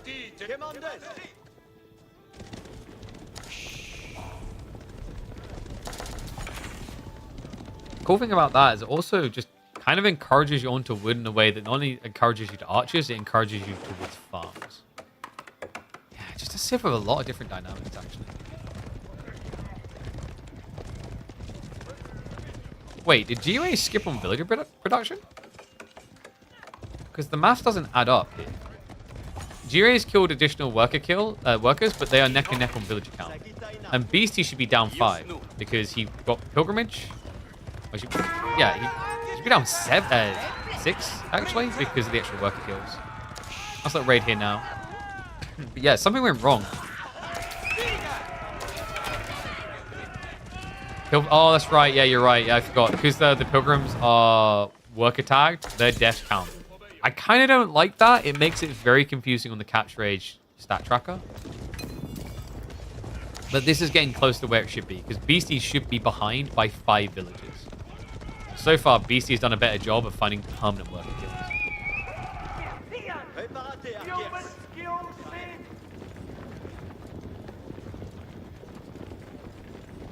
It's like GUA is taking that castle play. Okay. This is respectable from his position. He's got a lot of farms set up. Probably going to be looking at Regnants here. As much as I'd love to see a Burgrave, because Burgrave got a very interesting buff for HRE, where your charge damage gets increased by 50%, which is pretty insane, actually, into compare with Spearman. Later will be Regnants. The problem here, though, is Beastie is going to beat you to Castle Age. Maybe his food income feels a little bit slow right now. He needs that final drop-off. I think there's maybe deer gatherers that haven't rushed it back. A reminder, it only takes him 45 seconds to tech. Probably going to be looking, at Genoa. Beastie's been doing a lot of Genoa at the moment. It's worth it just for the pilgrims generating more gold. But what's really nice here is you're playing against a civ that is usually infantry focused with spearmen, men at arms. Genoese crossbows counts both of those because it gets bonus against melee infantry. How do I like the facelift to the cast UI? We've talked a little bit, but not too much, because obviously we haven't been able to see a lot of the changes yet. I like it. I haven't seen the Ottoman UI changes, so that one's got me quite curious. But I'm glad they finally gave it an update. Honestly, I feel like that update was really long overdue. It should have been happening before Red Bull War even happened. I'd like to see them be a bit more fluid with the updates with Capture Age, for sure. But I think it's an issue of trying to slip it into budgeting, and you can only really slip it in on expansions. I imagine it's very hard to justify it to the higher ups to add in catch rage features, and they'll go, how does this make us money? When really, like, the response you have to give is it makes you look not bad. So it's not as much adding money as it is stopping us subtracting money down the line when people are like, this game is not up to scratch. So tech up complete. BC, as we said, like, crossbows might be good down the line, but not rushed. We very rarely see Genoese crossbows rushed. I've tried it. They feel weird. It's just... It's the type of unit that only makes sense if your opponent is, like, running into you. And if they're running into you, they're probably running into you with cavalry, which Genoese crossbows aren't designed to counter. And for real, if you're getting dove, it's better to build normal crossbows than Genoese crossbowmen, because Genoese crossbowmen have double the damage of normal crossbows, but they cost like 1.5x. And then when you equate the heavy damage buff of crossbowmen, they are better economic investments for a fight.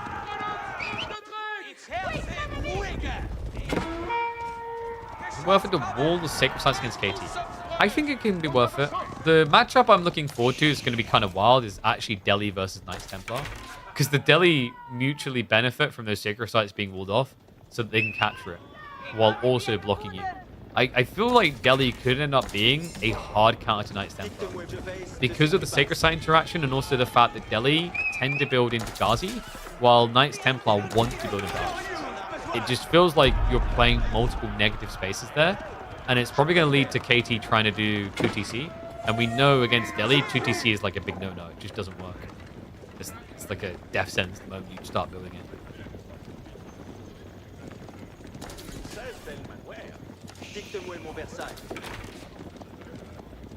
And you would not think GOA is in Cartilage right now. Oh no, he forgot veterancy on Horseman. And the problem is sometimes like the ponies in the feudal age just look a little bit too fancy. It's almost like you can easily forget that they aren't vested. Please get the ball on the aisle. GOA, relics are looking good for him right now. They just don't have that veterancy. The Templar brothers are coming. These hulking masses. Look at them.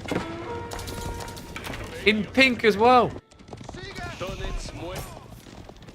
And yeah, I don't think he's ever going to bother upgrading Chevalier Confrere. Like, I legitimately see Chevalier Confrere as a feudal unit that you just don't use later on. Maybe there'll be a play in Imperial with Mass. I just always feel like Templar Brother are better, because like if you're at a stage where you're Imperial and you're deep, you're looking for efficiency of population as well. And Templar Brother are substantially more efficient population units than Chevalier Confrere. Still no veterancy, he just realized. It's down the way. I think the issue is GOA just felt like he didn't have enough gold. But with this kind of macro, maybe it would have been worth it putting more people in gold to prioritize that. A few more Confrere are going to be able to go around the back. Triple raid here. No additional pilgrims yet. No rush towards fortresses. A little bit of a sandwich opportunity here. GOA in a bit of panic trying to bypass. Isn't this a comp that just gets worse and worse now as time goes on? If he can raid, great. But the problem I'm seeing right now is GOA is not really finding an entry point. That wall on the east side has kind of griefed his timing. I think GOA is planning to go castle into Imperial here. But if Beastie continues on the scale point, he can punish you upon arrival. I think that is the goal in his mind as well. It's a lot of Templar brothers.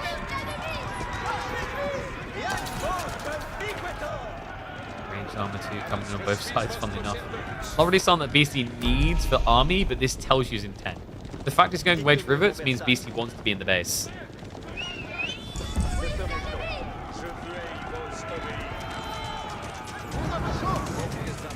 Oh, wait. No, he left a relic out here. Efficient at the time, regrettable now.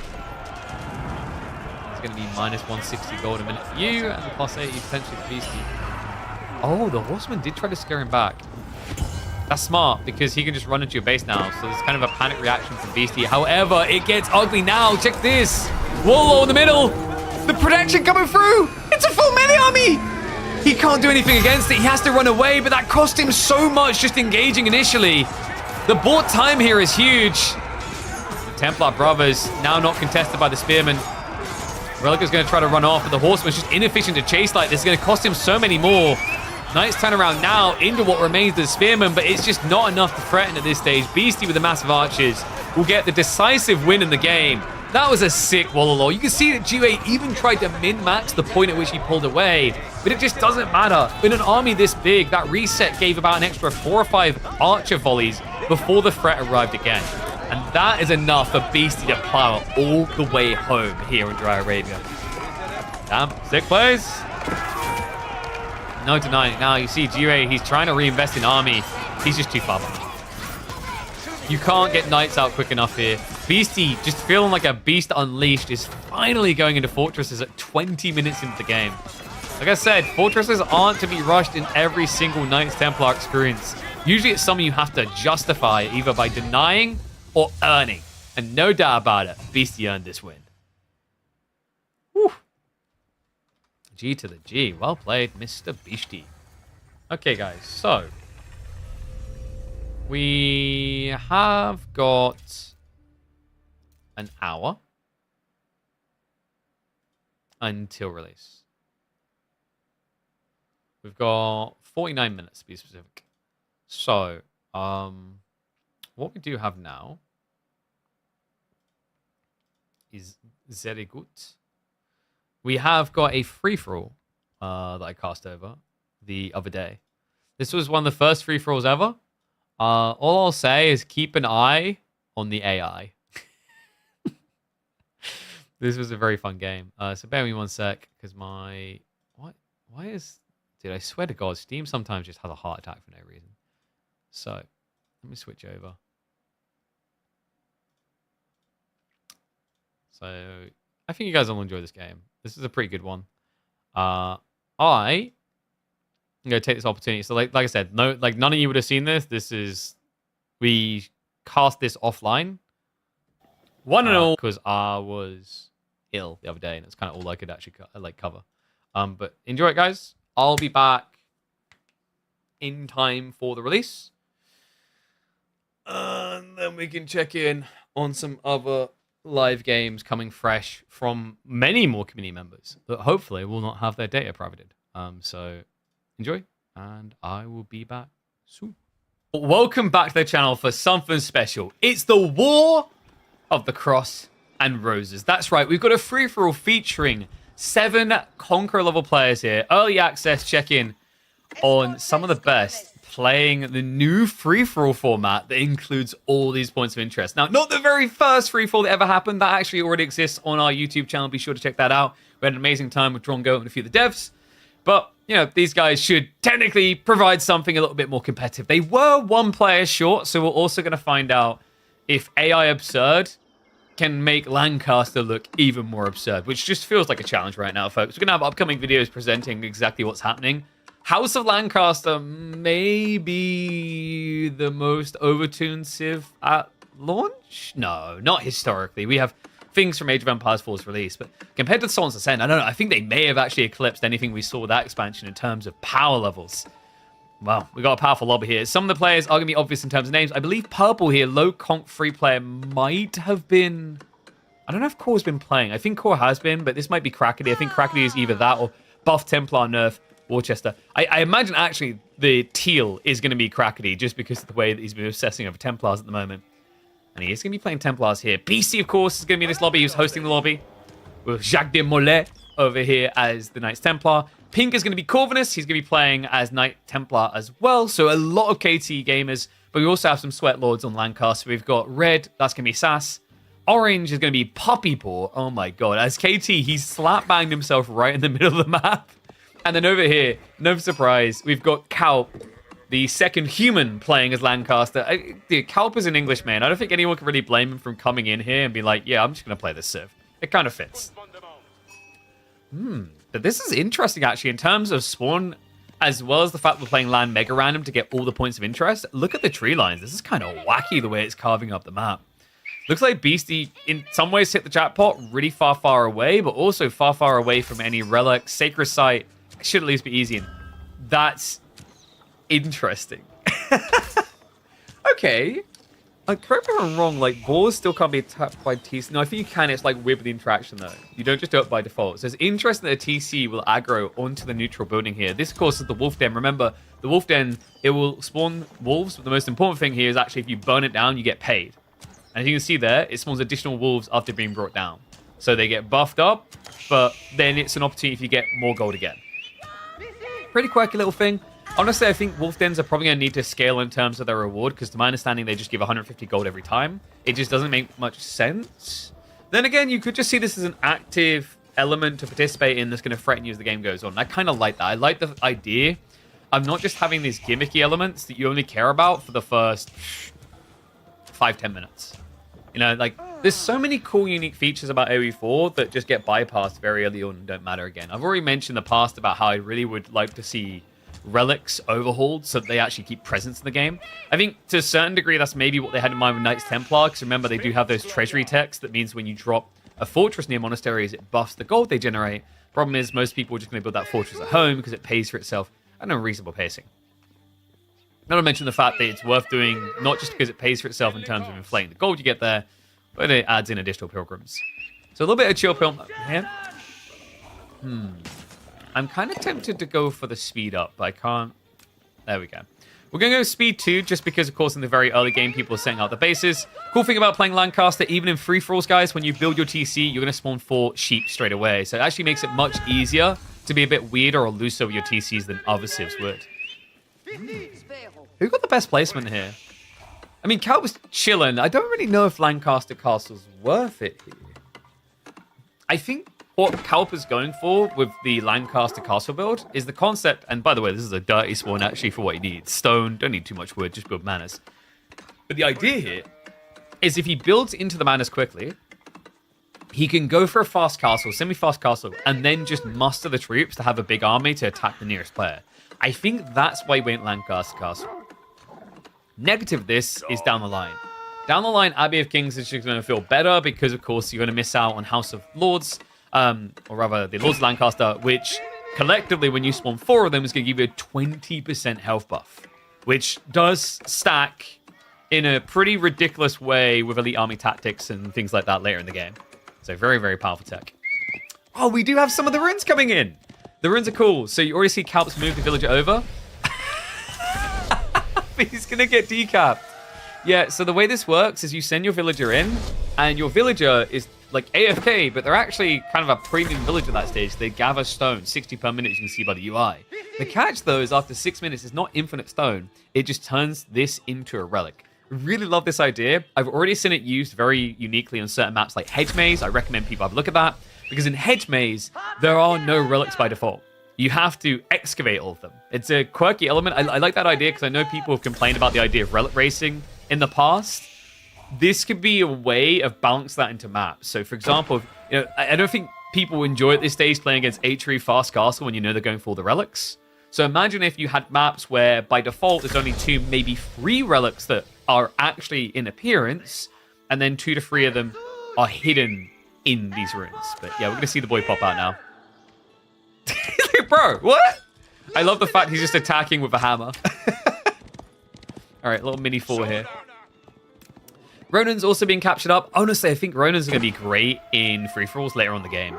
You just want to capture these and stockpile them because remember, they generate a Ronan to spawn every 2 minutes. The catch is you have to pay 100 gold. But the interesting part is that the points accrued, if they're not spent by someone, you capture it, you get all the points for yourself. So there's some very cheeky plays to be had later in the game. Looks like we have some more shenanigans over here. They have started to spawn. And as you can see, they are pretty freaking tanky. 60 HP, 5 damage. The pack, well, I mean, the trade-off is they're slow. 0.46 move speed isn't too threatening. I think that's intentional design because otherwise you could just get swarmed. BC right now is experiencing that. Looks like the TC is doing a good job of it, though. And Corvinus. Oh, he's doing this again. Yeah, Corvinus been doing this a lot in 1v1s.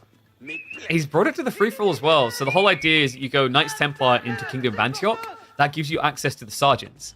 The Sergeants are pretty intriguing. A very unique unit, actually. They're a ranged unit that does melee damage. This has a lot of implications. Some of them I don't think entirely intentional and a bit absurd. So one of them, for example, guys, we are going to get a fight between a Ronin and a Sergeant. Sergeant should win that fight due to the melee armor. But the interesting interaction you have, for example, is if you build, say, 200 Sergeants and you just rush the enemy base, well, building 200 range units is usually pretty bad if you're trying to take down buildings. Not with these guys. It's melee, which means they'll do their full pure damage onto buildings. Now, where that gets really interesting is if you actually look at, say, a villager, you look at any other unit at this point in the game, they have 10 torch damage. So their ranged attack is doing equal torch damage. And they scale quite similarly. In fact, they scale a lot better, I'd say, because of the different techs you can get, like Elite Army Tactics, you can get the extra melee techs, which will buff the damage further. So very, very unique unit. And also knocks back much better in the late game because the Kingdom of Antioch gives you that 10% damage buff overall to all units. I think we have any shenanigans elsewhere. We are getting some 2TC plays. Manners are coming in from both the Lancastrian players. Let's check in on the most important Lancaster player, the OP01. What the Okay, AI absurd doesn't exactly feel absurd, but maybe it's good enough to take out low conk free players. What is this time? Alright, just your casual 8 spin and dive. Wait, purple. He's like, why is he in my base? I don't blame him for that that slow reaction. Like, what the hell is this?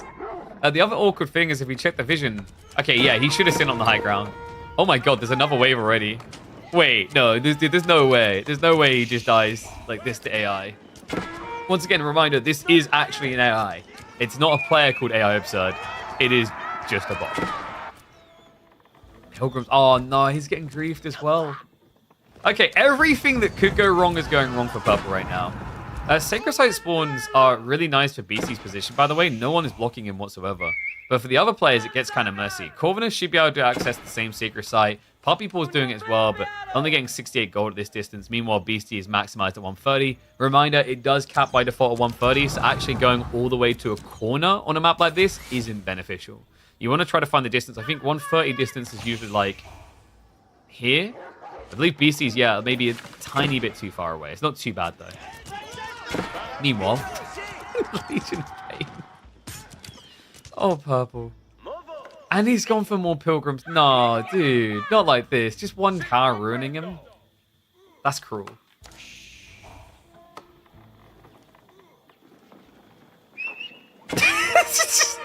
Okay, surely Blue has got to run out of food at some point. Like, come on, man. This can't go on forever. It's hilarious because actually it could. If the blue AI just added in a few manas, it could just keep zerging. That's thirsty for that regicide kill. Looks like we are getting some wall dividers here. So whose position do I like most? Kalp is chilling, full vibe mode, no threat to him whatsoever. I could see Kalp going pretty deep. My worry here is I feel like Beastie just kind of got too much real estate. He's got a lot of gold to work in the area. The Sacred Sites aren't being contested. What's more important for Templars here is how much stone you have around you. And as we can see, Beastie has a lot. On top of that, in terms of nearby access, he's got the Forgotten Ruins, which is going to generate additional stone for a little bit of time. I think we didn't have any not outposts, sorry, any of the merchants, which is good. Merchants can get really absurd because of their ability to just keep trickling resources infinitely. Especially if you spawn nowhere near enemies, because you know you're never going to lose them. Wait, can he not even get... No, you can't even get the second PC up, right? Maybe? Okay, yeah, Blue's a little bit obsessive here. Wait, I just realized this. I was like, holy crap, how can it do this in a forward Castle Age? AI Absurd is still in the Dark Age. Oh my god. I would not blame Purple for just rage quitting at this stage. This is just complete grief. My favorite part is that Purple's right next to Blue's base, gathering a relic eventually. That hasn't been shut down at all. It's working 10 times harder to get any villager kills than just getting the freebies waiting here. So tech ups are coming through though, by the way. Puppy Paw. We haven't checked in on the center. He's been vibing. There's no threat really going his way. He did go for one of my favorite units. I think the Hospitalier look really cool. I call these the Gandalfs of AoE 4. You'll see why, hopefully. When they go to heal, they basically get the staff out like Gandalf in the You Shall Not Pass scene. We are starting to layer the cake. So Beastie prepping himself for that mid-late game. I don't think he's in a rush to try and get any kills here. We do have some outpost crawls just to kind of control the choke points, make sure that Corvinus can't sneak in on him. Corv is vibing off of these. There's the merchant camps we were talking about. So there you go, 15 wood, 15 food, 15 gold. Yeah, sorry, didn't generate stone, which makes a lot of sense. Stone would kind of be absurd. He's got 3 of these. Wow. Okay, so that's a 335 resources per minute. Not bad. Another one over here as well. Okay. Yeah, this is... I quite like Corvinus' position, actually. He's playing 2 TC wide. He's got a full corner flank to spawn into.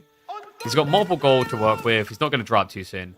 And he also has a close Sacred Site, which he's working with now. It's only 94 gold.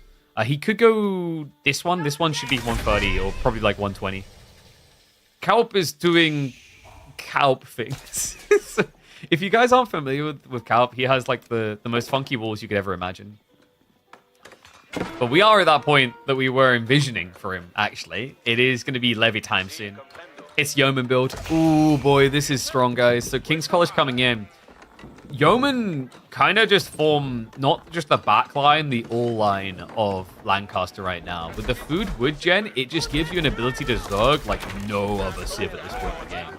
Remember, at this stage, he's got 9 of these manas. Each of them allows him to generate, 115 resources. So he's in total generating 1,000 resources a minute. Off of these. Like, check my math on that. It ain't wrong. Because you got 115 per, and you can just take 115 off of 1150. You're just over 1,000. And by the way, he can buff this later to give Scuttage, which will add 40 gold per, which is another 360 gold top. So you're going to be able to generate, once you're in Imperial Age, like 1,400 resources passively out of these things. They're nuts. Like, there is no downside. I don't want them to remove the idea of what this does in passive income. I want them to diversify it. My issue with Manners is, why are you being rewarded for building everything in your base all neat and tidy? This is Fulani 2.0. And I think we can all agree, well, those that aren't Mali mains can all agree, that the Fulani meta was not a good thing for AoE4. It just felt incredibly toxic. You're just being rewarded for not actually playing the game. Hospitalier, what is Poppy 4 up to here? Yo, you actually got to heal each other for this to work. And walls are going to be annoying here from Sass. It's going to kind of stop any relic gathering. This is getting really clustered in the center. What other text do we have from other players here? So have a look at blue. I think blue, yeah, blue. Okay, so we have double Hospitalier. And he's sending it. Teal is going after Beastie. Meanwhile, we don't really talk about purple. We are almost 20 minutes into the game, and AI Absurd is just building more Raxes. I gotta give it to it. This is not false advertising. This is absurd. Now, let's talk a little bit about the Yeoman and why they're going to be really strong while we've got a moment before a big hit comes in. The whole idea is this tactic here. Military Tactics Training, giving the buff bonus damage, really just giga juices you up in Yeoman. Yeoman are already fast. It means that you can't play Spearman into them. Anything that like they counter at all, they'll destroy. But then if you add in Spearman as well later on, which you can afford to do, because remember, food and wood, what that really does this Civ is just gives them the ability to shred everything. Because of Billman. Billman is a tech with a Spearman that does -2 armor to any target they attack. It makes them insanely powerful at shredding through Yeoman. I think... Honestly, I've heard opinions on Billman, and I get why people feel it's OP. -2 armor is really strong on a stab. I don't want them to necessarily completely rework Billman. I kind of like the idea, and it's going to be complicated, if Billman, instead of being basically a -2 armor, it was a damage buff for bonus damage. So if a Spearman stabs you and you're a men-at-arms, the crossbow then shoots you, you take like 4 extra damage or something like that. Because at that point, you could buff it even further, because then all it's doing is amplifying the counter system, which I actually think is a good thing. This does not look like a good thing for Beastie right now. Pressure really is mounting. Did he just play full greed? Oh my god, he did. He's got nothing right now. I think Beastie, if I'm not mistaken, yeah, he went all the way to Imperial Age, we see on the east side. But he's just got no resources in reserve here. This is insanely greedy, and what did he do this for? Oh my god, he done it for the Polish Knights! Slatcher Cavalry hitting the field. This is big. He's going to be fine. These guys are really strong, remember. They have a attack speed nerf on hit. They're heavily armored. I don't expect Beastie to die here. They also have an insane amount of ranged armor, so the archers are going to do no real damage. The crossbowmen will do okay, but honestly, when you've got 8 base armor, you just don't really feel it in the morning. I don't think we have anyone truly close to death yet. We are getting the full bulk here. So here's what I was talking about. He's now up to 14 damage on the throwing axes. So mirroring, once again, actually exceeding the torch damage in age 3. No, I think torch damage is 14 if I'm not mistaken. We just don't have any other units to compare it to. Now, this is it. Look at this. This commitment from Teal. Another fortress drop. It's going to give the extra ranged armor. The problem here for Beastie, he doesn't have a fortress of his own. There it is. Thatcher going to charge in. Knights Hospitalier, really not that great of a frontliner. They're a lover, not a killer. They just wear the black robes to look edgy. Yeah, honestly, guys, they have plastic swords. So the thing with the Hospitalier, and I feel like they're a cool unit, but I don't think they're that impactful, especially if the game scales later. To me, Hospitalier feel like the type of unit that probably would benefit from a don't attack buff, so they just stand there chain healing. Because you've got a 30% healing buff via choosing the Hospitalier wing. And then they have the healing by default, which is 7. And I believe Herbal Medicine buffs them further. So, I think that would actually make them kind of an intriguing unit situationally. Basically, you just sacrifice damage to sustain for a very long time. It looks like the pressure failed here. Beastie able to break out now, and Mass Slatcher Cavalry is no joke. Only other player looking to test him right now is Sass, who has gone for the Imperial up. Demi Lancer spam has come out, but meanwhile, we have a pull of the levies, I do believe. Yep, he went for the demis, didn't go for the yeoman though. Wait, why is Calb's army so plastic right now? Okay, yeah, he's got extra upgrades coming through. The veterancy... Actually, no, sorry, they are upgraded. Did he just kick in? I swear those yeomen didn't look upgraded. Honestly, sometimes English in House of Lancaster, their castle units don't really look like castle units. Like, the spearmen, these yeomen, they look way too budgeted. Meanwhile, oh, sorry, we actually missed it. He got him. Wow, he burned down the TC. Okay, my bad. I didn't expect it to go that fast. I should have known because, like I said, these throwing axes, they do full torch damage. Oh, there's so much I want to like highlight and talk about. I guess we're gonna have to go from a high level now because we're getting deep into the game at the stage where actually like the king snipes are gonna come in. So focusing on the small kind of details about the civ overviews, we may not have time for. Great play by Corv, utilizing those trebuchets. Remember, these have double strike on them. They actually do quite a rapid kill. It kind of surprised me actually how effective they can be. And by the way, there is a tech in the Imperial Age that gives you a third shot to that burst fire on the trebs. Pressure is really mounting. How many Pilgrims are we talking about here? 4 at a time by the looks of it. How is Blue still alive? Oh my god. Wait, no, dude. No. Surely not. I mean, you've got archers. There's no way. But at the same time, Purple is stuck in Feudal Age. If the AI Absurd just starts spamming out the Lord of Lancasters with Spearmen, I think he can roll them. Oh, this is toxic now. Teal. Wait, why did Teal go deeper? Oh, no. I don't think he's getting the 130 gold if he goes to the closer site. And on top of that, he never destroyed this wall. Remember, Puppy Paw's eliminated, so if you actually want to be efficient, breaking this makes a lot of sense. Unless there's an interaction I haven't noticed where the pathing affects the amount of gold. But I haven't tested that thoroughly. If someone has, let me know.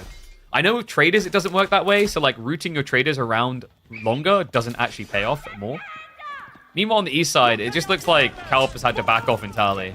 I think he's in trouble. Yeah. I don't know if he's really anticipating Sass to be ready like this. Nice. Did actually dodge out the sync shot, so a bit of a waste there for Sass. Reminder, by the way, these Ronin do get auto-upgraded when you level up. So that's why their stats are so bad at this stage. They're not normally OP like this. Is he even getting one through? Okay, I think you get one through here. No, come on. There we go. Fly, you fool. Okay. In fairness, it wasn't the beam me up you were looking for, but they did go somewhere. They went up in the skies. They're in heaven now. Oh my god. Poor guy. So, kind of like, looking at the state of things right now, I think Corvinus is front runner and Beastie just behind him. However, Beastie, yeah, he's setting up his nice little safety net in the corner. Remember, Corvinus, he's ahead because he has got the advantage in terms of population. That is absurd again. Are you kidding me? Purple is stuck in Feudal Age and the AI is now in Castle.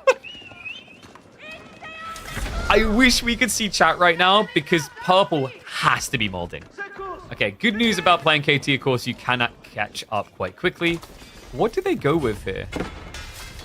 Oh, they went with Heavy Spearman. That's an interesting choice. Makes sense. Your opponent's got Olsgard. He's got Yeoman. I remember Heavy Spearmen are actually heavy, so they don't get the bonus against light from Yeoman attacks. So it's not a bad idea for an defense, and they're not too pricey. Like 70 food, 30 gold for what you get. It gives you a very solid front line. What on earth happened here, Sass? I think that was maybe a misclick around the other way. Things have slowed down on the east side, though. Credit to him, Calp is actually stabilizing. I thought he was just gone. His position actually doesn't look too bad here. Meanwhile, Teal on this classic, if first you don't succeed. Going after the CCs now. Do we have the extra burst attack on the Trebs? We don't. Beastie hasn't gone for that yet. He does have Stringholds. More Slatcher Cavalry is also on the way. Currently, he's sitting at 24 of these bad boys. These things are no joke. Like, actually, I'm kind of impressed at how good those stats are. Because when you look at the Slatcher Cavalry, they don't really look like something to get too excited about. compared to, say, an Elite Knight. But when you look at their stats, you realize they could actually beat the crap out of an Elite Knight. It's ridiculous. Especially the Lance Charge. Remember, when you choose Polish, you get damage buff to cavalry right here. But you also, health, but you also get, so you get 10% health, which will scale biology. But the more crazy one is that charge damage. That's why it's queued up 77 damage. It's a unique thing to the Polish. That does have an interesting interaction with the French choice in H2, because the French Knights, the way they work is the damage scale is based on how many units are charging. So you can actually like utilize that to get really absurd numbers when you get up to like, 50, 60, 70 of the Chevalier.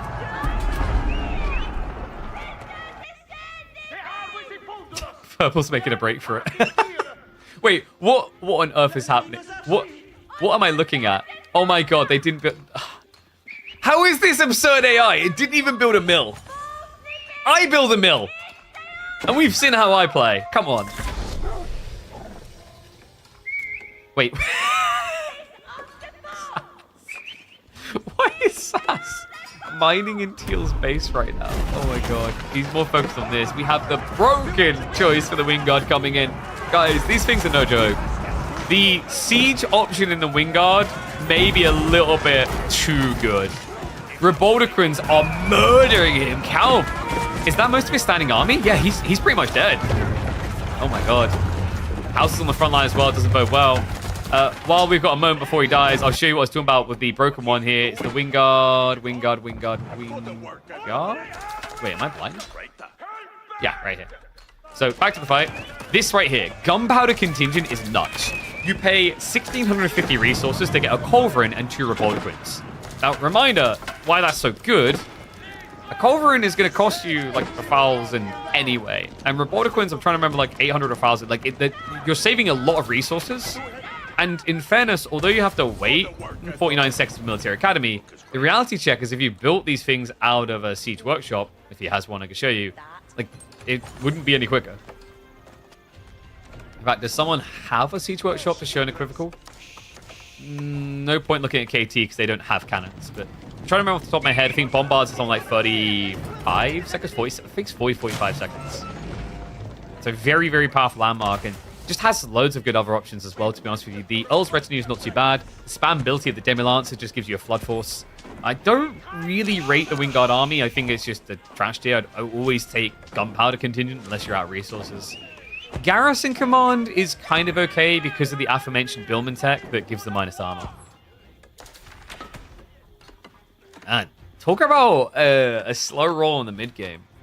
This is good though. It gives us more time to talk about the choices being made, the impacts of them. Oh no, pause that for Beast. He just floods in with the slasher. Oh my god, these things are ridiculous. Torque damage 21, so like not too crazy there, but it's just the tankiness of them. They can hang around and try for kills. But good clutch repair and save there coming in from Teal. Saves himself from getting cooked. Able to push the enemy away. And he actually goes for his own Slatcher. So we have Slatcher on Slatcher action. Say that 10 times. Pretty smart choice here. I think of like the options in the final age. You're not really going to benefit from the Venetians here.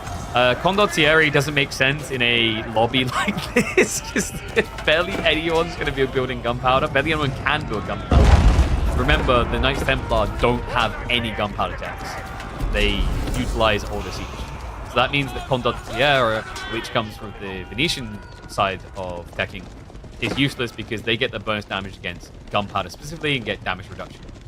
The other choice you could have went into is the Teutonic Knights. So Teuton's pretty cool. The Teutonic Knights, very, very tanky front line. My issue with that is you're just going to still lose to Slatcher. I think Slatcher just hit too hard. You know, the only upside is you're not going to be impacted by the bonus against light infantry, but Teutonic Knights should, in theory, still lose. The only way they win is based on economy. Is like a Teutonic Knight is 180, but Slatcher is 300.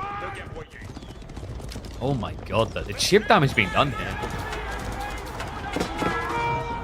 He's just trying to keep him dancing around his own base. New wave coming in. A handful of spearmen, but nothing too crazy. And yo, what is this from Corvinus? The timing. He actually went for the Genoese contract. So we actually have the Genoese crossbowmen, which get bonus against melee infantry. of which there shouldn't really be too many here. It's mostly cameras going to be running into, but these Axemen are wild. The Teutonic Knights we were talking about, we'll now get to see them in the clash. They do provide that debuff, which means actually, no, this is sick. This is actually sick. Corvus Big Brain again. Teutonic Knights with Axemen into Slatcher is an absolute brutality. Slatcher cavalry's high ranged armor, low melee. You debuff them down to practically no armor and then hit them for pure damage. That is crazy. What a sick read. Able to just melt through the cavalry. BC's still trying to raid through, but this one feels like its Corvinus is to be had. The King's going to try to make a run for it.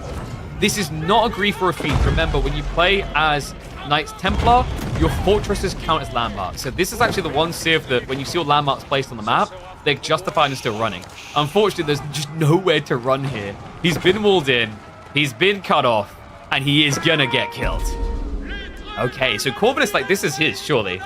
He's got 300 population now. No way does he lose this. I think this is where Beastie needs to start going diplomatic mode. And by diplomatic mode, I might just mean re-mode. He just needs to scream at the other players that, like, Corvinus is killing everyone. The problem I'm seeing right now is Sass and Kalp need to resolve their issues. There could be only one Lancaster in-house that will eventually get killed by the Yorkians. Spoiler alert if you haven't checked the history. Because the issue here is, like, how does Kalp help? He can't. Sass is completely in his way. So to get to Corvinus, Kalp has to go through Sass. At least take out some of the base to get through cleanly. Looks like Sass. That dive from the north side, man. Did he move north? No, I think he just lost on the defensive play from Kalp. That's Yeoman just working out. It's just Yeoman spam on both sides at this point. Corvinus. Oh my. Look at these Genoese crossbowmen. 6.5 tile range. It's crazy. The Axemen, we start seeing that damage. Look at the health. Look at the health of the TC right now. These are Axemen. Incendiary shots getting added in as well. This is just a really good way of sniping down buildings. The Slatcher come plowing in. Big mass. Spearmen need to get the front side. Preferably, you could pull back the Sergeants, but I don't think it's necessary. Remember, they've got 11 melee armor. The Teutonic Knights arrive, and all of a sudden, there's just no armor to work with. Beastie, he's been hard countered. His comm doesn't work anymore. He needs to switch up. I don't know how you switch up from this. You've just hard committed to the Slatcher. I guess Crossbowman? Crossbowman's maybe your best hope.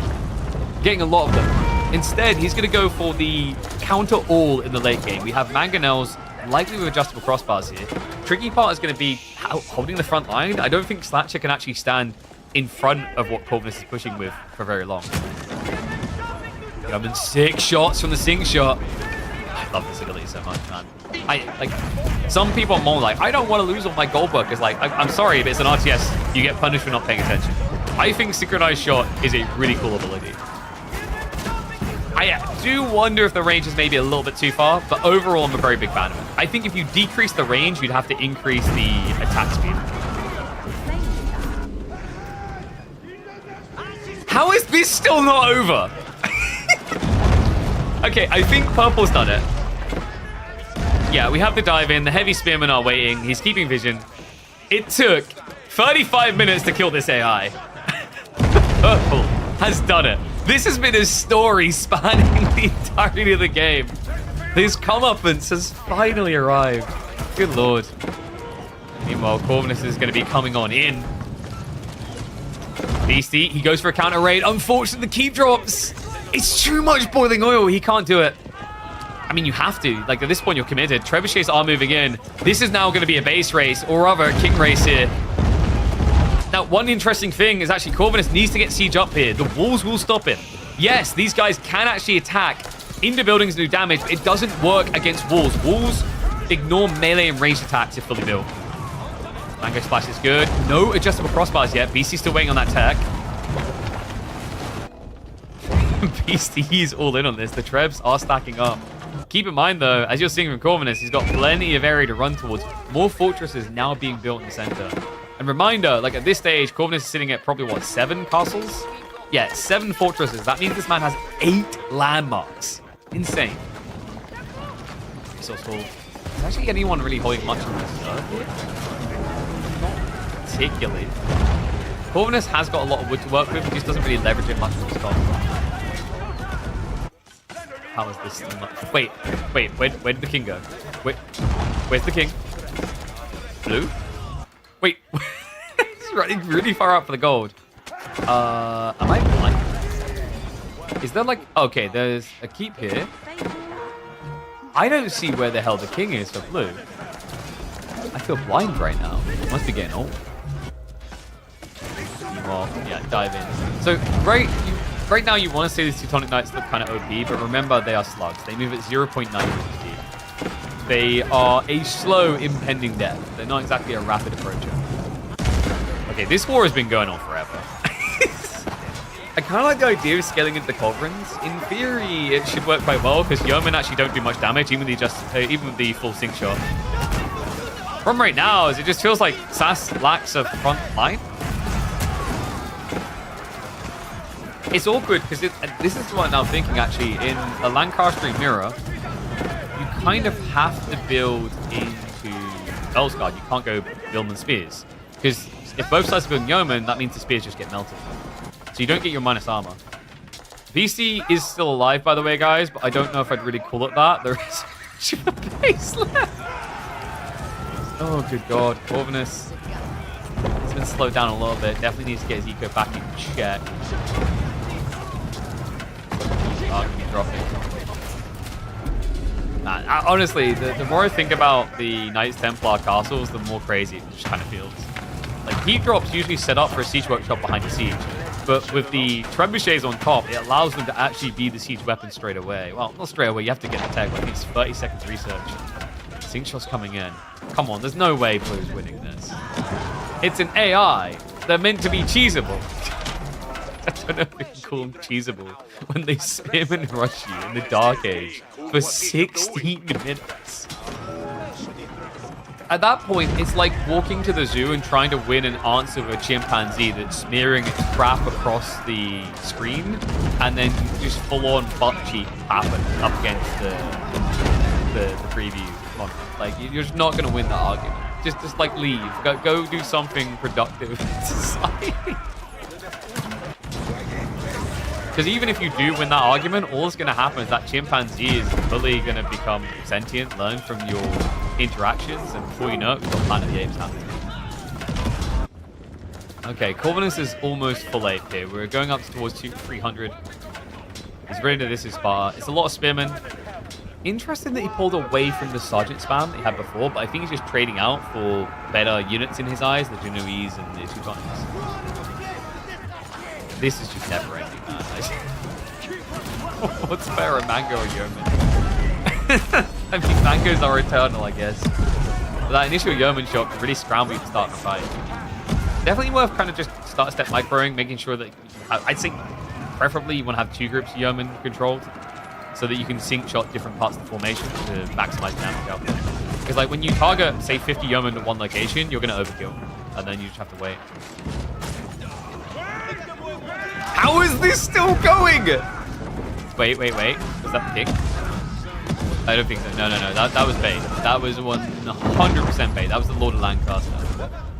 I am still confused as to where this king is. And oh, Beastie, he surrendered. He actually just GG'd out. Okay, he had enough.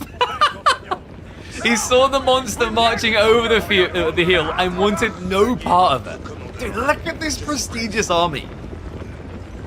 Got some men-at-arms in there, the spearmen, the Teutonic Knights in the center commanding all. Oh, this is beautiful. Should we go cinematic shot? Yes, I've still got my UI, but oh, yes. All right, so Corvinus is probably going to send in a small group. It's worth building 2 rams, breaking the wall, and getting the kill. Honestly, this looks over. Unless all of them can stop their petty scrabbling upon each other's corpses and just go for the kill. The problem here is, guys, like, this is why having an AI in the game doesn't actually improve things always. You're now at a point in the game where to win this, the remaining players need to work together. Can you guys see where the problem is in that? How do you convince the AI to work together? You need to start talking to it in 1s and 0s. If you aren't binarying it up, it doesn't know. So without the AI on board, that leaves potentially 2 players to contest corpses. But we already mentioned the problem of this. These two are stuck in the War of the Roses right now. Full Highlander, there can be only one. That one might be Sass. Good push coming in here. Culverin's just deleting any building nearby. And we have the hobbies! I love the Hobbler. It's honestly one of my favorite units introduced to the game now. It's awkward because I don't think it's a great unit. I actually think it's very polarizing and difficult to leverage well. Remember, these are cheaper horsemen, but they also cost gold. And as a result of being cheaper horsemen, their stats are worse. Yeah, actually, like, now that I think about it, the Lancastrians have a very odd identity as a cavalry civ. Demi-Lancers are not damage dealers, they're tanks. Hobilars are cheaper, spammable versions of horsemen. I'll give them credit, like, they haven't just conformed to the normality of, like, let's give them a really good knight, or let's give them, like, standard opponents. They've definitely tried to be different. I think Hobilars is a unit that probably needs to go through, like, 2 more big iterations to get there. I just don't know if the gold cost makes sense. It kind of makes Hobilars feel very weird to play. You don't have the economy to scale them quick enough to feudal age, but it kind of feels like that's the point where gold instead of would be beneficial. Corvinus. Talking of benefits, I think he's getting... This guy is currently up to 11 fortresses right now. That's ridiculous. The amount of pilgrimages going on. His gold level should be unrivaled. He's sitting on almost 3,000 gold income with only 20 gold workers. Sacred Sites can also now be locked in, which he got the treasury tech, which means Sacred Sites can be generating even more gold for him. And it looks like Sass does just tap out. So, I don't think... Did he get the snipe straight away? He must have, yeah, on the run through. I mean, we knew that kill was coming. And wait, did he feed Cal? Okay, that's why the king did. I was looking for where he got sniped. So there was a king feed. Cal was been given an extra 50 population to try and make it competitive. I just don't see how it's meant to be. But Lancaster OP, guys, come on. Now, this is the thing. I think Lancaster's definitely very, very strong. Their skill points in Feudal Castle and Imperial Age, like, just all feel good. It's a civ that doesn't feel like it has any downside. That being said, I think if you get into the hyper late game, the economical impact of mass pilgrims and also the unique units that KT have makes them a good fight into Lancaster. The issue is just Lancaster always outscales you. Free-for-alls is different, though. As we're seeing here, Corvinus now just flooding in. Mass melee mostly. Has got a lot of Genoese and crossbows here still to mop the floor with his enemy. Mangonels do not have adjustable crossbars. Closest you can get to that, synchronized shot. This looks over for Cal. There is one hope remaining. This war is not ending.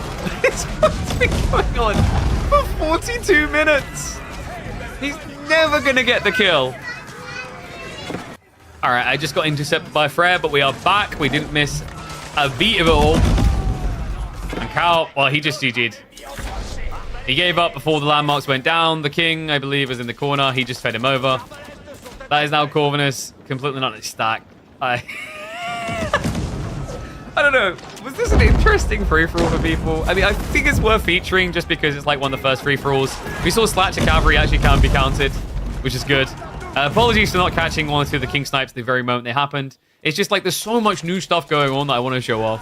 And also, I have been deeply invested in the war against AI. In the year 2025, this seems to be the most appropriate fight happening. And I'm still not sure if we or the AI are winning, according to this. Oh, God.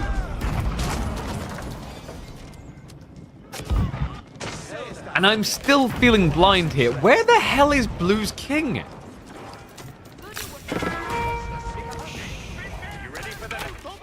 Like, what? My eyeballs need adjusting, guys. I legitimately can't figure out what the thing is. Is there... Not keep in the corner. TC over here? I'm squinting right now to try and figure it out on the mini-map. But I legitimately... Like, I am just blind, aren't I? Not in the White Tower. There must be an outpost I'm not seeing. This is just my... Wait. Okay, we got to talk about the AI a little bit.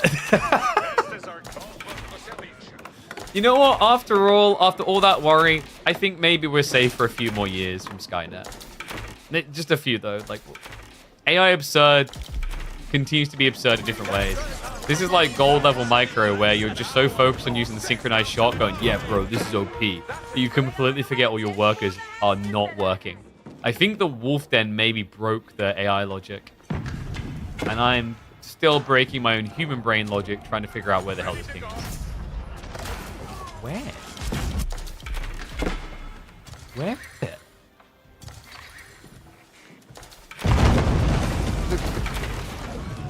The king doesn't exist, chat.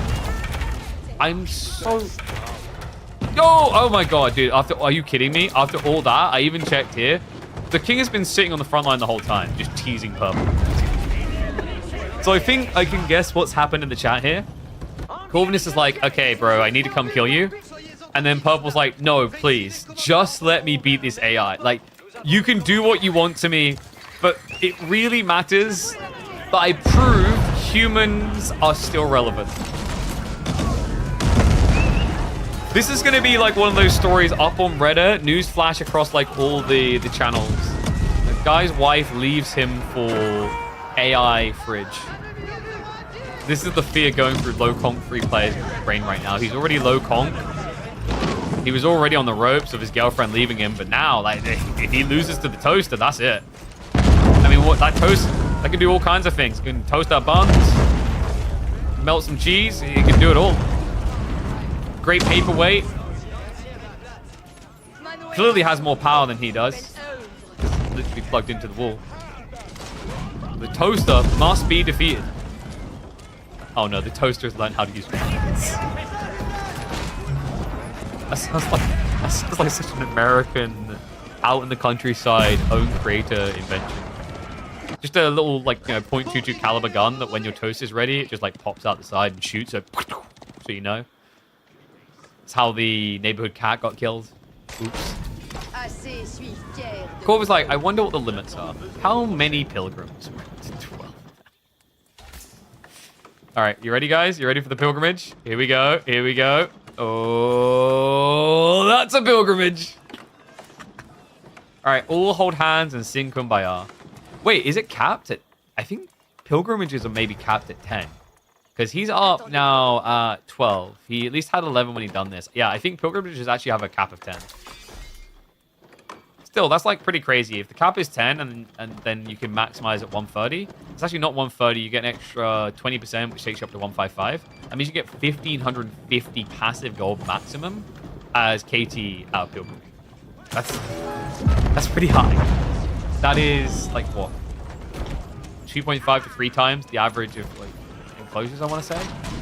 Compared to the manners that you get in English, that's going to be 4 times more. Obviously, the difference there is manners are a lot safer though. You know what's not safe now? The AI.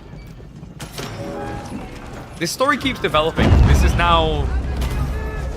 is the very aggravated worker who realizes that the automated system they've been employing in the restaurants is going to replace him in like 10 years. So one day he just goes in and loses it at the cash register. Like, full on just takes a fork to it. And guys, like, if you've ever actually like knocked on the side of a cash register, you realize actually killing it with a fork is not easy.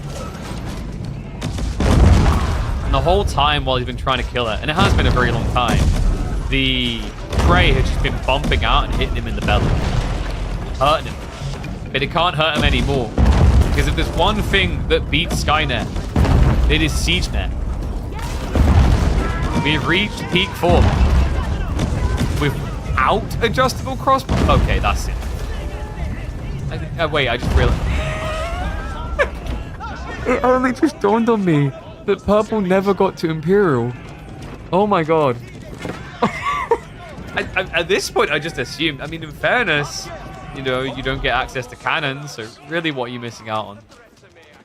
I think maybe they've now realized where the king is. Yeah, they have eyeballs on. They should be moving. In fact, I think they're just going to go for the landmarks. They just want this done. Corvinus, he's massing for the big boy push. Poland is going to try to stand in his way. Historically, that went really badly for the Teutonics. This time, I don't think Teuton's going to get wiped. Wait, what is AI Absurd doing here? Wait, what? Sir, you're losing your base right now. This is where Corvinus is panicking. He's like, oh no, the AI is working with purple.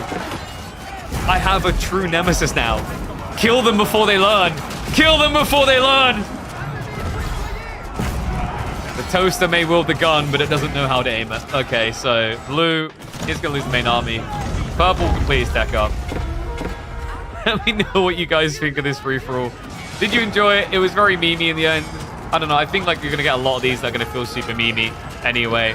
Well, I've got an upset Freya coming in. Freya, calm down. You're fine. It's fine. The AI can't hurt us. You're safe. Yeah? Yeah, you can go play with your bubbles. Because the human bubble ain't gonna pop today, baby. That's right. Corvinus here to save all of mankind. The charge comes in. And I think it is time for the inferior Templar to take the knee and bow down to the unstoppable 400 population Teuton boys. Hey, you know why he should GG out? Because this siege tower is about to hit him like a 2-ton truck. Oh, you see, you get it, because there's like the Teutonic Knight that... Come on, that was a good... That was... Okay, that wasn't good. That actually made him leave.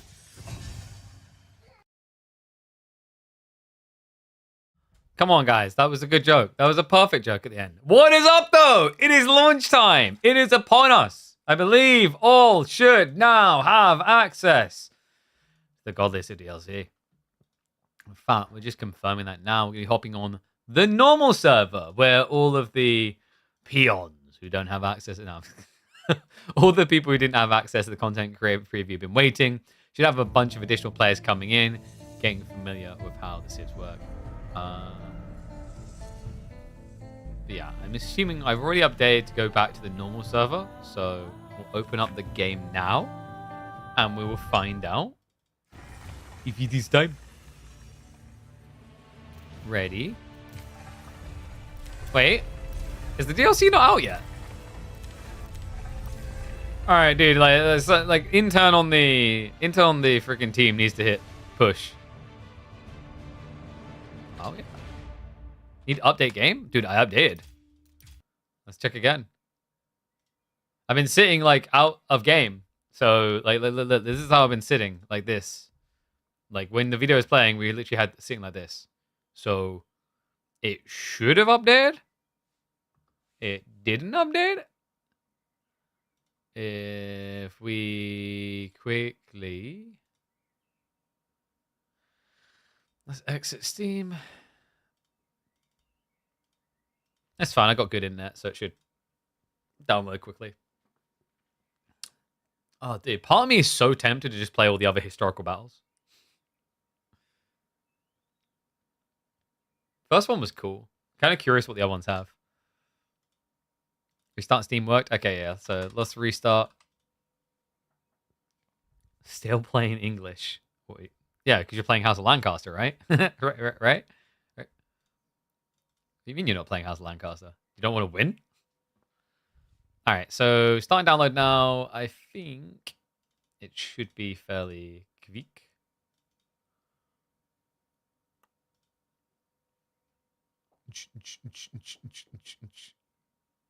Yeah, so it takes a second. Whew. Dude, freaking excited if I finally have like a bunch of players on that we'll be able to cast. If one mixes a unit of Knight, Hospitalier, and Teutonic Knights, will the Hospitalier stand behind the Teutons, I wonder? I mean, you have to micro them behind them. So the easiest way to get the healing to work for the Hospitalier in a fight is stand ground. Stand ground is the way you guarantee it. But like you have to be careful because if your opponent reaches you, then like stand ground is worthless. Dude, why? Like it should be quicker than this. I got a better connection than this. I think maybe servers from Steam are being slightly el potato.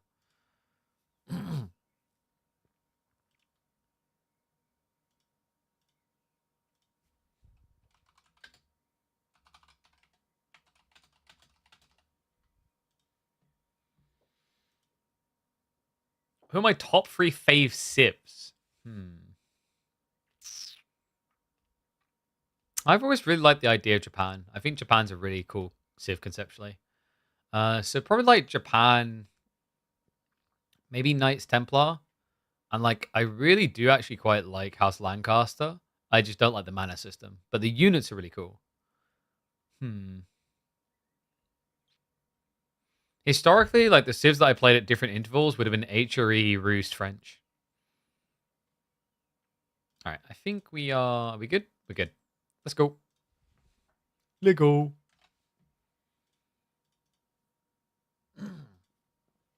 Yeah, honestly, you know, even if they weren't busted, I conceptually like the idea of a bunch of things Lancaster does. I don't think they're perfect. I think they're really cool.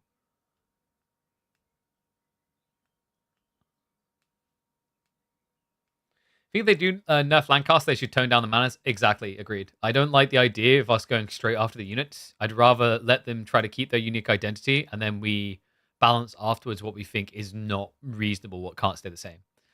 Because, like, the economy element is like, whatevs. I mean, just take that out back and shoot it in the face if need be.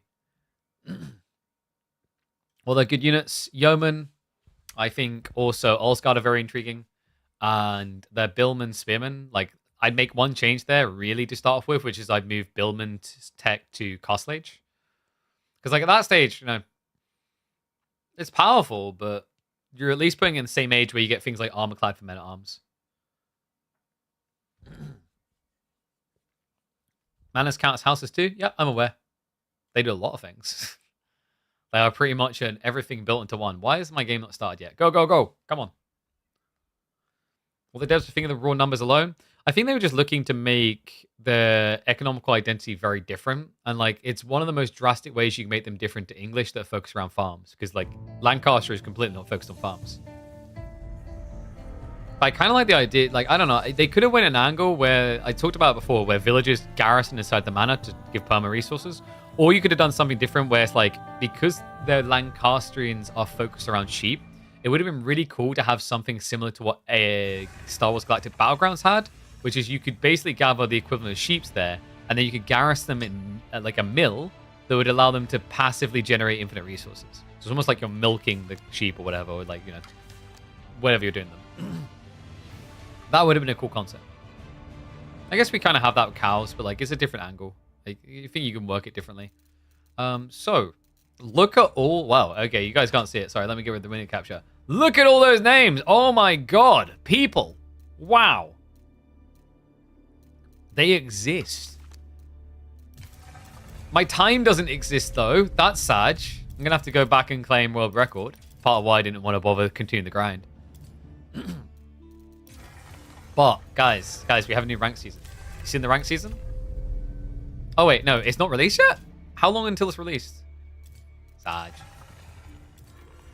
There's a lot of maps in here now, though. Okay, so wait, I thought the rank season was being immediately released. Is that not the case now? Fake news? Why releasing DLC without ladder what we're supposed to play? I mean, you say that as if it's a bad thing for the first day where people don't know what the hell they're doing, so they might as well take the day to just play casual games to figure it out. I don't think, like, one day is necessarily a bad thing. As long as they've got the rank ladder starting quickly, it's fine. Like, anyone who's immediately jumping with the rank ladder with no clue how to play House of Lancaster is, like, griefing themselves. Like, Rocky River and the one I played... Oh, you mean Relic River? Relic River's really cool. And yeah, the one I played versus Wildman is intriguing. I think that one might prove to be a bit cheesy, but it's very intriguing.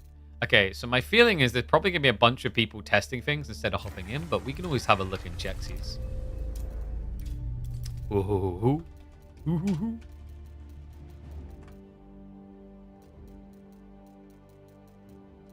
Any familiar names? I don't think so. Look, dude, so apparently I think Xbox players could preload the patch. Talk about aim assist advantage coming in again. Wait, dude, like you had all these options and you chose Mountain Pass? Bruh. Oh no, dude, that might, oh my god, that might be like the most toxic sight I could imagine for this patch. Mountain Pass with double Lancaster? Oh god, dude. That's the equivalent of being stuck in traffic on like the A whatever outside of London for 15 hours straight. And you've had like You've had delicious homemade cookies baking in the oven for 12 hours already. Oh, God. Okay. So, let me have a look.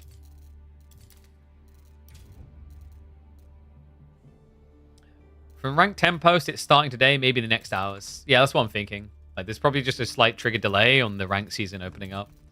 I'm just keeping it out because we might get some people hopping onto the ladder immediately. Some familiar faces. Who is Fish? Oh, okay. Ramen. It's like Ramen Makomi. A lot of these people are just going to be basically hopping in to test stuff. They're not going to immediately go into like parte mode.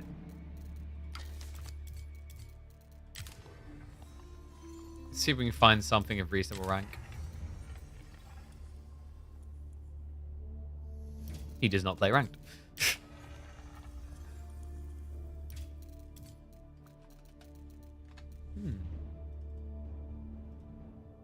Yeah. Oh, in terms of the maps, like we're going to be using in the KPMM, by the way.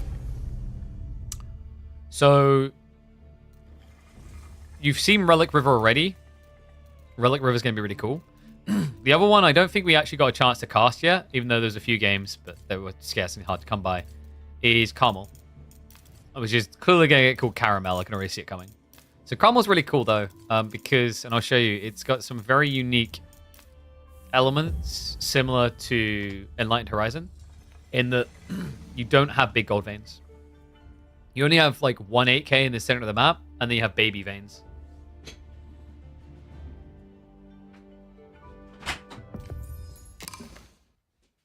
So yeah, here you go, guys. So this will be one of the maps featuring in KPM M20.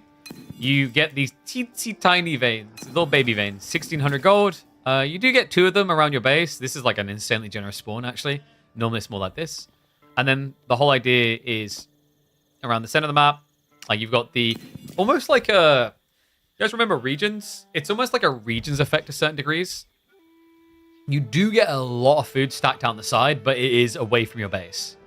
You get more sheep to start only when you're playing House of Lancaster. House of Lancaster specifically gets 4 extra sheep compared to other civs, which is why I've been highlighting to you guys, if you watch and listen to my videos, you can make wider rotations around the map than other civs because you don't have to come home.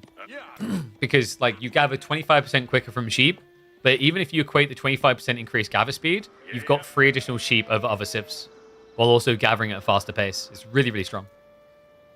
That's why I was saying before, like their economy, even if you look outside of manners, is decent. If you took manners away, I think it'd still be a functional civ. It just would lack a unique economical identity, I guess, because there's no way of generating sheep infinitely. I mean, there is. The way you could infinitely generate sheep is you can build TCs, because basically every TC you build, 4 sheep spawn.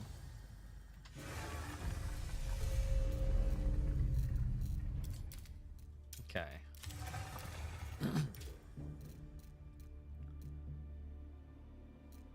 What the hell's Boosteroid? Huh? Oh, is that a cloud gaming thing? Don't know. Haven't a clue. I instead just spent loads of money. Actually, I didn't spend money. I just instead got a Giga Chad PC. Didn't have to care. There's an update button? Yep, that's probably a good start. Update buttons will help you. So, any familiar faces appearing yet? God, my throat is a bit rough. This is where I'm like, they're poking people with stick and like, come on, someone do something. Play games. What y'all waiting for? Oh, Pog, there's my boy. We trust in Myriad. Myriad's a good lad. He's already queuing. Wait, he's in lobby. Ooh. We might have a game. First high-ranking game on the ladder? Ever? Of Season 10? I think so.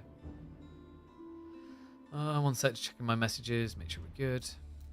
I mean, theoretically, we could try to run some custom games. I don't know. Maybe. I think people would prefer to, like, digest 1v1s at first. And then you work into free-for-alls, right? Makes more sense.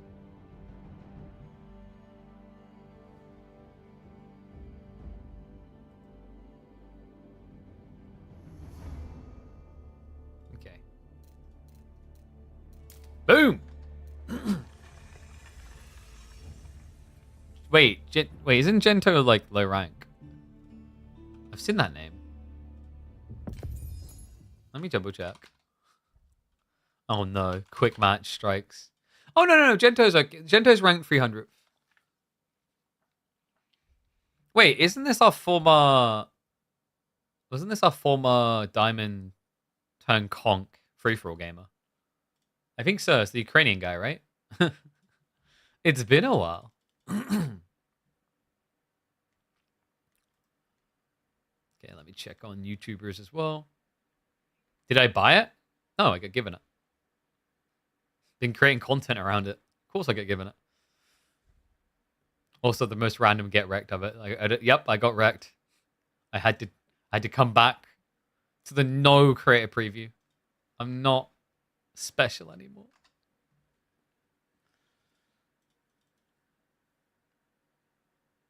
I mean, I guess like this one could be interesting. Mirad's favored, but he's playing Knights Templar against House of Lancaster.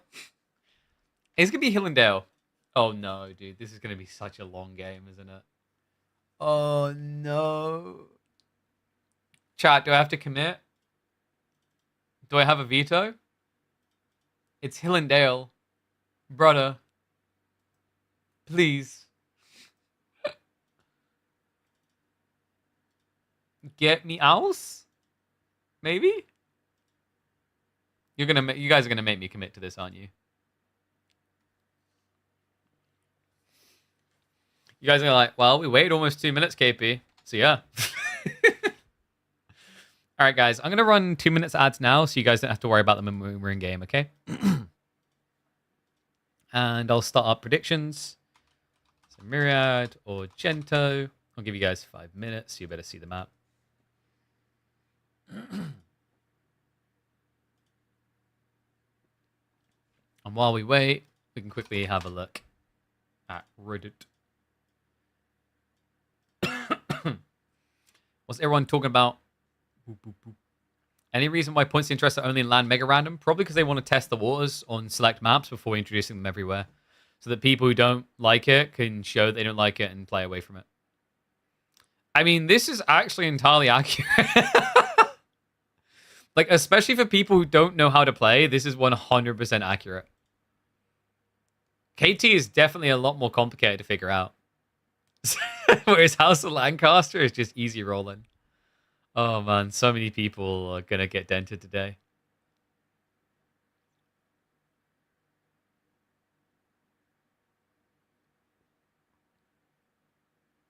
Extra points of interest. Deep undergrowth. Spawn in Stealth Forest spawns up to 3 deer every 5 minutes. Ooh, that's kind of interesting. That creates a very different dynamic around Pro Scouts. And like, I like the idea of being able to take risk and get something. Like, that's kind of cool. I really thought originally when I saw dense undergrowth, they were going to recommend something like tunnels. Tunnels would be pretty interesting. I love the idea they got loads of water ideas here, though. So fishing hamlet. I don't think we need more food, really. Port heals all nearby ships when out of combat.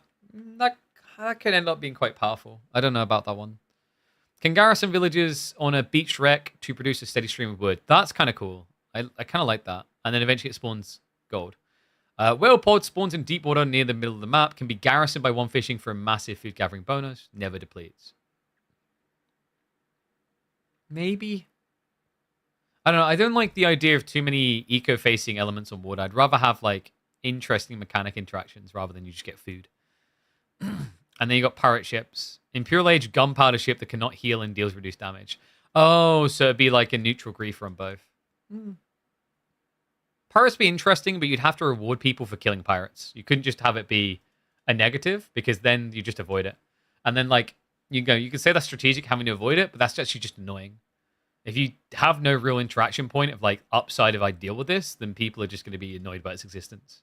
You know, same logic with wolves in the current state is like wolves are just an annoyance. They're designed to really just test your patience when you just don't notice them versus getting something out of it. Like, you know, kill this thing and now I can scalp it and get some gold on a drop off or something. All right, let's get ready to go in though. Look at you all waiting to spend your points.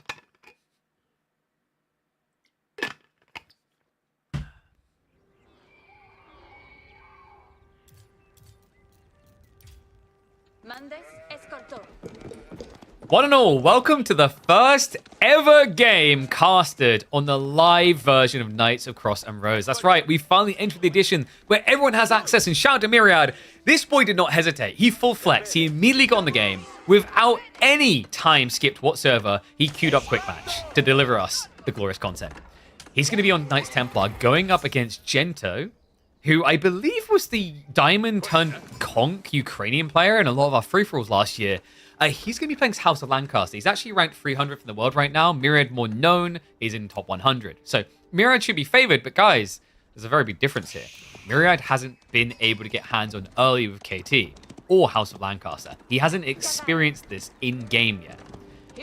And there is a learning curve to Knights Templar. They are a more complicated civ than House of Lancaster. Lancaster, we've already seen enough openings that people can basically construct together a reasonable build order to give them a very powerful advantage. Map is going to be Hillendale, by the way. Hillendale has been altered.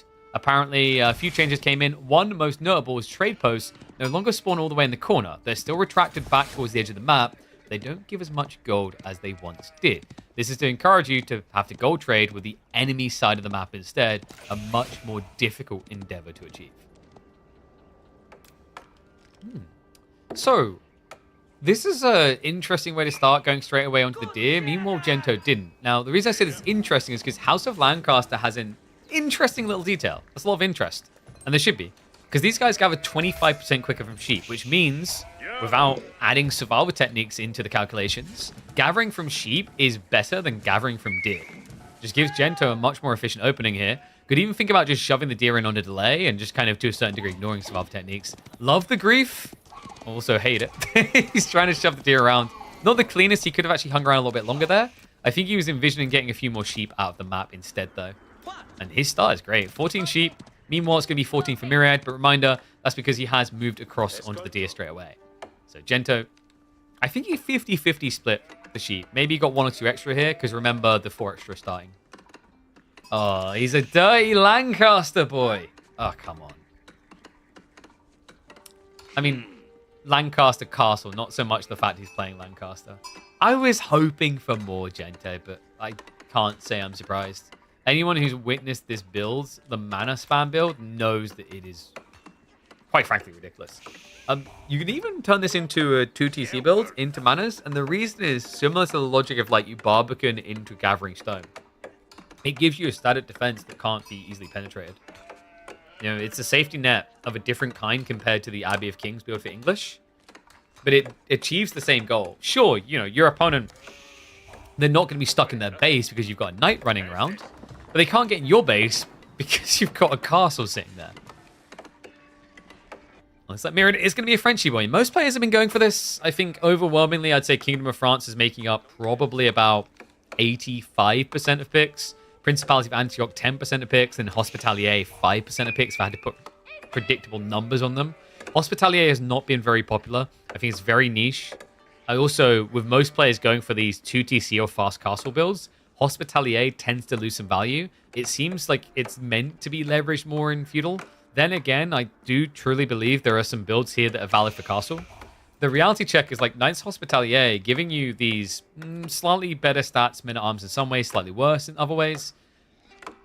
Units are good in feudal with the heal power, but really thrive in castle once they get their real men-at-arms stats.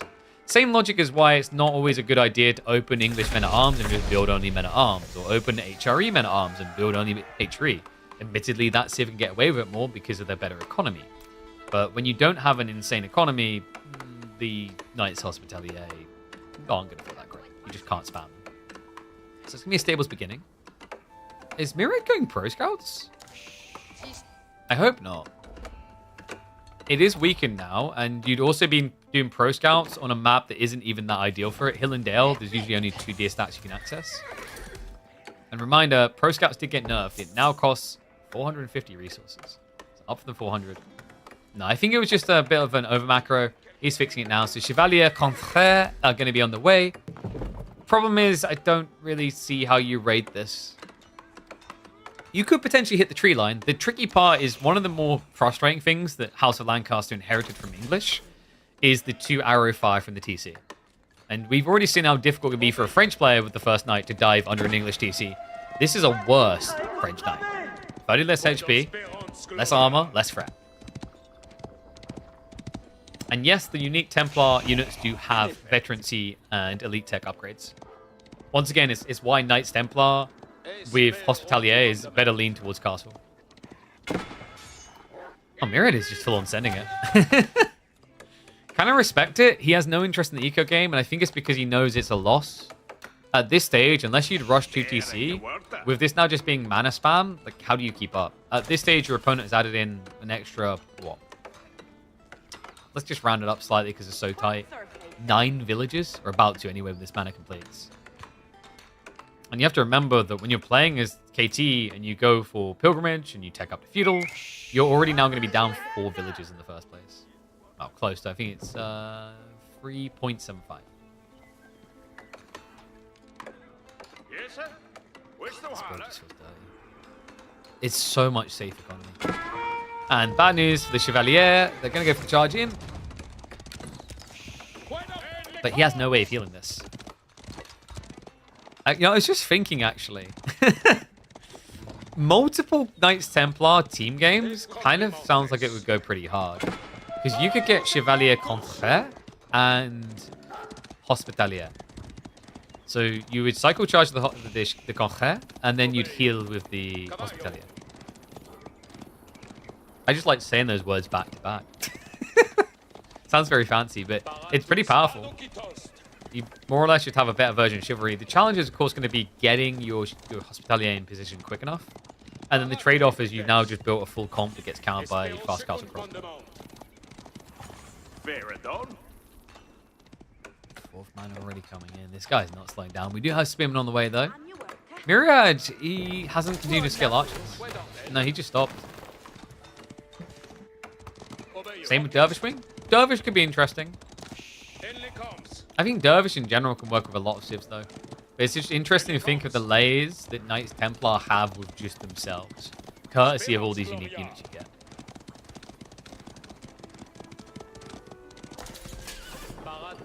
Alright, what was the predictions like, by the way? I didn't have a look in the end. 50-50. Wow, not many people were willing to gamble on this either way.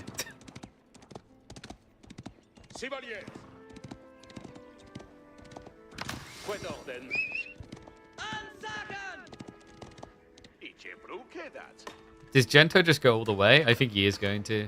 He's already gathered way too much gold not to. So he's still got 1 additional mana to build, but he's going to start prepping open field systems now. Makes sense, because if he starts building another mana, basically he'll get access to build the 7th mana as he completes the 6th. His macro is a little bit off, though. He's been flowing a lot of surplus gold, instead of leaning more into the wooden stone so you can build the actual mana.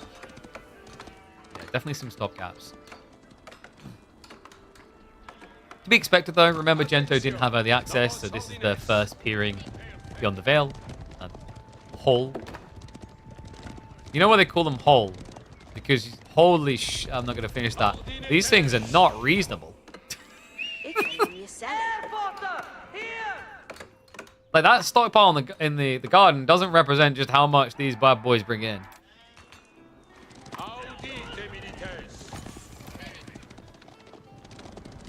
So what is Myriad's actual goal with this build? I think he's just trying to feign aggression into Castle Age. This just feels rough, though. At this stage, you're letting your opponent set up all the manas. Let as if you could really do anything about it. But he's going up to 8 manas. That means he's almost getting 1,000 resources per minute at this stage, passively. And you're already 4 villages behind. So Myriad's about to go another 2 villages behind to get Castle. He's probably going to be looking at a Relic Rush here. I think probably your ideal way to play against House of Lancaster of the 3 options, blindly anyway. Kingdom of Castile would make a lot of sense. That also gives you presence in the mid-map quickly with the buff. You have to remember that it turns Sacred Sites into Kurotais. Angevin is kind of interesting. I don't rate it as highly here. It makes your defense is stronger, but the goal here is to actually be out on the map. You need to get value. Republic of Genoa would also be quite valuable just for the pilgrimages, even if you don't go for the crossbows. Oh, that's interesting. Yeah, Gento, he doesn't take any time wasted here. Yeah, he optimized it perfectly there. Mana complete. Just a few seconds later, the Demi-Lancers are out now. Guys, this is scary because the Demi-Lancers auto-upgrade. What this means is that Gento can run them across the map, and then once he completes his upgrade, they can be standing outside the base and immediately get a huge damage bump. Very sick build. Mirai, meanwhile, wait, is he trying to... He's trying to hold him in. Oh, ambitious. Unlikely to work, though. Oh, this just feels so toxic. Mirai, he has gone for Kingdom of Castile. He's going to be going for keep. So, yeah, he's leading on an aggressive line here. Would love to see him just fully invest in this, build a monastery in this area, start gathering relics too here. Because then with the sacred site captured, also with the pilgrimages, that's going to allow you to get additional gold income off of a tactical treasury towers. He doesn't want to turn for the fight at all. Demi-Lancers may seem like they got plastic levels of damage, but Chevalier don't feel that much better either. Queen's College also on the way. Gento gets a bit of breathing room. Has overgathered on the wood big time. We'll want to consider adding in maybe a few farms here. I could even just rush the monastery, like a double monastery drop. Kind of makes a lot of sense considering the most likely goal for Myriad is going to be relics next.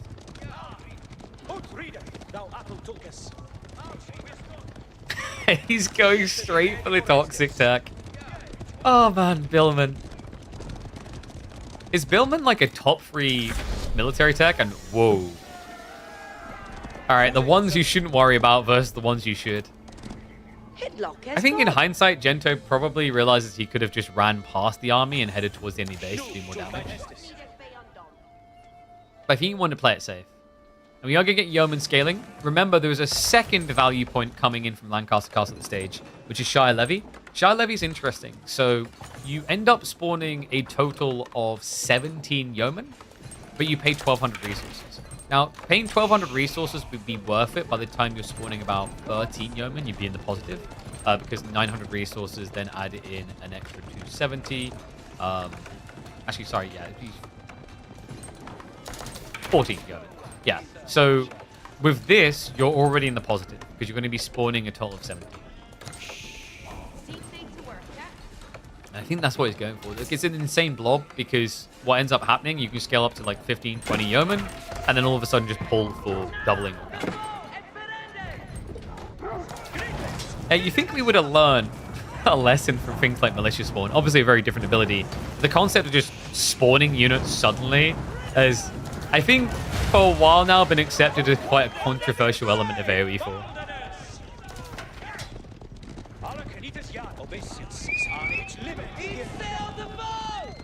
Myriad is getting into the Templar Brothers. Okay, overall things, I feel like Myriad is kind of getting baited because the spin and play. There is some archers, sure, but with yeoman scaling, one sink shot and that's all gone. Remember, Myriad can't really want to invest in archers too much more about a reason here. Being in castle, he wants to switch into heavily armored.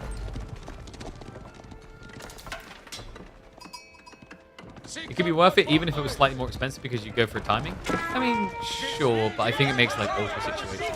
I've said that I feel like Lancaster Castle would benefit from just being completely I don't like it in its current format. I don't like what it does for manas. The levy system is interesting, but at certain points too good, and other points too situational. It's a very polarizing landmark. If you nerf just one element, I think the whole plan falls apart because of the lack of variance and also the requirement to have that variance. The poke here from Myriad, it's just so difficult to kill these almost 2,000 HP manas. Reminder, this is more health than a pit mine.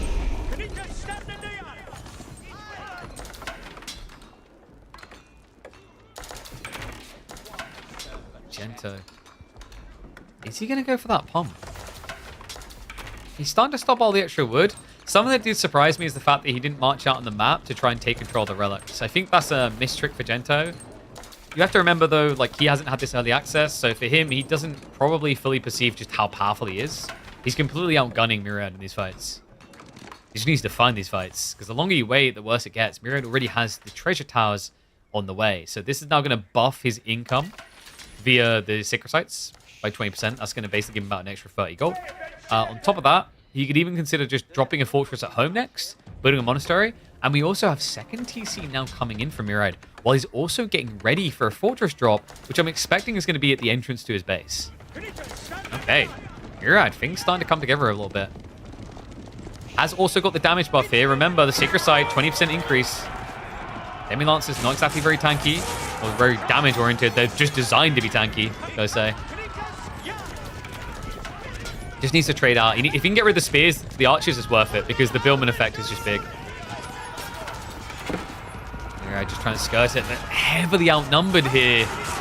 Just look at the trail of units blazing it from the base of Gento. Swimming numbers are looking a bit thin, though.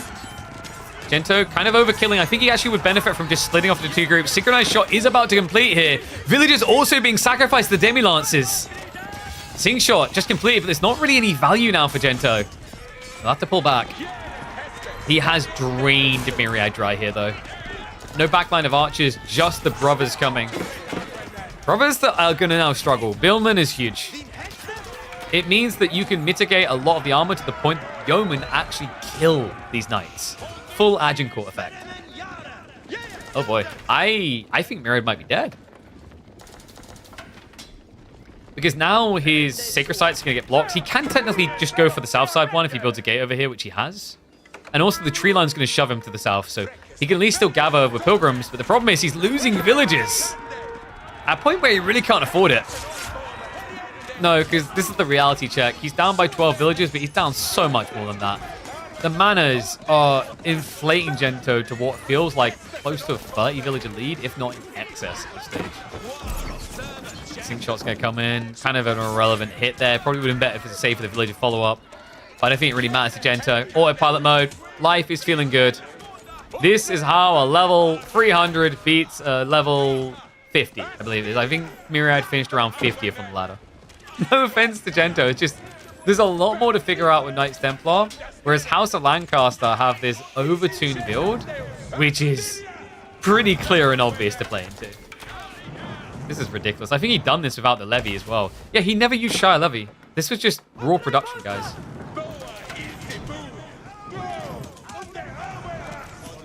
Well, an admirable effort. A reminder of just how powerful this civ really is. Let me know what you guys think, though. I don't think Myriad's going to survive the next fight, so I'm going to, at the risk of prematurely calling it, say this one is over. A cool idea. I like the Ford keep drop. It just almost felt like Myriad needed to lean into it more, maybe go for the monastery on the Ford.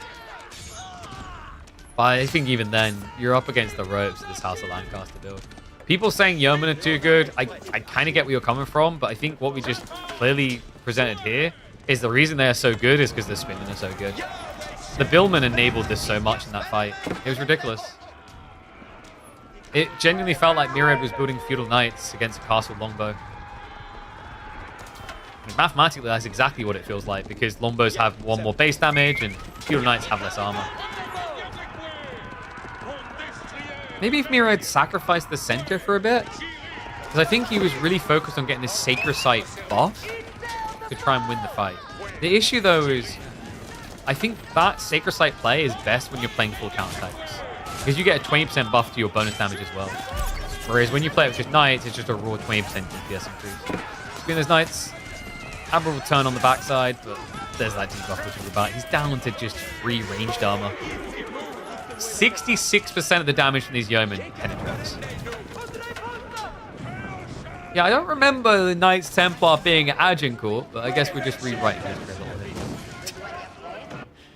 And there we go. He's at least going for the alternative route, but unfortunately Gento is already guarding it. Could even pull the villagers to just deny the gold. Damn. All right, Gento looking for a much better performance than top 300. If he starts exploiting this civ swiftly, I can see that being the outcome in no time at all. Oof. Poor Mr. Myriad.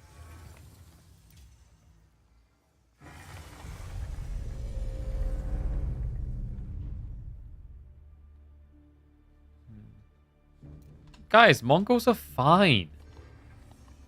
They dominated people through most of history. They don't need to dominate in our video game as well. Alright, let's have a look.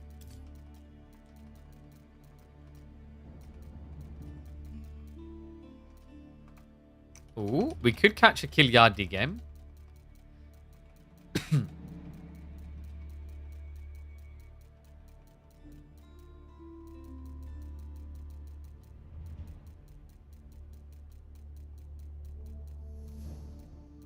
Lancaster Goblin. Oh no, dude, it's a Lancaster mirror.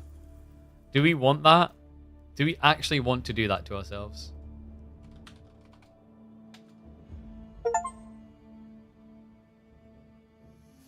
Oh, dude, this is wait, is this? I think this is GIF music. You guys don't want a mirror, right? You probably don't want a mirror. Not a Lancaster mirror. Surely not. No opinions? I mean... What was the other one I saw? Waffles versus Kiliardi.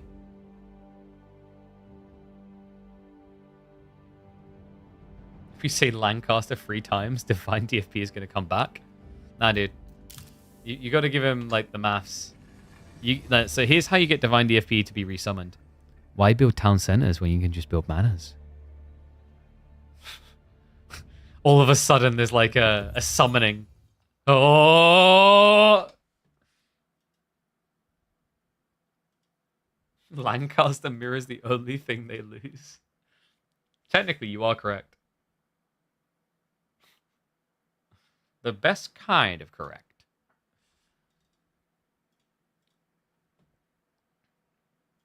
Oh, do I crack another Red Bull? It's tempting. Alright, what rank is Waffle? Oh, this is cool! We got Highwoods.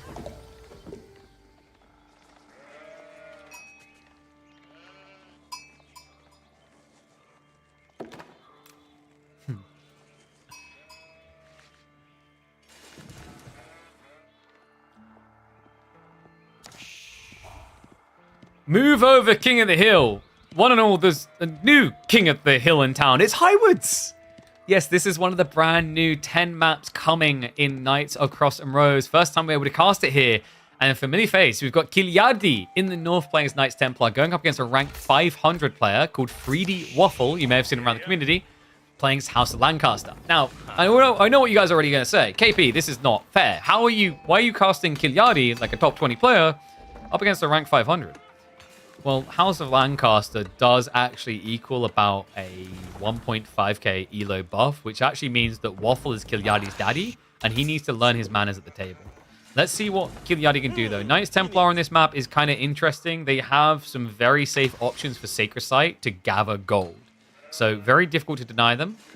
Also, like, I don't know, I think on this map, Highwood doesn't feel great for Knights Templar because the central Sacred Site is too close to maximize gold. Like, there is literally no reason I can think of that you would go for the central over the corner. You maybe get 5 extra gold maximum on the distance.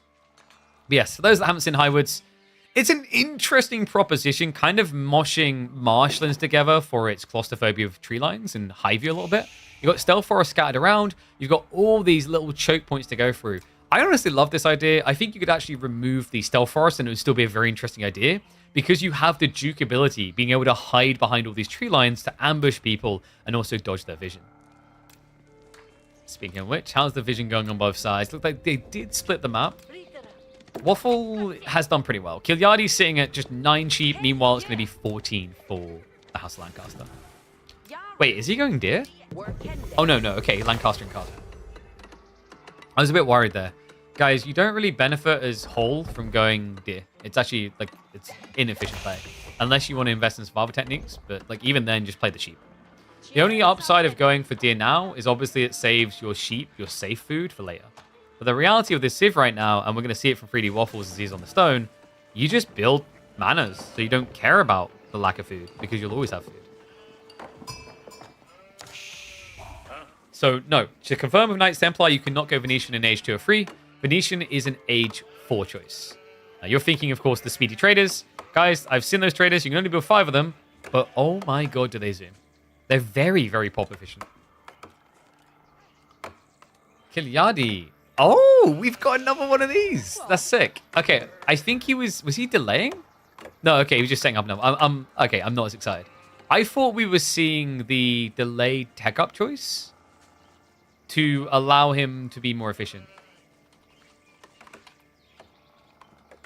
Because the concept, guys, is if you delay going age 2, you'll have more villagers, so you'll kind of be better off as you prep for age 2. Because if you rush age 2, rush age 3, age 4, what you're doing is you're essentially denting your economy at a percentile point where it's bigger. Whereas if you wait another minute, for example, you're going to have surplus villagers compared to where you'd be. So what would have previously been like a 10% hit to what your effective, 15% effective hit to what your village count should have been, it'll be more like a 10%. It's an interesting dynamic. It's also one that anyone who's played AoE 2 in particular will be aware of. Age of Empires 2, because they have to tech out of their town center as well, has a very different flow to the early game. You don't see people on the same village. Gileadi, this is going to be all about the throwing axe man. Against Lancaster Castle? Oh wow, Waffles even getting the efficient push in here. Stacks them up nicely for a mill play. We already have the stone. And I think this is... Yeah, wait. Why are we building the manors here? Oh, you cheeky son of a gun. I think that's in range. It's not showing up, but it should be in range. Guys, remember, you get an arrow slit and extra health if you are in range with the Lancaster Castle with manors. A big buff, in fact. It increases the health on these things by almost double. It goes from 750 to 1250.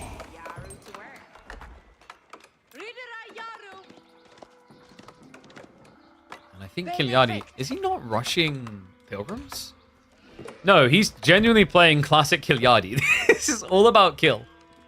We've got spearmen, we've got the sergeants, and the archers. A little bit of everything.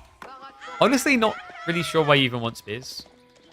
So, horsemen get countered by sergeants fairly well. You can't brace them, but the logic is you do melee damage, and you have a lot of melee armor. So if you just are the front line, they can't get past you.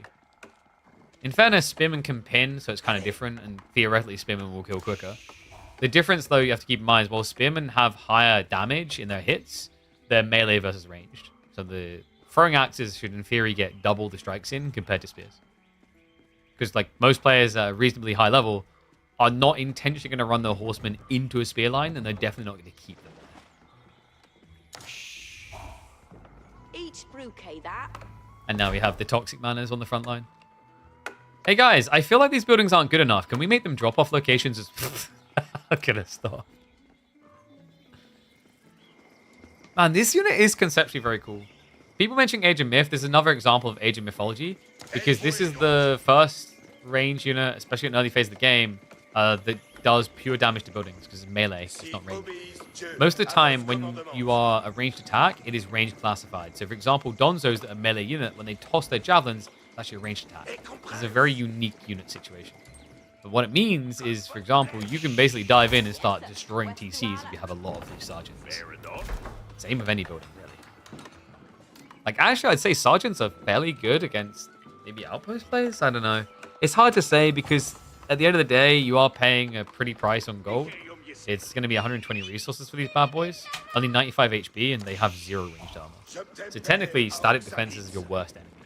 Buildings, on the other hand, such as Raxas, stables, archery ranges, could be prime targets for all-in sergeant play. Now remember, by the way, guys, both these players did not have early access to this civ. Any of these civs. So they are learning firsthand. You might see some clumsy plays compared to the players who've been playing on the creative preview. That's definitely to be expected. Dive in, nice snipe. Honestly, sometimes I feel like archers grief this idea. Because sergeants are much better at sniping villagers with their 10 damage. Well, they're weird. You see it's +1, it's actually not +1. So when you go Antioch, you get 10% increased damage, but you're 9 damage. That means you're 9.9 actually. But the front-facing UI doesn't do float, it just does integers. So it rounds up and down, basically. Do I'm smuggling the rams? Yeah, we tried something like this against Warman on one of our games on the test server. I may have accidentally control group too fast and the deselect didn't come through and it ruined our plan. But the whole idea is you're basically going to kind of pseudo clown car. It's not as much about moving in and sniping with archers and cheesing your opponent. The real deal here is it stops the villagers from defending at all. Needs to be quick though. We can see Waffles is prioritizing her age rush. White Tower is really smart here. I wonder if Waffle realizes it. If he goes for White Tower, it's not just a strong defense, it's also going to give him immediately 3 Earls Guards. And they are heavily armored melee units, which are capable of defending against Archer Sergeant block. The Sergeants will definitely dent them a little bit, but like they'll trade very well. Alright, ones if you think Kilyadi's going to win this, twos if you think Waffle is going to be fine.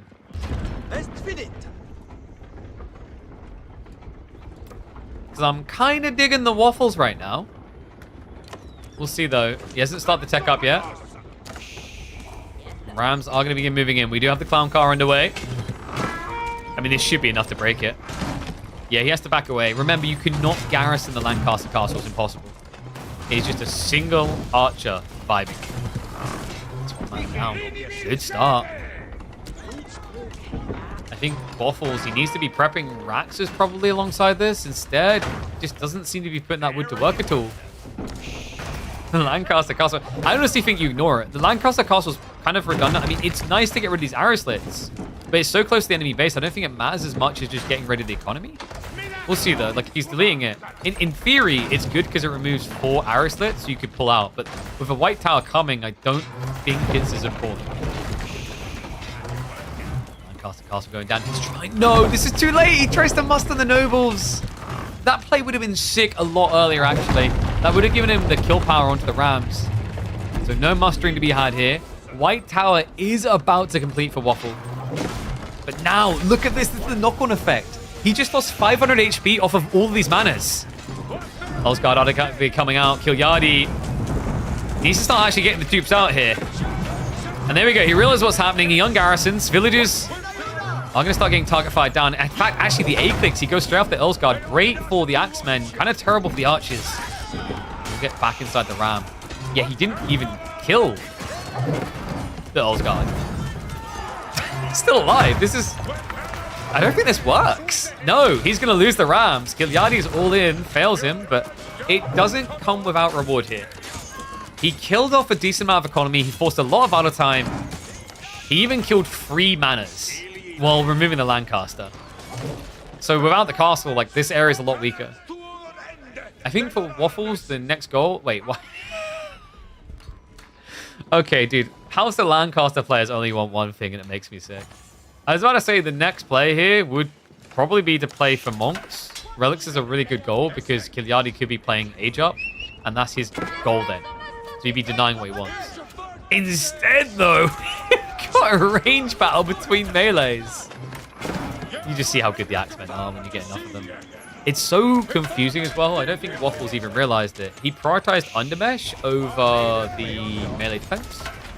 But your opponent is now heavily into Axemen. And oh my god, again. If at first you don't ram seed, ram again. It's I don't know what else I expected from Kilyadi.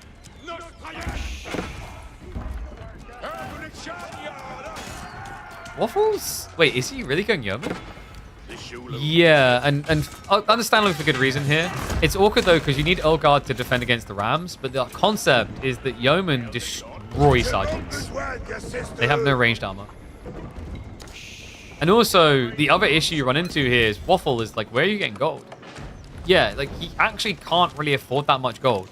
So by playing on food and wood instead with Yeoman, that's something you can run long term. When I say long term, I think he's almost out of food in the base. Got 6 sheep left over. Just so many Rams coming in. Oh, Kilyadi, he can't even build them quick enough. It's comical because I've watched Earl's Guards with the knife throws disintegrate enemy units. Now it's just ironically happening the other way with axes. We do also have him thinking about this monastery. Wait, what? After he loses gold access though. Cool idea, wrong timing. He doesn't have actually any gold to get into monks with. Remember, they're 150 gold each. He'd be sacrificing quite a lot of men-at-arms actually. He'd be able to build 6.5 men-at-arms with that. Okay, what is the go point for Kilyadi? How many is too many? He also read through what's happening. He's got horsemen on the way. So, like the idea by Waffles, but there is one weakness to building this unit. Can you guys figure out what it is? If I've got all these yeomen, that's great. I can, like, deal with the axemen. But who deals with the rams? because if they just hide inside the rams, the yeomen do no damage. And it takes 370 shots to kill a ram. That's how many shots you're going to feel like you want to drink when you experience this. Quite fitting. For both examples, something dies. Is he legitimately not going to commit with it? No, there we go. He goes in now. He's going to just deal with the Earlsguard. Yeah, that's smart. Kilyadi doesn't want a long fight here because the Yeoman should be able to out-DPS him, but because the Earlsguard are forced to stand here, he can remove the threat. The White Tower, in the meantime, is just getting erased. Kilyadi cleans it up so simply. This is crazy, man. This man's insanity knows no bounds. We had Mirrored in here earlier wondering, like, do you think the Sergeants are good? And I said, situationally. We've even seen games where they work against House of Lancaster, and we're seeing another one of those here. Those axe throws just feel so brutal. The problem is also Waffle's just not backing away, so he's just experiencing a lot more pain. Remember, the Yeoman can outrun and outgun. They have better range, but he's just egg-like standing his ground here. I think the goal is to protect the villages as they burn down the Rams, but the Rams don't care. That's all the manas, I believe, but one. Yeah, he's got a single mana behind this. So ill-mannered of Kilyadi. How dare he? Only ram pathing. Wait, no. Wait, there's another mana? Get him, boys! Oh, he's griefing himself so hard, though. He might have actually got the kill if he moved this ram down and brought the other one in. If you get... No, dude, what's that pathing? Bro, no.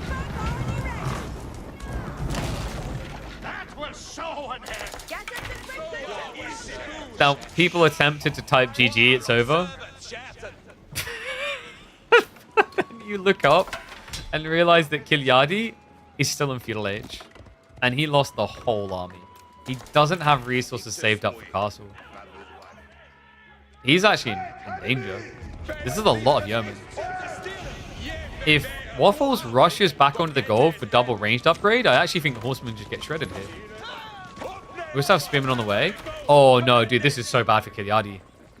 Billman tech goes big. It's only 100 gold and totally worth it for a handful of spears. My God, I think Kilyadi's going to die. He's also been gathering a lot of stone. I guess the intent was to increase the amount of pilgrims. At this stage, it kind of feels like you want to go 2TC, but where's the food that you're going to be locking in with that? And also, the wood doesn't look good. Small group of yeomen are going to get overly ambitious here. But there's the Billman tech. Oi. Wait, is Waffle... Wait, Waffle still doesn't have Steeled Arrow. Oh my God. This feels like a bit of an error. He saw the Horseman early. He didn't rush into it. I think he just lost track. I mean, he has a blacksmith. It was one of the few things on the front side that didn't get killed. And now the Lombos look like they get chased and erased. Damn. And Kilyadi behind this is now getting ready for castle. That's crazy. I can't believe that. It felt like Kilyadi should have been dead. Dead. He's vibing, living it up. We have a lot of stone being gathered, so I think the intent here is to always return to additional manas. But Waffle is running out of food. His food income is starting to plummet. He's basically on berries, and then he has to move out the base. And I love this. Kilyadi just exploiting that stealth forest to always keep an eye on. Something that Waffle cannot see. And Kilyadi... No, dude, he's going for the fortress drop. Hey, I noticed that we killed your white tower, and I felt really, really bad about that. I'm so sorry. Let me build you a new defense. Oh my God, it baits him into a fight. I don't think he can win. No, because he still doesn't have range damage increase. Hellsguard are going to buy him some time. The Horseman is going to dive on. This is going to be a fortress in his base. And then the 15% increased range is going to allow his archers to outgun the enemy archers. Well, rather, it's going to put them on equal footing, more or less. Oh my God. This is... is this just BM? Please take his gold. I don't think you can. The TC's too close. That's crazy. He goes to the deer behind him. Because he never touched it. Oh, don't tell me Kilyadi is not entertained to watch. Like, I've been sick of... Like, here's the thing. This man should have been given access. He really should have. Because he would have delivered the Knights Templar content you all wanted. None of this 2TC, boom, go Castle Age, ooh la la crap. Relentless feudal aggression. He's even had opportunities to go Castle Age, and every time he refuses. Oh, what a legend. This is the thing as well. I feel like the way that Kiljadi plays is, you know, some people, they're kind of funny on the mic. Kiljadi is like a dry pan humor comical guy, but also the way he plays the game is so hilarious. It's so freaking funny.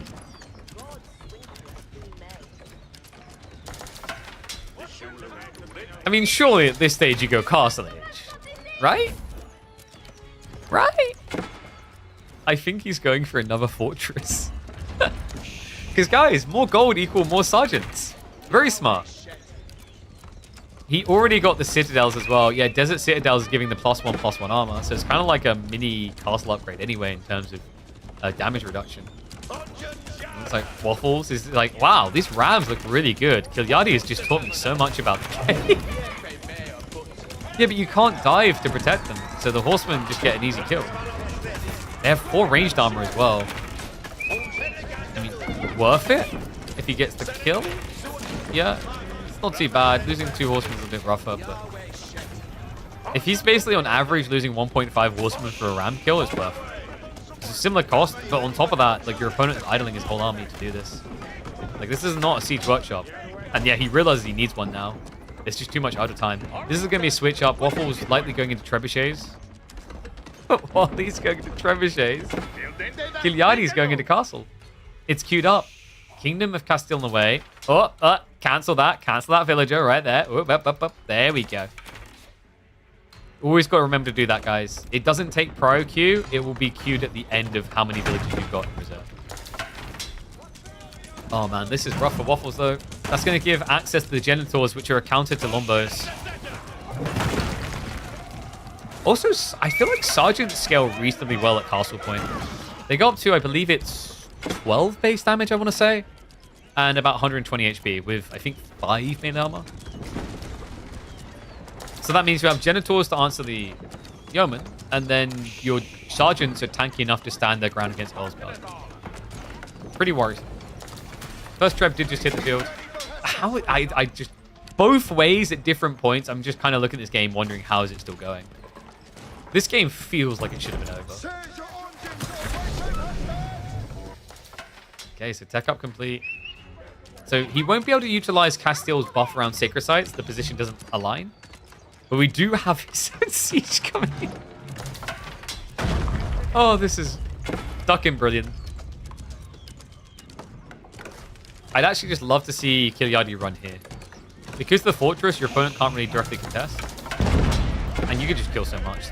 The issue is all of his archers, I believe, are garrisoned inside here. He doesn't want to take them out because the firepower is just kind of more worth it.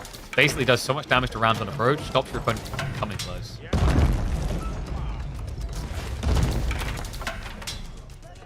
You paid $12 to add more cheese into the game? Hey, that is still cheaper than getting double feta cheese on your Domino's pizza. That's a pretty good deal. Oh god, boiling all as well. If Waffles was looking for a dive point, it's gone. Waffles has done a good job of getting relics back, by the way. We don't have Kiljadi looking at that at all. Dude's like, why would I go for relics? This game's going to be over before they pay off. By the way, this was worth 106 again.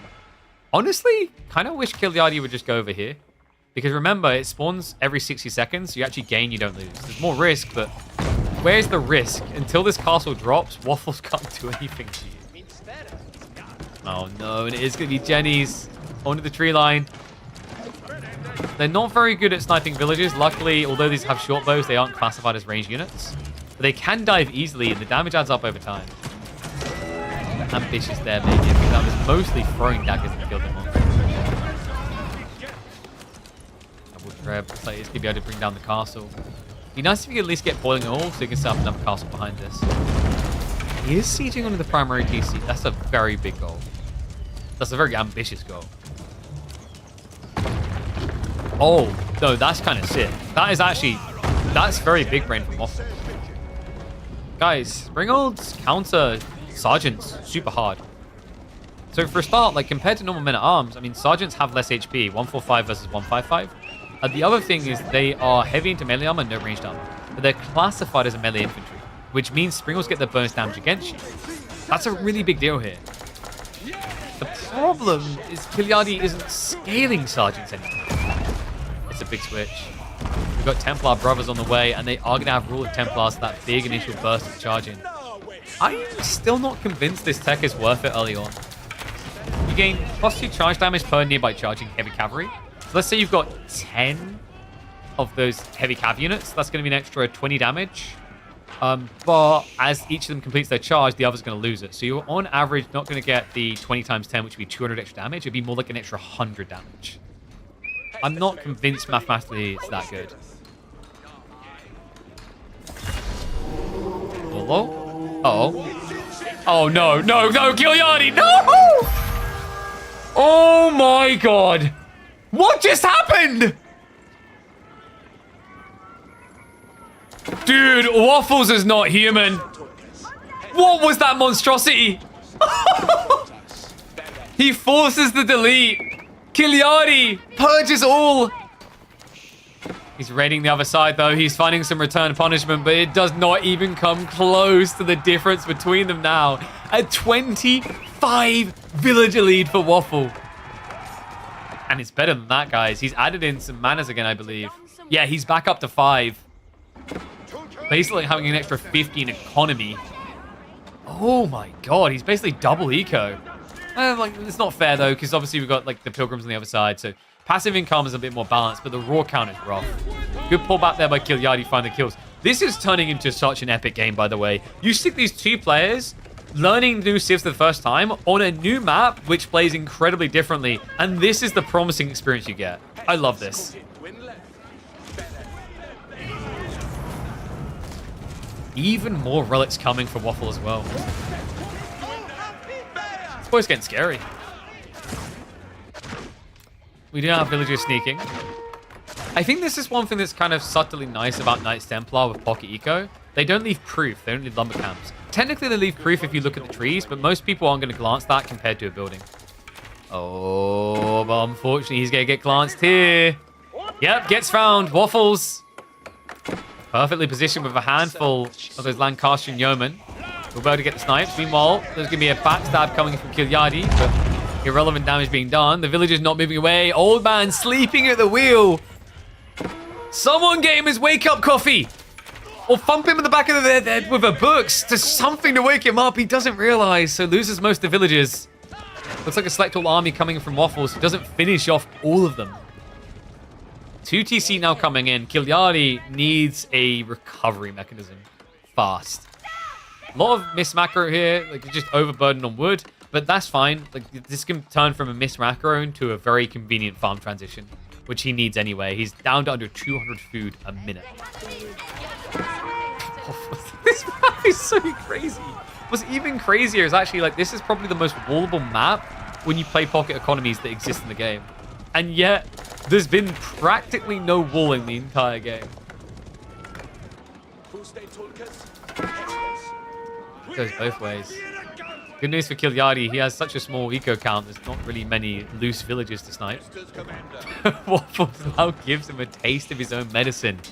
It's his turn to ram. White Tower is also back up. This dive a little bit more difficult for Kiliardi. The mana spam is, I believe, complete. No, okay, he's still got 3 more to go. So 6 mana's online. Army's looking to contest. Waffles, why are we so split? Oh, God. This is where you need to kind of retract. He's going to start pulling away. He's still got, like, this wave back here that's just not moving in. Springals would benefit a lot from this fight right now. He's going to have to keep running away. Rams at least do draw some of the aggro. That's really good.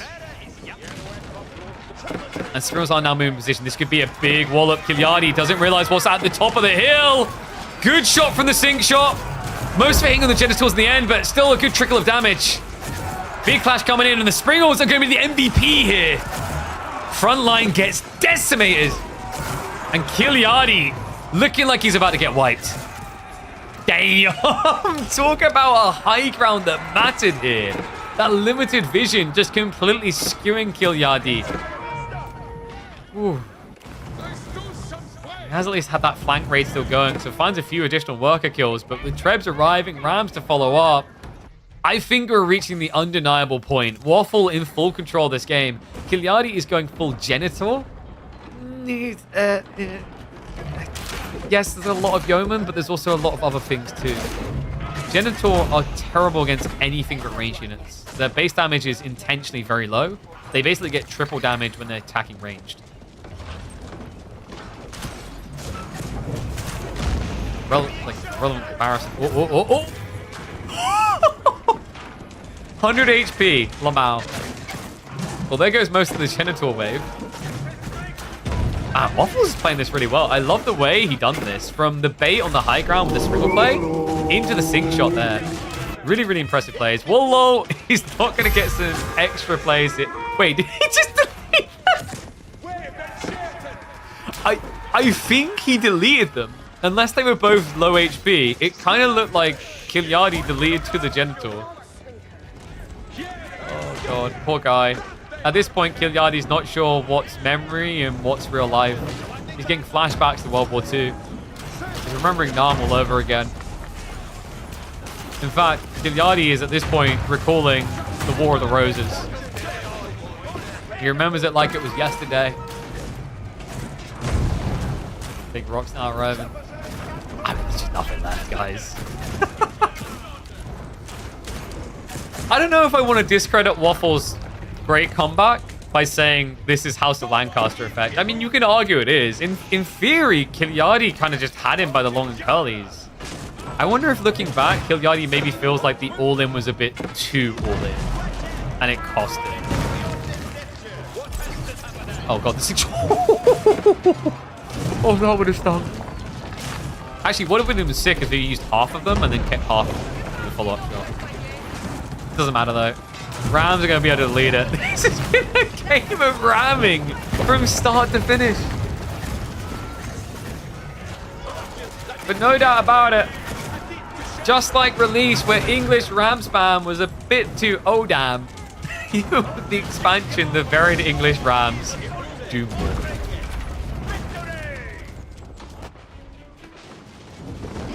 At this point, Kilyadi is just processing it. He's still building more stuff to counter range units.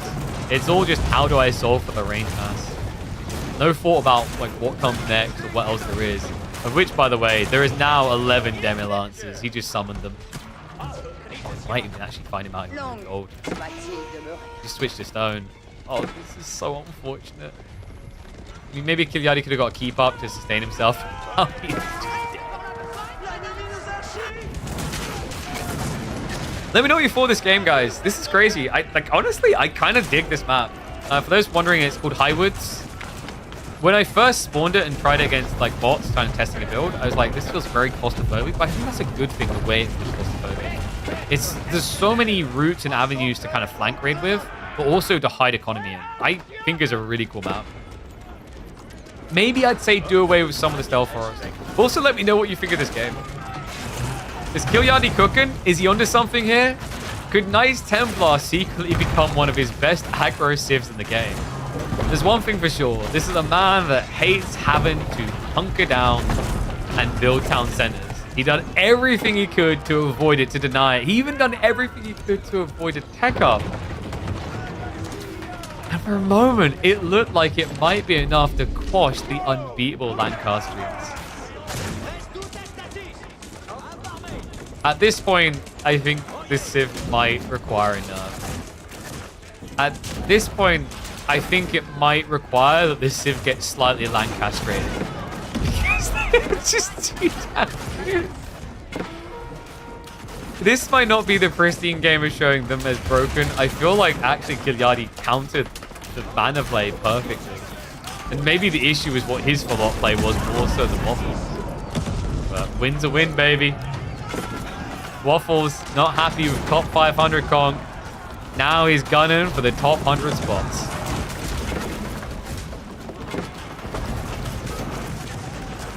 Yeah, I imagine someone kind of grimaced or cringed a little bit when they heard Lancastrian.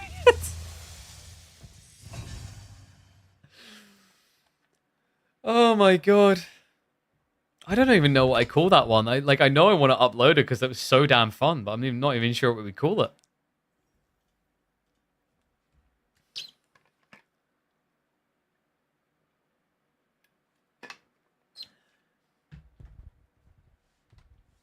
There's no other civs. I don't know if I'd say no other civs. They're very strong. It's got to do with the RAM all in, surely.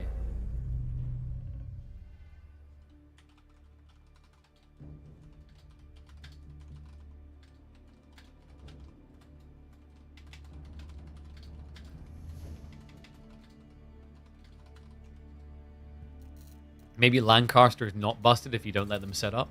Yeah, that's kind of fair. So let's see what we got here.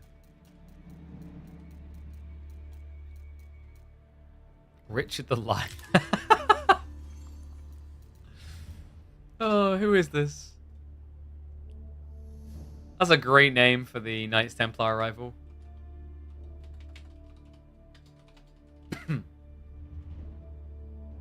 No games to display. Sag.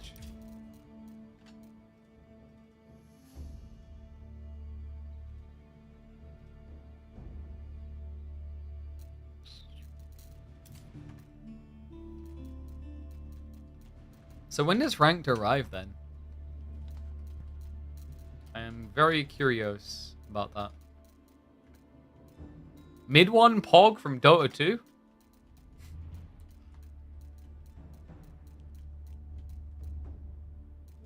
Oh, who is this?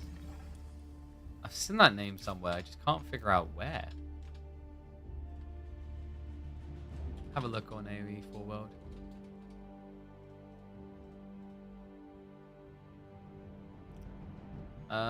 US player ranked like 500 in the world. Yeah.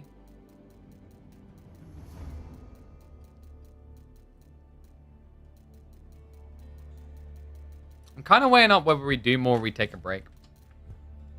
How long have I been streaming today? 6 hours. I don't know if we got enough people to do custom games. Oh, actually, that's a thought. Did they add any new mods by default? Sometimes they like support with the release of new mods. Yo, my boy Avali, he made a generated map version of Dry Arabia with the POIs. That's cool. I like that. That's really cool.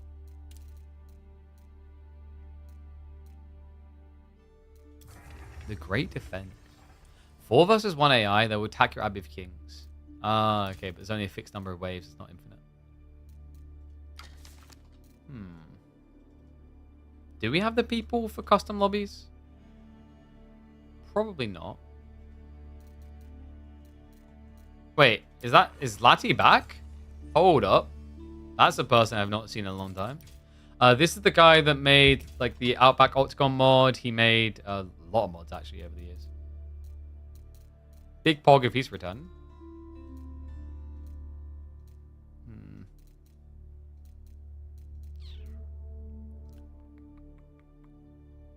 Damn, that's a lot of people online. Good to see. Life returning to the game. Host an FFA? I don't think we've got enough people. Like, one's in chat if people would play FFAs. I don't know who Azabel is. Probably not very high ranking. Yeah, this person's diamond rank.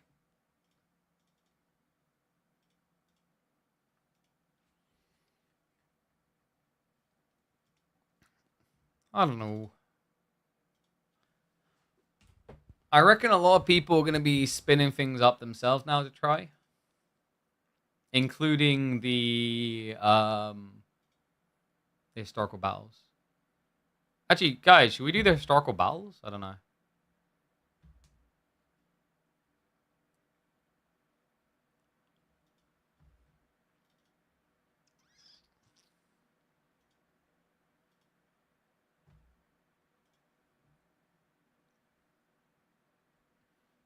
Chat very quiet all of a sudden. They're struggling their chins like, do I want to do it myself or have KP do it for me?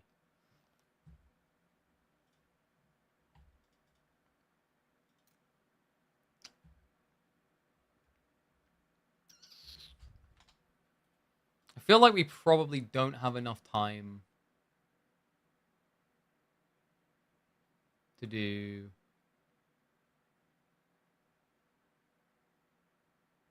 all of them? I don't know.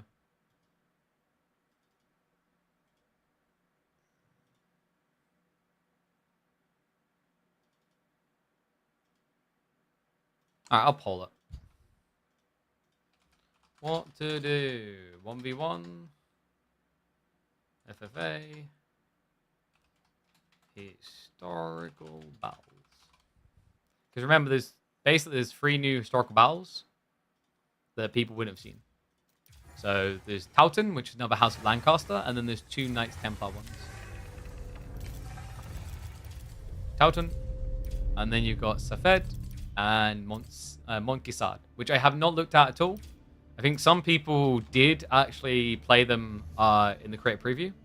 You just weren't allowed to show them because we didn't want to ruin it for the public. We want you guys to discover it yourself if you want to. But yeah, like, I think some people have been playing it off stream. I didn't. So the House Lancaster retreated to its rural holds after the bloody defeat at Towton, with the Yorkers seeking to claim a final victory. And basically, you have to survive. Oh, and I think like you have to keep banners alive. And then you've got Safed, where you've got to escort all your villagers safely and quickly for a great challenge. And then finally, Montgisard, which is Jerusalem standing alone against Saladin. Neutralize the enemy's first line of defenses for a great challenge. On the unlocks of the thingy difficulty. Okay, how are we looking on the poll? 1-1-1. Oh, we have 1v1s taking the lead.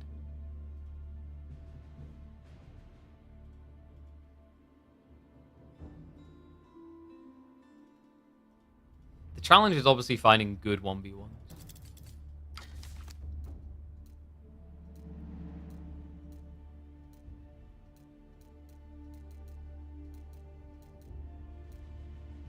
Because Kiliani just got a diamond level player, so that's a no-no.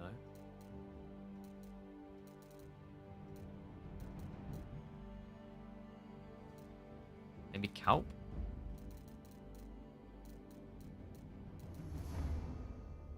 Who did Kalp get? Wait, where is he now? There he is. Oh, guys, you actually want historical battles. Wow. Alright. That takes me by surprise. But I will not say no to it. Yeah, like Kalp's opponent anyway is a diamond as well. Quick match for you, dude. Alright. I know you love it. I mean, it's gonna get sway. Alright, 1s if we do Lancaster, 2s if we do Knights Templar. I guess I better neck another Red Bull.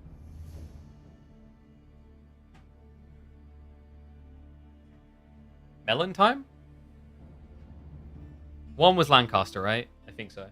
So you guys want me to do some KT? Should we do Safed? The Citadel of Safed stands strong, but Baibar's schemes to breach its walls. You must repair the Citadels in Tears of Strike. Okay, that's easy to strike out. Okay. Or do I want Montgisard? Dude, I kind of like Jerusalem. All right, let's check out Safed. Soldiers serving the Sultan Baybars have ravaged the countryside for weeks. Though we have tried to stop him, we've learned today that it was all a ruse. Ruse. With our forces hunting him elsewhere, Baybars is marching directly on our citadel at Safed. We've held strong against their numbers so far. But He said Baybars so far. now has siege weapons Malians. firing upon our defenses. If we are to survive, we must sally forth and find supplies to repair our citadel. But also take out the siege, I guess. And, God willing, we should seize any chance we have to destroy those siege weapons. Animation's we cool. prevail, Yeah. We may survive long enough for reinforcements to save us. Honestly, I prefer this graphical style. And like, I'm someone who really vibed with the historical overlay thing before. But this just fits much better for what they're doing now.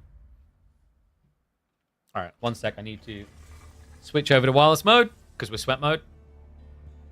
So we don't necessarily need to crack conch straight away. We can just choose to figure out what we're doing with the level, which is fine.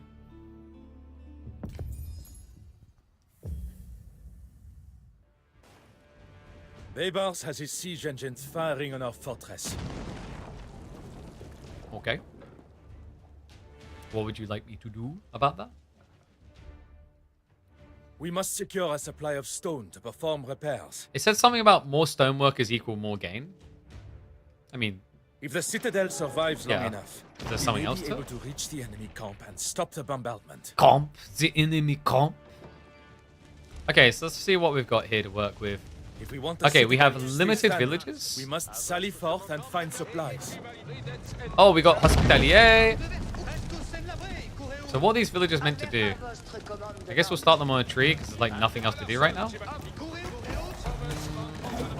Oh, we're meant to go out here. Oh, okay, I think you're meant to bring everyone. Got it. So you don't even stay inside. And their villagers are going to keep preparing. The more trebs are going to set up over time, so you need to find a way of selling out. For now,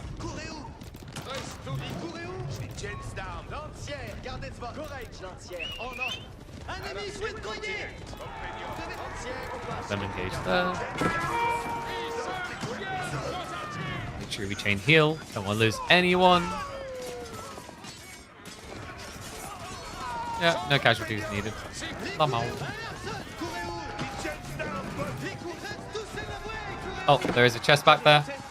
We do like chests. Did we lose anyone? I don't think so. I think we've done a good job. Good job, me. Wait. Oh, can I get inside? Get inside, get inside. Ooh, just in time. Lul. Silly little fabs. There is no beating me. AMC Auto System Bleu. Putain. Okay, so these guys can go gathering. We want the Brotherhood to go over here and heal. Let's check for more goodies around the flanks. I think... Oh, that's interesting. So they're going to keep spawning out of these? I think so. Yes, indeed they are.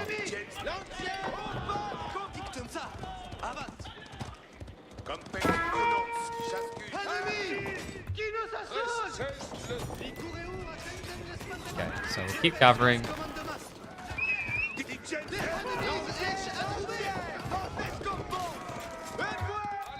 It's fine, we can kill this guy. Oh no. No, my scoot! Not my scoot. So we'll stand ground with these guys, which means they're just going to heal.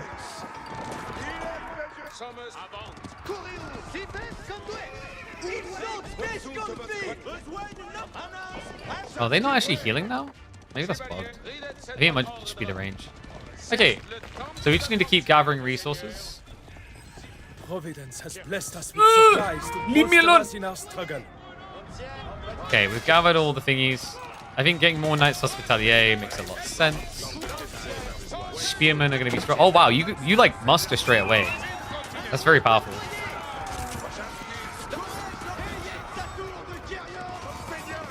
Chain heal, chain heal, chain heal. Nice. Okay, nice. I don't think we lost anything there.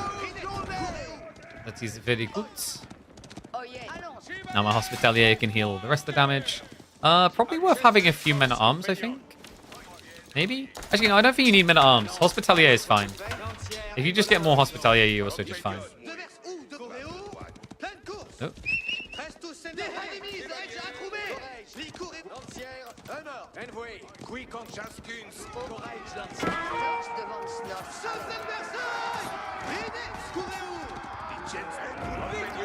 Okay, this is fine. Go get our gold, and then we get more Hospitalier. Oh, let's see. Alright, so let's keep the peoples moving. Looks like a sun setting. Hell yeah. Beautiful. God, I'm so glad I changed that so you can't select villages with army. Such a smart change. So we want these boys to heal this scout. This guy can go check deeper. We just want to move straight across into the stone. This is kind of a cool situation, actually. You only really need to guard on the stone, by the way, because like that's where your people are going to be. So you don't need to go any wider. So yeah, you can pretty much just camp stone and be safe. We can aggro these guys over here. Oh, there is a mango. Don't want to be very careful.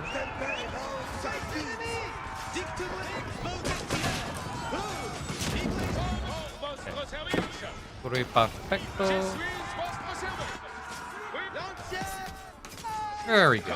Oh no, my scoot! Not my scoot. How dare you kill my scoot? Let's chain heal him. Bring my boys back. Stabby everyone in the face. Good vibes. Ranked is out? Wow, finally. Well, I guess we're gonna do this scenario now because we're literally in it. Be a bit rude to leave now. This is cool so far though. And we should get extra production buildings, so now we can build more boys. Okay, now we get ranged. I don't think I want to go Jennies. Maybe archers? A few more hospitalier. Oh wait, my hospitalier not up. Oh, they're not upgraded. I just realized. Yes, there is a trade-off. Men at arms can be worth it.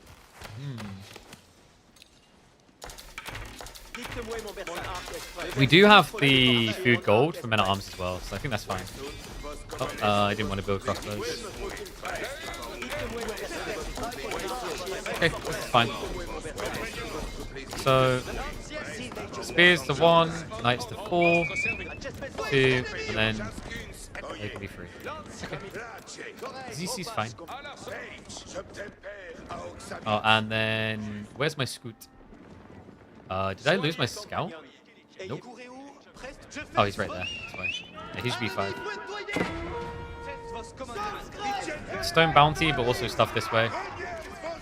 Oh, crap. Oh, no! Leave my boys alone! No! No, my scoot! Okay, GG, I got scammed.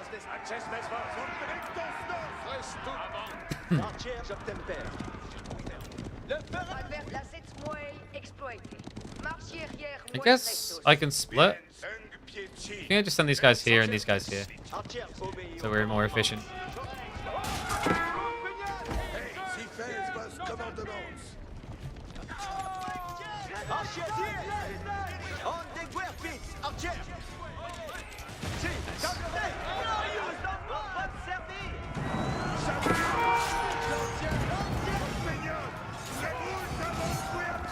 I can't heal that guy, which is kind of jarring me off. I'm going to lose units, damn it. No, my hospitalier too. My little bros. Oh, no. No. Okay, I wasn't expecting them to be camping that. That's pretty bad.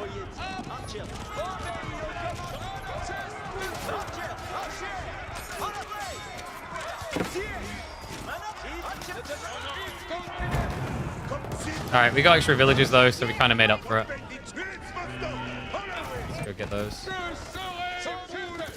Damn, it's kind of sad. Les villages. There's probably extra resources hidden in the flanks, I just can't see them right now. Okay. So I'm going to move through the other side. We do want to start healing. There you go. See what I mean, guys? If you like stand ground, you can just do this. So we need to do that. Uh-oh.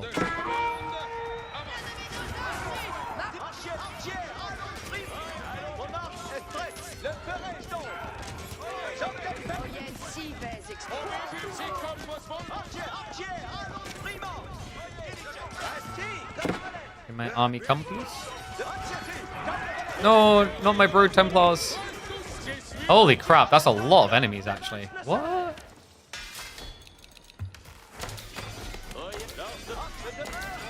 Sayage.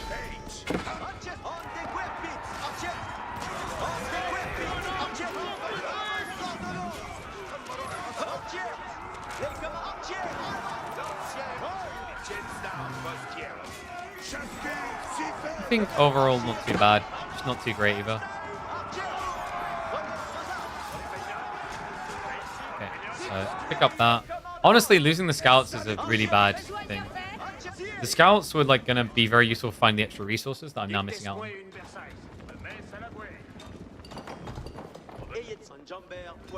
Okay. Anyway. And my hospitalier. Do their healing. Okay, so we're keeping the fortress alive. But that like gap and gathering, I don't know if it's worth going around the flank for those resources. I feel like those resources didn't really change much for me. Didn't feel like it anyway. Okay. So that should get the keep close to full, if not full. Oh, there's resources here. That's Big Pog.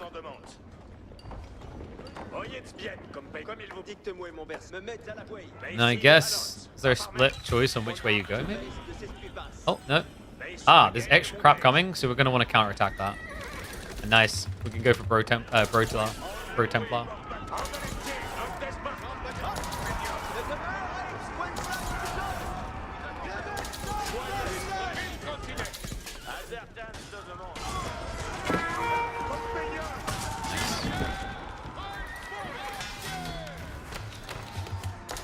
Do that. Okay, good.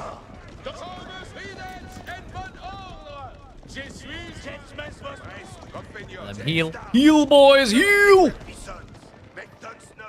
Yeah. My boys.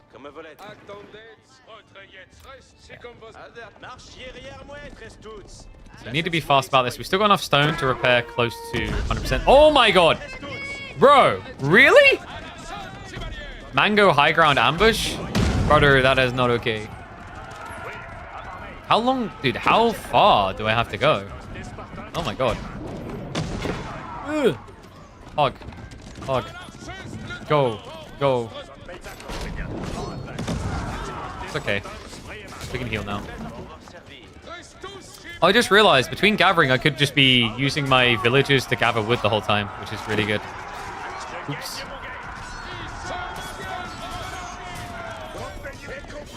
No, did I misclick? Where are my freaking Healy boys? There we go. Oof, that was rough though. I think I want to prior heal these guys. New Abba trade and some testing it's a nerf of 10 to 15% res. Wait, really? But they didn't nerf it. They nerfed it by 15%, which should have been like offset by the movement speed. Are you sure on those maths? Like that doesn't make sense to me mathematically. Unless there's something I'm missing. I mean, there must be. If those numbers are true. Alright, Kiss will be better. You go check around the back. The rest of the army gets ready to walk in. We actually don't have many spearmen, which is a bit of a whoopsie, but whatever. Okay. I don't think there's anything on the high ground. Actually, it probably is. Okay. So let's get the army in position. Oui, oui, j'ai les positions.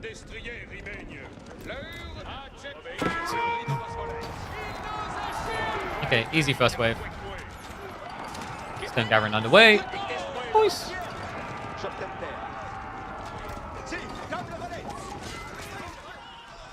Check the rest of the area. There might be extra resources. Go. Not the villagers. Clutch heal. Big Pog.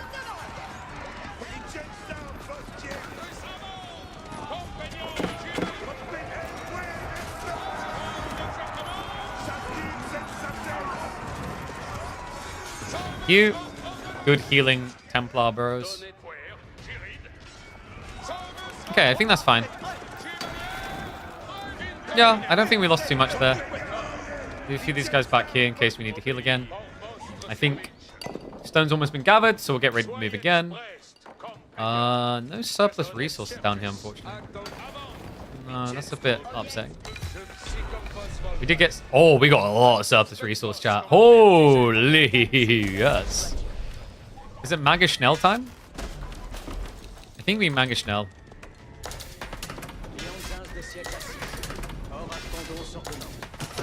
And the guard is mostly like melee, so I think we just want something lobby that stands its ground. Maybe more men at arms. Yeah, let's go more men at arms. We'll also get some crossbows. Yeah, this is good.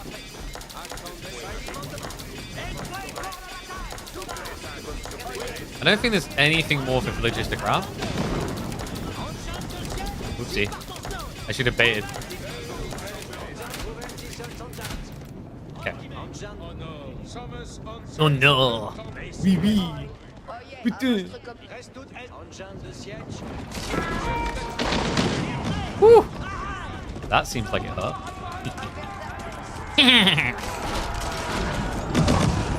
That'll do it.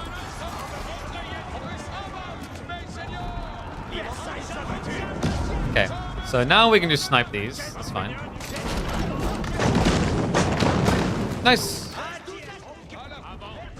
KP nerding out? Dude, I just do my thing. Do your thing! Good song.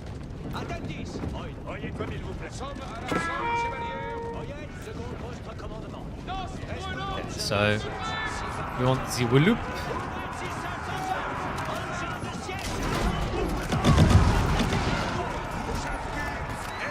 Heal! Heal! Live forever! Come get healed! Okay. That's scarring for anyone who's played Dota 2. They're getting flashbacks right now, like, no. Why would you even? Okay, this is gonna be even easier to clear their army than I was expecting.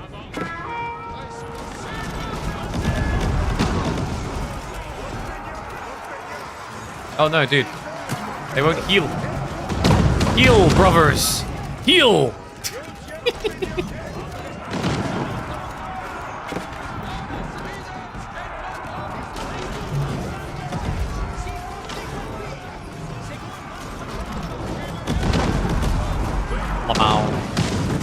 Correct. Ich bin aus. Okay. I think we are doing pretty well. Really, overall, haven't lost many units in this entire thing. We just want to spread out, find an extra goodies.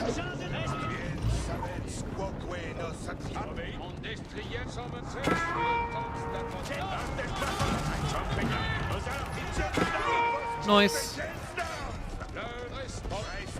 Get 'em, boys! Got 'em, boys! Okay. And that is us clear. Okay. Not too bad for our first go, but I think you have to be 100% health for the thingy, if I'm not mistaken. Because I think that's the end of this scenario. That's cool though. 20 minutes type like historical battle, some fun for people, good vibes. Oh no, this is a fun scenario. Ah, there you go. Yeah, so I think Conk requires that you have 100%. I know why we got silver. It was that inefficiency where we didn't realize we get jumped on the stone straight away. It screwed us over. But like, what happens when you get Kong? Do you just keep... I guess this, like, the siege never stops. So then it's just basically use your units to survive as long as possible, which means Knights Hospitalier are going to be a key and powerful component. I mean, I know why we got silver. Like I said, like it's pretty obvious. We basically got silver because we got jumped with the villagers on the 3rd stone outcropping. I don't really feel like it's worth making that rotation around to the west side to get the extra resources. Feels too expensive. What do you think, guys? Do we do more of the historical battles or do we do 1v1? Apparently ladder is now live. Is it casty poo time?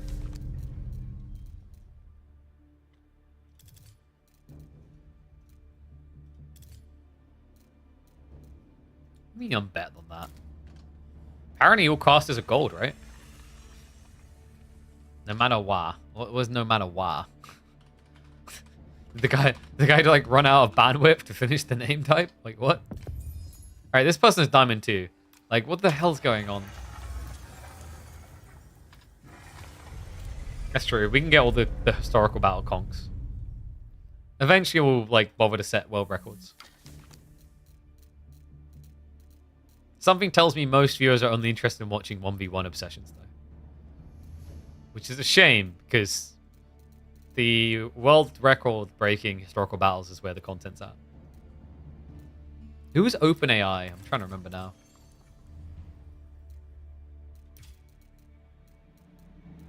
Is Ladder actually alive? Yep. Okay, Ladder's live. But like, do people realize Ladder's live? Let's put it that. I don't think people realize Ladder's live.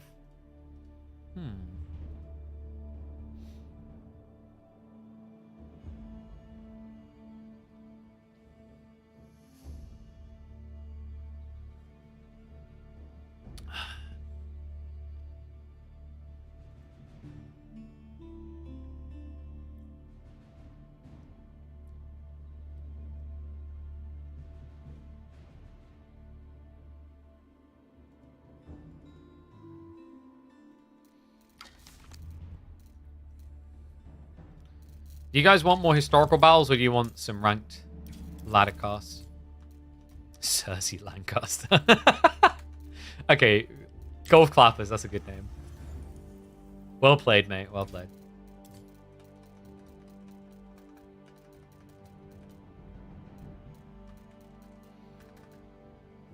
$194, the Italian profiteer. Wait, isn't this the unicorn guy? Wait, or is this... Was this core? I think it was discovered that this was core, the 194 unicorn thing.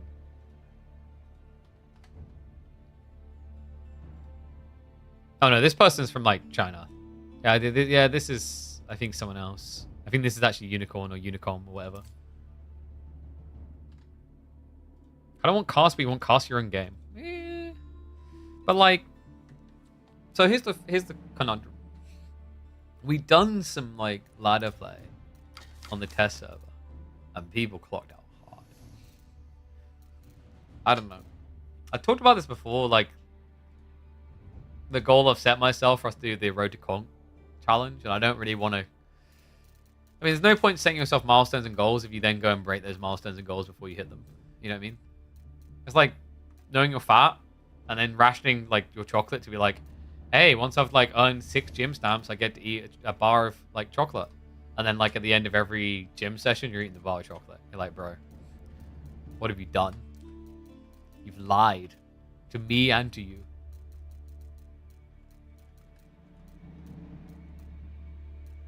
Gully Starflark on Gorge. Do you guys want that?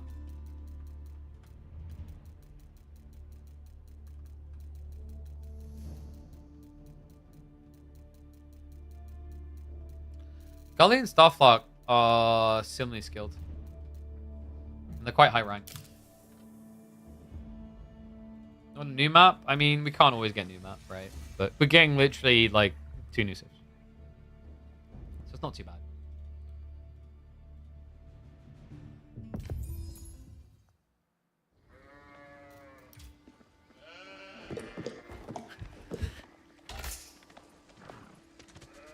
One and all, welcome to the only acceptable mirror in 2025. Knights Templar. Why? Because of the unique, diverse choices they make upon their path towards Imperial Age. And we've got 2 highly capable and talented players to show them off. 2 that rank in the top 200, top 100 in fact, quite frequently. We've got Gully, Deco in the yellow, going up against Starflark in the blue. So Germany versus Peru, I believe. That even rhymed. We are going to be on Gorge, so it's going to be some sanity check of familiarity here amongst the craziness. I have yet to see a Knights Templar mirror. It's conceptually very interesting because compared to, say, French mirrors, English mirrors, all these other things, you're more likely to see deviation play simply because you already statistically have more choices to make it an age up than any other civ does. Most have 2 landmarks. This civ has basically 3. So we're going to speed up the other game because obviously we don't really care too much about the gathering gold. People wouldn't have actually like macro adjusted this perfectly. Interesting map, Gorge, though.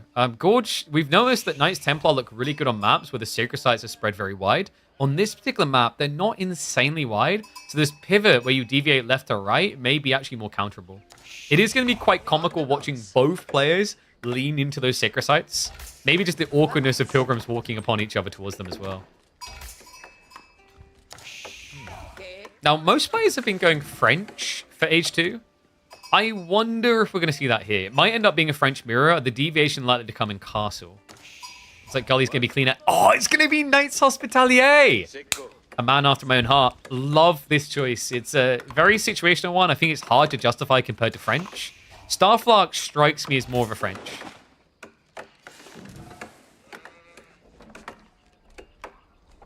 Strikes me as more of a French. He's queued up behind it, hasn't he? Okay, wait, what? Wait, double Knights Hospitalier?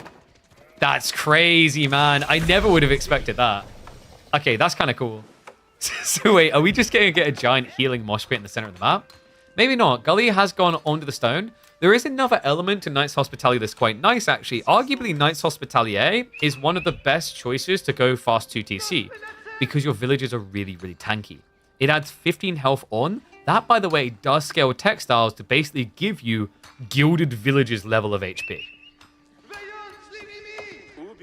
And it looks like it's getting mirrored. Okay, so both players are going 2 TC. We'll keep on the 2x for now. Probably you're looking for a slight deer shove up against the tree line. That would be perfect here for Starflark. Other side, Gully, his is a bit more exposed and open. Maybe you go ultra wide. Like drop a TC here, secures wood, gold, and the deer. Unfortunately, the boar is spawning on the other side of the map for him. He didn't get as good of a spawn as Starflark did for the wider. And yeah, there we go. It's going to be on that deer. Sergeants are broken? If you ask most players, they don't feel that way.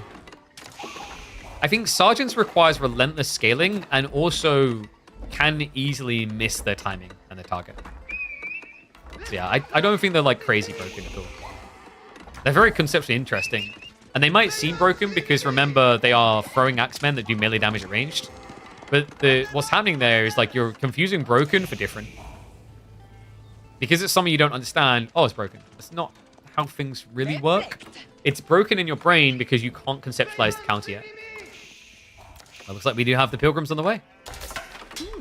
Wait, did Starflark split on that idea? Yeah, he didn't actually go for a rush into safe passage. He's lacking on the food. So we already have a deviation here, folks. Means actually Starflark's going to want to play blocker, but I don't like this. He opened spears. The reason this is rough is your opponent's already going Hospitalier. So cool thing about Hospitalier, guys, is not only can they heal each other in the fights, they can technically make sure your pilgrims never die. And by the way, you are seeing that correctly. Knights Hospitalier does increase the health of pilgrims. And in textiles, I believe textiles also does work for them. I'll have to double check though, because I think it's meant to be only villagers. But even just the Hospitalier detail on its own is kind of like getting a mini piety type level effect. And stuff like he realizes this wall is ambitious. I'm glad. I'm not even sure why he was trying it.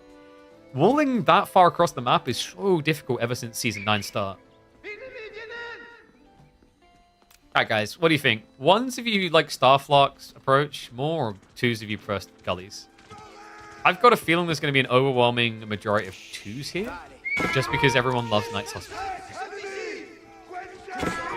They are really cool.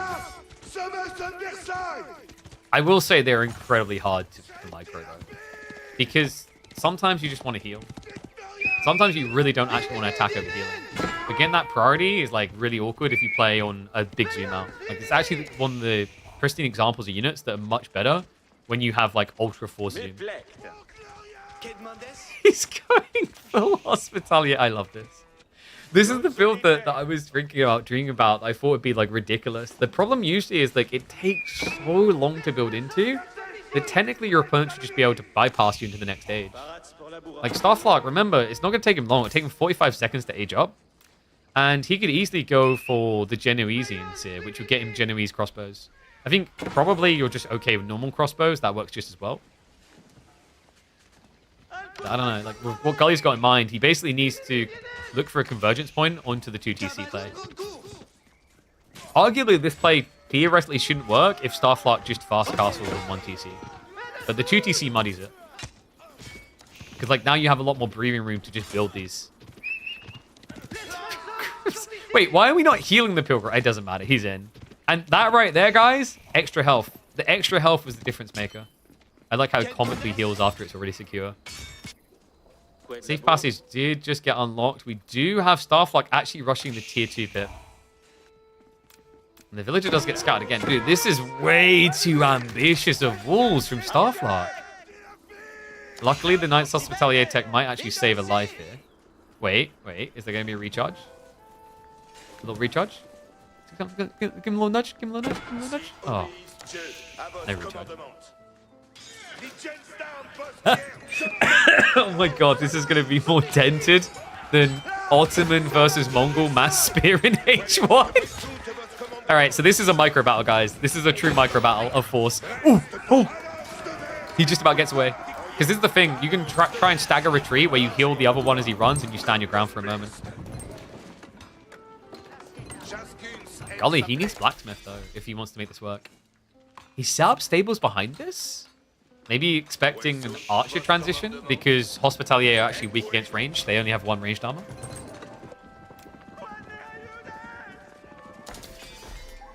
Wait, is Gully just, like, could he just turn this into a fast castle? Because the stats get quite padded on Hospitalier when they age up. Okay, so, like, here's a crazy thought.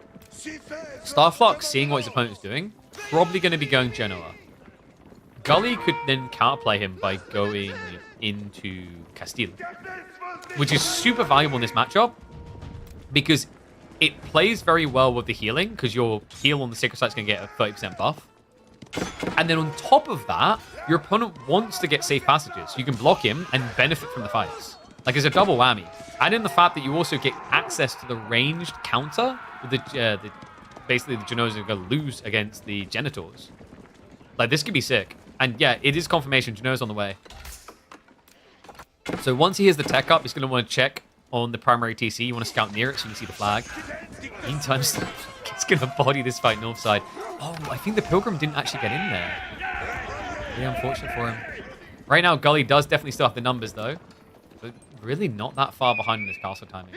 This would be a perfect time for him to look for a clash.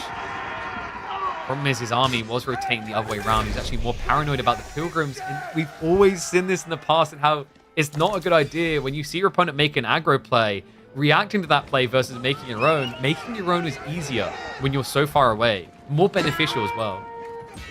Wait, what? He goes Angevin. Wait, but like... What? So I think part of the problem here for Gully is he's making this choice uninformed. Does he think that Starflock would go for Castile? Because, guys, Angevin doesn't really give you much in terms of impact here. Like, the fortresses and dock health is cool later on the game, but not right now. What is the thought process? Because if he suspects Genoa, then heavy spearmen are going to get counted. This is a great fight, by the way. Even though they're vetted up, they're completely outnumbered. I'm going to chase him away. I can't believe I'm actually enjoying Amira so much. It's just interesting because of the way they're trying to learn the civs with this. Man, I don't know, though. I find it hard to back Gully here. He has numbers for sure. But these spearmen, it's like he expected Starflock to go into the Templar brother himself. But he gets the bad news. Genoese crossbows arrive. Pilgrims aren't going to make it in, but man, the snipes are going to come in big. Remember, these guys hit like a truck, 30 damage per shot. And these are yet to be upgraded. They are not veteran. Plastic shields. Okay, so Starflock going to be able to start starving him out. We already have him playing into the monastery as well. So relics are on the agenda, but not for Gully. Looks like he's going to get his better skirts. The hooded figures arrive. Crossbows do need some protection. Starflock, an overextension here. Oi, oi, oi. I don't think you stand against this. Also, the Genoese crossbows are slow. They can get chased down, especially if you just kill a few horsemen. He's trying to do the best, snipe out as many as he can. It's not a bad trade if you can get like 2 Hospitalier kills per Genoese crossbow dying. Oh, that's it. He uses the cliffside to minimize the surround. Crossbow numbers are scaling, but this is the problem. I think Starflock's realizing it now. He tried to run before he could walk. And these guys only walk. Have terrible movement speed. So you can't just rush ahead. And now the Templar, brother. Now, this unit does not really give a damn about Genoese crossbows. And that was a sick detail. Gully realizes that actually, like, he's going to get kited on the Hospitalier. It's the Templar brothers that can get the kills. So if you just chain heal them up, they'll look to actually convert. Look at that heal. Speaking of conversion, Starflock. Gully, no. No. We do also have normal men-at-arms getting added in. A little bit surprised by that. I think it was just early on Gully done that. Once again, like, your play now is to get away from infantry. In fact, if Gully just plays into Templar Brother, Starflock's fully counted, which is why he's now fixing to normal crossbows. Yeah, Genoese crossbows feel really awkward to actually leverage. Also, Starflock hasn't been healing them. They've both kind of been neglecting their units from the heal. A lot heavily injured. There you go. He's going to start target healing. Aiming fairly late, though. He's already losing extra units on the side. I think the reason why I like the Hospitalier so much, conceptually, even though I'm not a big fan of feudal healing, like I've talked about this like a broken record, I think like feudal healing is a bit too strong. The thing that I like conceptually is it offers up a lot of micro skill expression in battles. A lot. And the healing's impactful, guys, because each Hospitalier will heal for 5 even in combat. Because remember, default value is 7, then 3.5 when in combat, but 30% buffer means you're doing it for 10, and then also...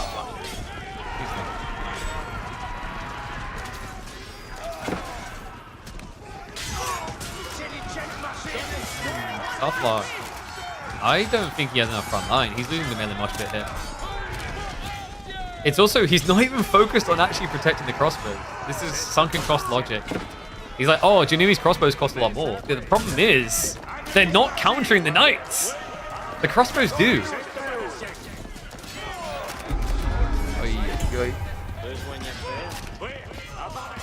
This just feels like one of those, in the moment you're having a good pie and you wake up with a hangover afterwards moments. The Genoese crossbows should not feel more valuable than normal crossbows here. Because the normal crossbows are going to do 21 damage, a Genoese crossbowman is going to do 21 damage. But the difference in cost, right there, 180 versus 120. Now, if it was men-at-arms, sure, you could argue the Genoese crossbows are good enough. But when it's knights, normal crossbows are king. Especially when you consider that it's not just the damage interval, it's also the extra attack. Basically, it takes an extra 0.5 seconds for Genoese crossbows to reload. Your idea looks like he will not get the Cobra. We still have these attempted walls, by the way. Starflock, this is the point where it's more feasible. We're up to almost 8 economy. I love that. Honestly, this is kind of refreshing to see, and it might just be because of new civ, and then the meta will be like devolved to people doing the same thing. But whatever it is, we have 2 very differing builds. It started off similar to the Hospitalier, but it's changed so much with the arrival of Castle. Look at this. We've got Horsemen, we've got Templar Brothers, heavy spears coming through, men-at-arms. Other side, it's just all ranged. We literally have melee blob versus ranged blob.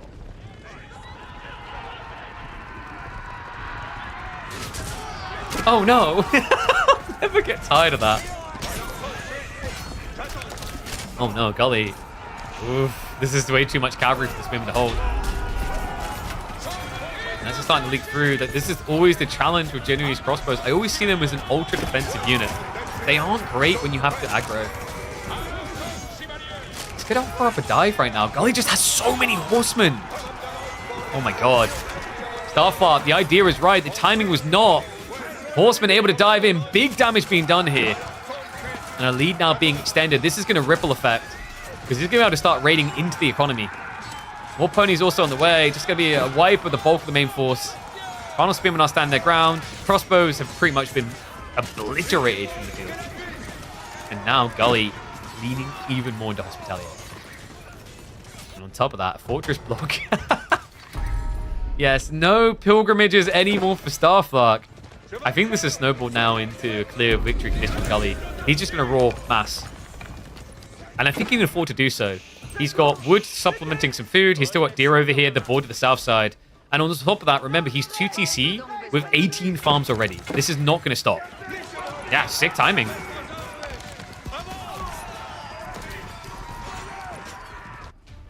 So some chip damage being done. That's now going to be a 10 eco lead. And, you know, we talk about, like, mirrors where small differences make the mile. Here's some big differences for you. Not just the comp, look at the economy. So much extra surplus gold, and Starflock now has nothing to do with it because all of his ideas were a crossbow. That's where he was meant to spend gold. You don't want to build crossbows against mass horsemen. Funnily enough, this is a situation where Starflock kind of wishes he actually had the heavy spearman option. Wow. And yeah, now the fortress coming in just to let him know how royally screwed he is. Alright, this is an organized mugging from both sides. Additional fortresses. I don't know, I think Starflock's probably just going to throw the towel in. He has a keep drop coming. That's going to give him the potential for auras to play around. Really big deal, actually. Like, I kind of think and feel for Starflock that his comp suffered because he tried to run before he could walk, like we talked about. He tried to fight too soon. But also, part of that soonness was a lack of fortresses. Of the two armies, the one that actually benefits most from the fort drops is Starflock's, because of the 15% increased range. That's going to allow Genoese crossbows to have longbow range. That's going to allow crossbows to basically almost get an extra Tala range.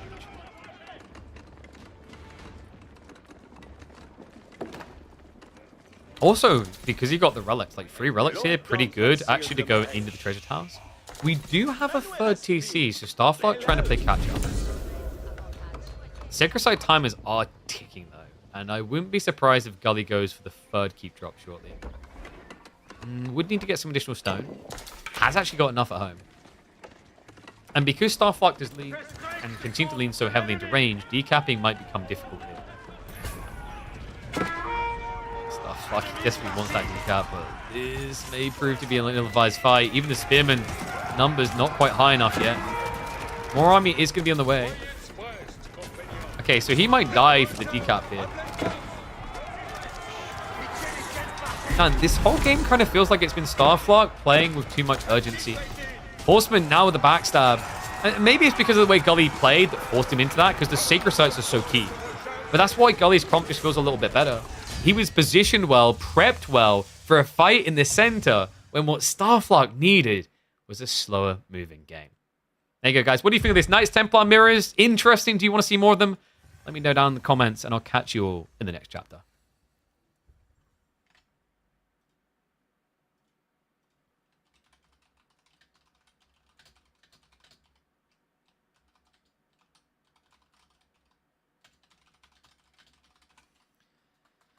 Whew. All right.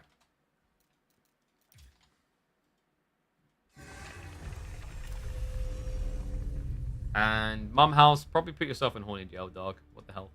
Chill.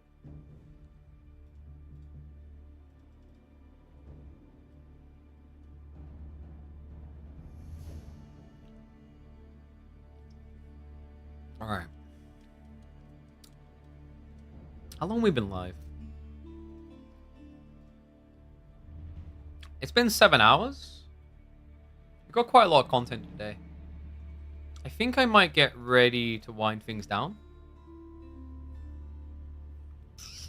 Yeah, I think now's a good time to wind things down. Because now the players are going to do the rest of their seeding matches and things will get a little bit tighter. So what I'll do, guys, I need to check in with me mum. I don't know if she's here. About whether she can look after kiddos tomorrow, because there is meant to be a 2v2 show match between the Canadian brothers and the Spanish brothers that I'd love to cast. It's a little bit late in the day, 7 p.m. my time, I believe. But Emma has her netball. So we might stream tomorrow. If we don't, we will be live Thursday. Thursday is going to be rolling it. We should have competitive matches coming up, show matches, etc. The whole kit and caboodle. And then on Friday, we'll have more of those comp matches, plus our own, because remember, KPMM returns on Friday. It's going to be the first Microsoft-endorsed tournament on the new patch, on the new expansion. So yeah, we get to be the first. Whoop, whoop. So we'll have plenty of content coming, guys. So what I'll do now, YouTube, I'm going to end it.